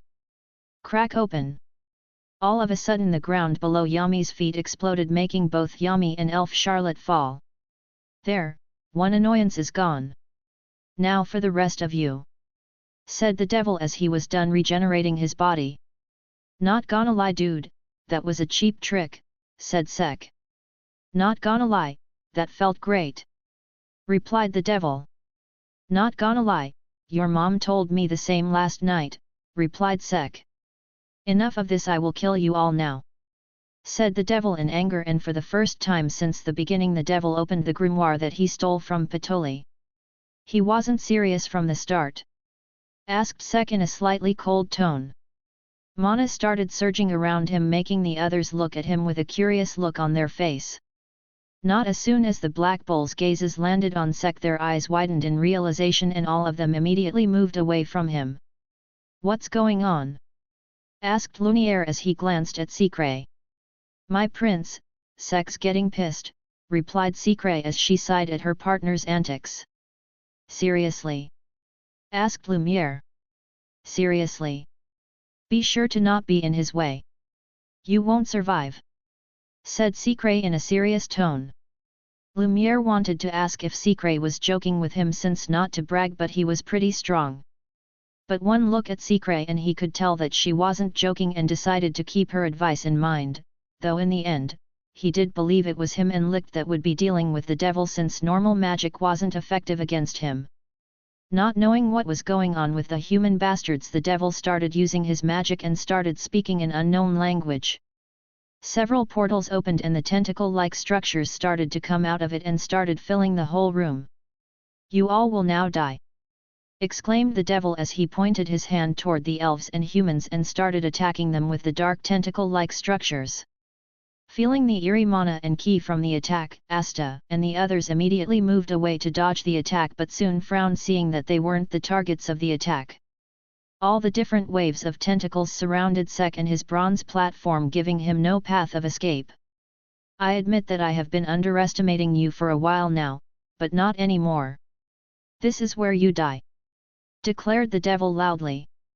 Secret, who was looking at the incoming attack in panic, wanted Sek to move away from it, but one look at his back made her calm down and stop panicking. Sek calmly looked at his surroundings and simply unsheathed ecstasy. Secret, bird form. Pocket now, ordered Sek. Not wasting even a second, mana gathered around her body and soon she transformed into her anti-bird form. She immediately hid inside Sek's pocket, who simply looked at the incoming tentacle from different directions and swung his sword. Ecstasy, space cutter. Before the tentacles could even reach him, they started to split in half and fall freely on the ground before getting destroyed. So, you were saying something about me dying? Asked Sek in a calm tone. Secret came out of his pocket and transformed back into her human form before standing beside Sek with a proud look on her face. Fana and Anna glared at Secret, wanting to ask why she was feeling so proud when it was Sek who did that. Feeling their gaze, Secret simply looked at them with an emotionless gaze before a smirk appeared on her face and she held Sek's hands tightly and leaned on him. Suddenly the people near Anna and Fana started to feel hot as the temperature around them started to rise. Feeling that, Secret felt satisfied and gazed at Sek, who looked back at her. What? Oh, you want to fight him as well, huh? Well, alright, since you finally got your body back, it would be good if you get a hang of fighting in it as well, said Sek in a confident tone. Hey! Oi devil! Be prepared, my first partner is now gonna kick your ass, declared Sek, feeling excited. My other half, you sure you want that little birdie to fight? Asked Vritra. Well, if she wants to be called my familiar and my first partner, then she gotta earn that spot, replied Sek. Weird but dragon-like thought. I approve. Best of luck, my other half's little birdie, said Vritra. Sek nodded and pushed Secret forward to face the devil. Secret looked at the devil and then at Sek, who was looking at her with anticipation. She looked back at the devil again, then back at Sek. Go on. The stage is yours, said Sek. What stage? Do you want me to die? Mentally yelled Secret, but soon felt two gazes once again. Turning around, she saw the fire magic sluts who were eyeing her Sek for a while, looking at her with small smirks on their faces. Feeling annoyed by them, her brows started twitching a bit. Looks like some of this lovable idiot's habits rubbed off on me, thought Secret. You won't let me die, right? Asked Secret. Yes. You will save me if it's too much for me to handle. Yeah, don't worry. Sigh, you demand too much from this weak girl, said Sek as she eyed the devil once again before she walked forward and readied her grimoire. Let's do it then, said Secret in a determined voice. Ha ha ha ha ha. You humans really know how to joke even in these kinds of situations. Do you think that this weak girl who couldn't even stop me 500 years ago can beat me? Said the devil while laughing hysterically. Secret didn't say anything and just stared at the devil. Pointing her finger at the devil, a small mana bullet formed over it, and soon after that her grimoire started flipping. Soon she fired the magic bullet at the devil, who just started to laugh hysterically seeing the feeble magic bullet approaching him. The devil soon stopped laughing and just raised his hand to crush the incoming mana bullet in his hand. You really think this is gonna? However, the moment the bullet made contact with his hand, a mana pattern appeared in the air, and the hand got sucked away in it, leaving the devil left with only one hand and a mouth wide open. What happened? Saying something, devil? Asked Secret in a cold tone. Damn, even I didn't expect such a brutal attack, said Sek. Humph, I stayed with you all this time. There's no way I won't pick up some of your ideas, said Secret as she glanced back at Sek and smirked. Just watch and get infatuated more and more with me, my Dark Lord. Chapter 148, Do some actual damage instead of simply asking for help. Glaring at his missing hand, the devil healed himself once again and decided to take the little human more seriously. Speaking out more mysterious words, multiple tentacles started to move towards Secret, ready to attack. Secret looked at all of them and was about to deal with them. Light Magic Mana Zone, Lamp of Avier Gloria. Sword Magic, Origin Flash Rampage. All the nearby tentacles were destroyed in an instant before Secret could even make a move. Sorry, secret but said Lumiere. Let us finish what we started 500 years ago. Continued Licht. The two looked towards the devil with determined looks on their faces. The devil looked back at them as well and wondered how were their spells working on his magic that devoured the magic of the human world. While he was in thought, Licht and Lumiere started their assault in full force and started attacking at great speed and power, not giving the devil any chance to utter a word. Secret looked at the scene and walked back to Sek. Looks like that was all that I could show you right now, said Secret. Don't worry. It was great. You will get more chances to show off in the future, so don't lose hope, replied Sek and simply smiled. Secret smiled back and was about to start talking but soon turned around when she heard Licht call out Lumiere's name in worry. Lumiere.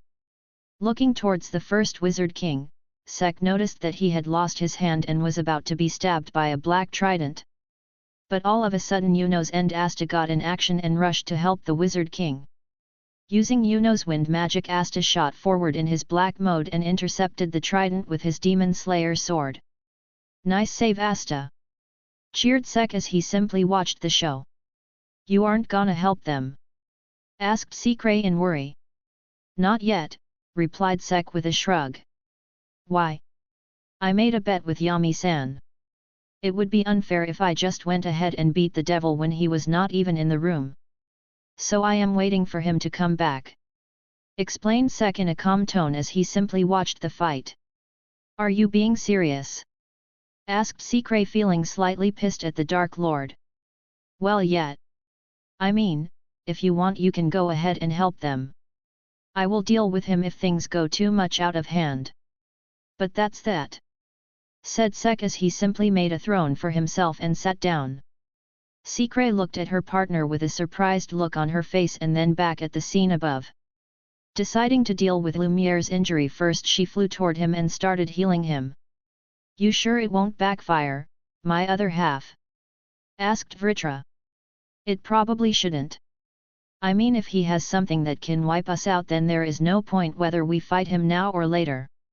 Not to mention, apart from him getting back to life from the brink of death again and again using his magic, he is not that much of a big deal. We simply drain him out of mana. One punch. He dead. Vritra stayed silent, not knowing what to say. His host's deduction was accurate according to him, and he too felt that the devil was not that big of a deal if they fought in the mode or even in the berserker mode. The two simply stayed silent and watched the fight unfold, waiting for either Yami to take action or for something bad to happen. Oi! Sek! Quit slacking and help us defeat this guy, said Asta as he saw Sek watching the fight while sitting on a throne. For someone who always keeps on saying that he's gonna be the Wizard King, you are surprisingly quick to ask for help, replied Sek. What did you say, you bastard? Asta, do some actual damage instead of simply asking for help. Hearing those words, Asta was about to argue once again, but feeling the seriousness of his tone, Asta stopped and stared at Sek. Sek was looking back at Asta with a serious expression on his face as if saying, just do it, you idiot. What are you waiting for? All right, just stay back and watch me surpass my limits, said Asta in a calm tone as he took out his Demon Destroyer sword as well. You know who was beside Asta looked back at Sek and he too could feel his gaze on him. Remembering how badly the man who was sitting on the throne bested him in the Royal Knights selection exam, Yuno clenched his fists tightly. I am still nowhere close to his level, I need to surpass my current self. I need to break my limits, thought Yuno in a serious tone.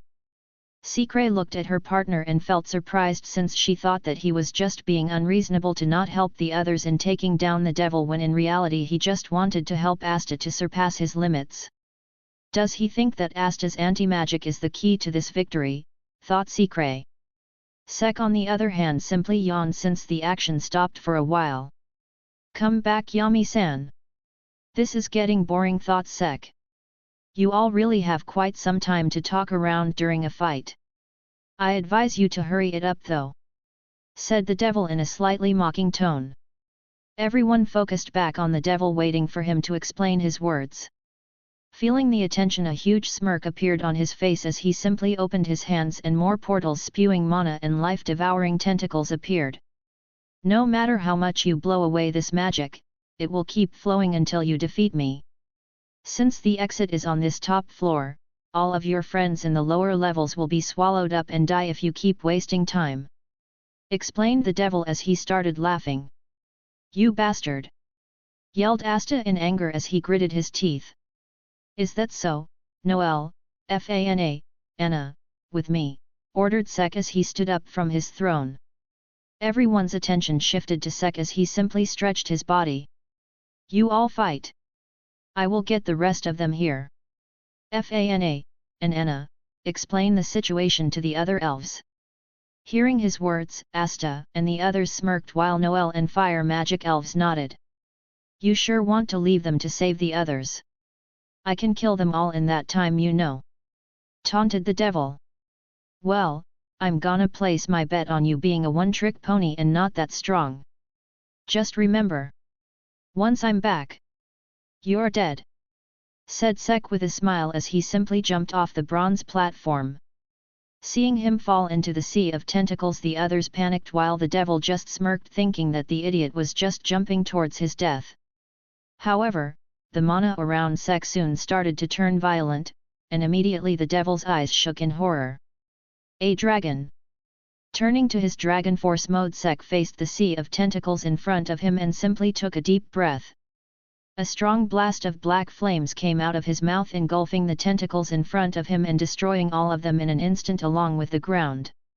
Seeing the hole appearing on the floor, Noel and the other two immediately followed Sek and went to rescue their friends. Meanwhile, back in the room, the others smiled seeing Sek and the others leave safely and turn their attention back to the devil, who was looking towards the hole with a frown. "I might need to finish this soon and get out," muttered the devil in a serious tone. Chapter 149, Oh yeah! I don't have limits. Leaving the floor where the fight against the devil was going on, Sek started free falling and looked up to make sure that Noel, Anna and Anna were following him. Soon the three girls followed him as Anna rushed towards Sek and let him use Ignis as a foothold so that they could actually keep up with him instead of him blasting through floor after floor while the three of them were devoured by the black tentacles. Sek, unknown of her thoughts, simply looked in the direction where he felt the familiar key and soon saw a black cocoon-like structure in the sea of flowing tentacles. "That must be Captain Yami. Let's save him first," said Noel, seeing the cocoon as well. "No, his dark magic can hold on against the tentacles. The others are in more danger since their magic won't work on these tentacles. We should hurry up first. Let that brute surpass his limits or something," ordered Sek. Noel wanted to interject, but seeing that the two elves didn't even argue with Sek, she stopped. Anna and Anna on the other hand didn't mind much about saving Yami since they wanted to find and rescue the other elves as soon as possible. Sek looked at the ground covered in tentacles and simply took in a deep breath once again. Boom! An explosion occurred and the tentacles in front of them were destroyed in an instant, and a hole large enough for Ignis to pass through was formed. "Oi dumbass! I know you are there.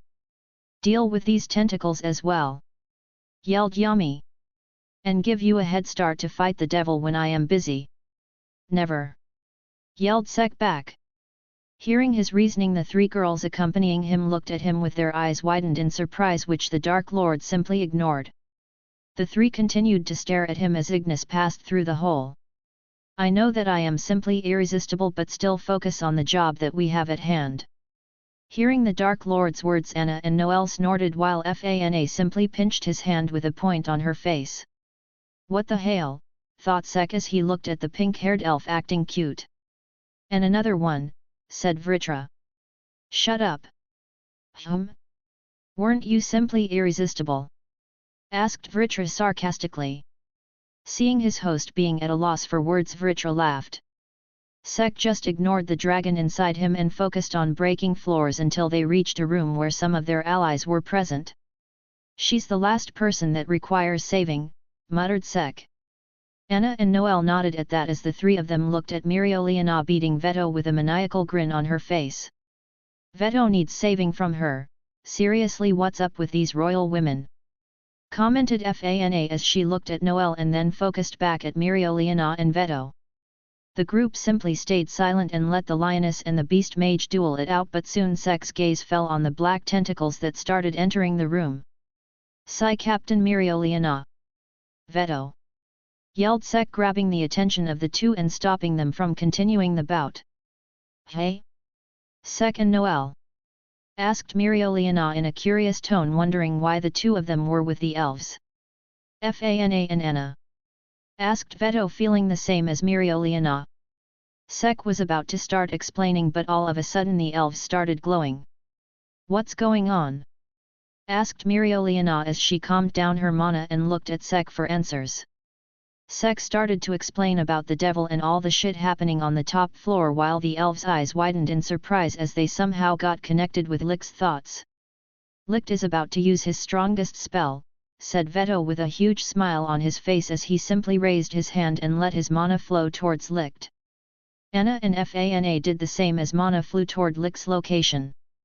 "What the hell is Stabby Elf doing?" asked Sek. "Licht and Lumiere are using a spell to protect all the elves using their light magic and demon dweller sword. Licht is also going to beat the devil with his strongest spell that takes in the power of all of us elves," answered Veto. "So he is going for the kill, well, good for him," said Sek in a calm tone as he took in a deep breath and looked at Veto once again. "Do the other elves in here have the connection with Licht too? Are they all protected in this light magic?" "They should be." "Good, then that makes it easier," replied Sek as he simply placed his hand on Fana's shoulder. Fana looked at him in surprise, wondering what he was doing as Sek simply deactivated his mana zone. A huge amount of mana got concentrated inside the whole Shadow Palace, making all of them wonder what Sek was going to do. "Found them all," replied Sek with a smirk as he located all the places inside the Shadow Palace where different elves were present, since he felt the same aura of mana that was present around Fana. Going back to his mode, Sek walked towards one of the walls and cracked his knuckles. All of a sudden 3 bronze swords appeared in the air and stabbed 3 different locations. "We have 5 minutes before this room gets crowded with the tentacles. Captain Miriolina and Veto break straight through and get the ones whom you see back here. Noelle, Fana with Veto. Anna, Ignis with Captain Miriolina. Remember 5 minutes or less," explained Sek. "Why the hell are you ordering me?" asked Miriolina. "Do we have enough time for this shit? Also, you told us earlier that it doesn't matter what we do as long as we defeat the enemies." "I take that order back." "All right then. See you all soon," replied Sek as flames gathered around his fist. Veto and the other nodded as their grimoires started flipping. "Beast magic, bear claw." Miriolina snorted, but soon a wild grin appeared on her face. "Hey Sek, let's have an all-out battle once all this shit is over." "Well, I mean if you want to lose so badly," replied Sek. Flames gathered around Miriolina's fists as mana rampaged inside of her. "Flame magic, Claudius Brachium." Sek smiled, feeling her mana as equally powerful black flames gathered around his fists. The 3 of them smirked and punched the walls and ground with full force, causing simultaneous explosions and jumping right through them. All of them scattered in different directions as they were told to by Sek. Sek also continued running and blasting through walls when suddenly a strong tremor shook the entire Shadow Palace. "That was some attack," commented Vritra. "Well, Stabby Elf dude is strong. What do you think my other half, is it over because of that?" asked Vritra. "Who knows, that devil is harder to kill than a cockroach. Can't you detect him with your mana zone?" "I don't need to, those tentacle things are still moving." "He is still alive," replied Sek as he looked towards the tentacles from the corner of his eyes. Soon he stopped talking, broke the final wall and looked towards the people who were ready to attack him in an instant. "Sek-san, I am so glad that you are fine. No time to talk right now, Captain Nozzle, Mimosa. You all right, Rhya? Anyway, follow me. The exit's on the top floor and we need to get there fast." said Sek in a hurry as he gestured for Nozel to follow him. Nozel wanted to ask about what was happening but stopped since the commoner was in a hurry and thought that it might be important and followed behind Sek. Once they reached the room where all of them had been gathered earlier, Sek stopped and soon spotted Mereoleona standing there along with Enna, Fuegoleon, and 2 unconscious elves. "You're slow," replied Mereoleona in a frustrated tone. "Nozel, glad to see you are fine," said Fuegoleon with a smile. "Humph, as if a magic knight squad captain will fall from just this much. Also, what is this inhuman magic? A new enemy appeared up there. It's his magic. Says that normal magic doesn't work against his magic and he will devour all of us. Some guys are fighting up there, F***ck. Sek, who was calmly explaining the situation, suddenly turned silent and looked up with a frown on his face. His reaction was not missed by the others as they too looked up wondering what was happening, but couldn't feel anything. "My other half. What's happening?" asked Nozel. "The Devil's Key, why the hell is he rampaging around like this? And why the hell is Yumi-san free so soon? Captain Fuegoleon, Enna. Which is faster? Salamander or Ignis?" asked Sek. "My Ignis. Get on her and bring Noel and the others quick. The rest. Huddle closer to me." All of them nodded and did as they were told. Enna immediately got on top of Ignis and headed towards Noel and Veto. The others on the other hand immediately surrounded Sek, who immediately gathered black flames in his hand. "You feel it, Vritra? Yet. A huge wave of that devil's magic. This is gonna be tough. Better go to the stronger draconification," advised Vritra. Sek nodded as the black marks and the draconic scales on his body started expanding. Soon both his eyes turned slotted along with the draconic scales covering his entire body along with the black markings. Feeling the surge of mana in him, the magic knight captains got cautious while Jack and Mereoleona had a sudden urge to duke it out with Sek. But all their thoughts disappeared in an instant the moment they felt the mana that was coming from the floor above them. "Rhya, you copied Yumi-san's magic, right?" asked Sek. "Yeah. Use it. Somehow it's effective against that devil's magic. Don't worry. Lix and Lumiere's magic will protect us." "Yeah, but that is only true while they are alive. I don't think I need to tell you about the situation up there since all of you are connected to Licht." Rhya fell silent as he focused on Licht's thoughts and soon realized that the people who were fighting up there were starting to struggle against the devil. Realizing that, Rhya nodded as his grimoire started floating. "Copy magic, black cocoon." Dark magic surrounded them while leaving an opening on the top for Sek to deal with the tentacles that just burst through the above floor. "Holy shit!" yelled Rhya while coughing some blood as he saw the amount of tentacles that were falling from above. Nozel's eyes widened in horror as he saw the huge scale magic that could easily devour them. "Ha, now that's gotta be interesting," said Mereoleona with a smirk. "Kikik. I'll just sever it all," said Jack as he licked his arm blades. "Salamander, lend me your power." "Spring magic, death scythe." "Mana zone, Cladio's brachium barrage." "Spirit magic, Salamander's breath." All of them fired their magic at the tentacles ready to decimate them. However, the moment the magic made contact it was devoured by the tentacles. "What part of normal magic not working against his, you don't understand?" asked Sek with a deadpan look on his face. "Idiots! You three call yourselves magic knight captains," said Nozel with a snort. "Want me to show you what kind of magic knight I am, braids?" asked Mereoleona in a calm tone, raising a blazing fist. Seeing him not replying, Mereoleona smirked and looked up at the tentacles. "So what now, we wait in this black cocoon till those guys up there use." The black flames started burning through the sea of tentacles that came in its path, making Mereoleona look at Sek with her mouth agape. "What the hell about normal magic not working?" asked Mereoleona. Sek raised his hand as flames gathered and shaped on top of it. "Like hell the Dark Lord's magic is normal. Sek continued breathing flames, but soon he stopped to take in his breath.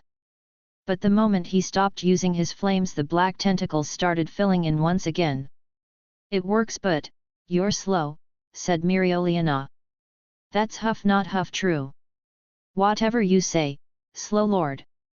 You might think that feels good, but it doesn't," replied Sek. Mereoleona smirked and crossed her arms while she stared at the panting Dark Lord. "Slow lord. You're gonna regret it, woman." He took a deep breath once again and mana gathered inside him. The other knight captains looked at Mereoleona, who was looking at Sek with a smirk on her face. "She sure knows how to get a man going, good work, Lady Royal," said Rhya. The Dark Lord did not even bother to hear that and continued to blow the flames out of his mouth, destroying all the tentacles in the room. Once all of them were destroyed, Sek stopped once again to regain his breath and crouched down. "How huff was huff that?" yelled Sek out loud. Good job," complimented Mereoleona and stroked Sek's head. Sek continued taking deep breaths and wondered whether it was so easy to gaslight him. While this was going on, Anna came back with Noelle, Fana, Charmy, and Elf Rill. "No time to rest, commoner. Those things are back," informed Nozel, making all of them frown at their situation. Sek frowned as well but didn't even look up. His ki and mana sensing were constantly active, and according to them, the tentacles were not the thing he should be worrying about the most. Concentrate on the mana. Beat the brat. Concentrate on the man. Best the brat. Yami, who was finally free to focus on fighting thanks to Elf Charlotte's protection, started the process of breaking his limits. "Focus on the mana of the world around me. Gather the mana around my blade and let it merge with the mana of the world. Get sharper and sharper to cut through all. Wait for the moment. Now." Mana Zone, Dark Cloaked Dimension / Equinox.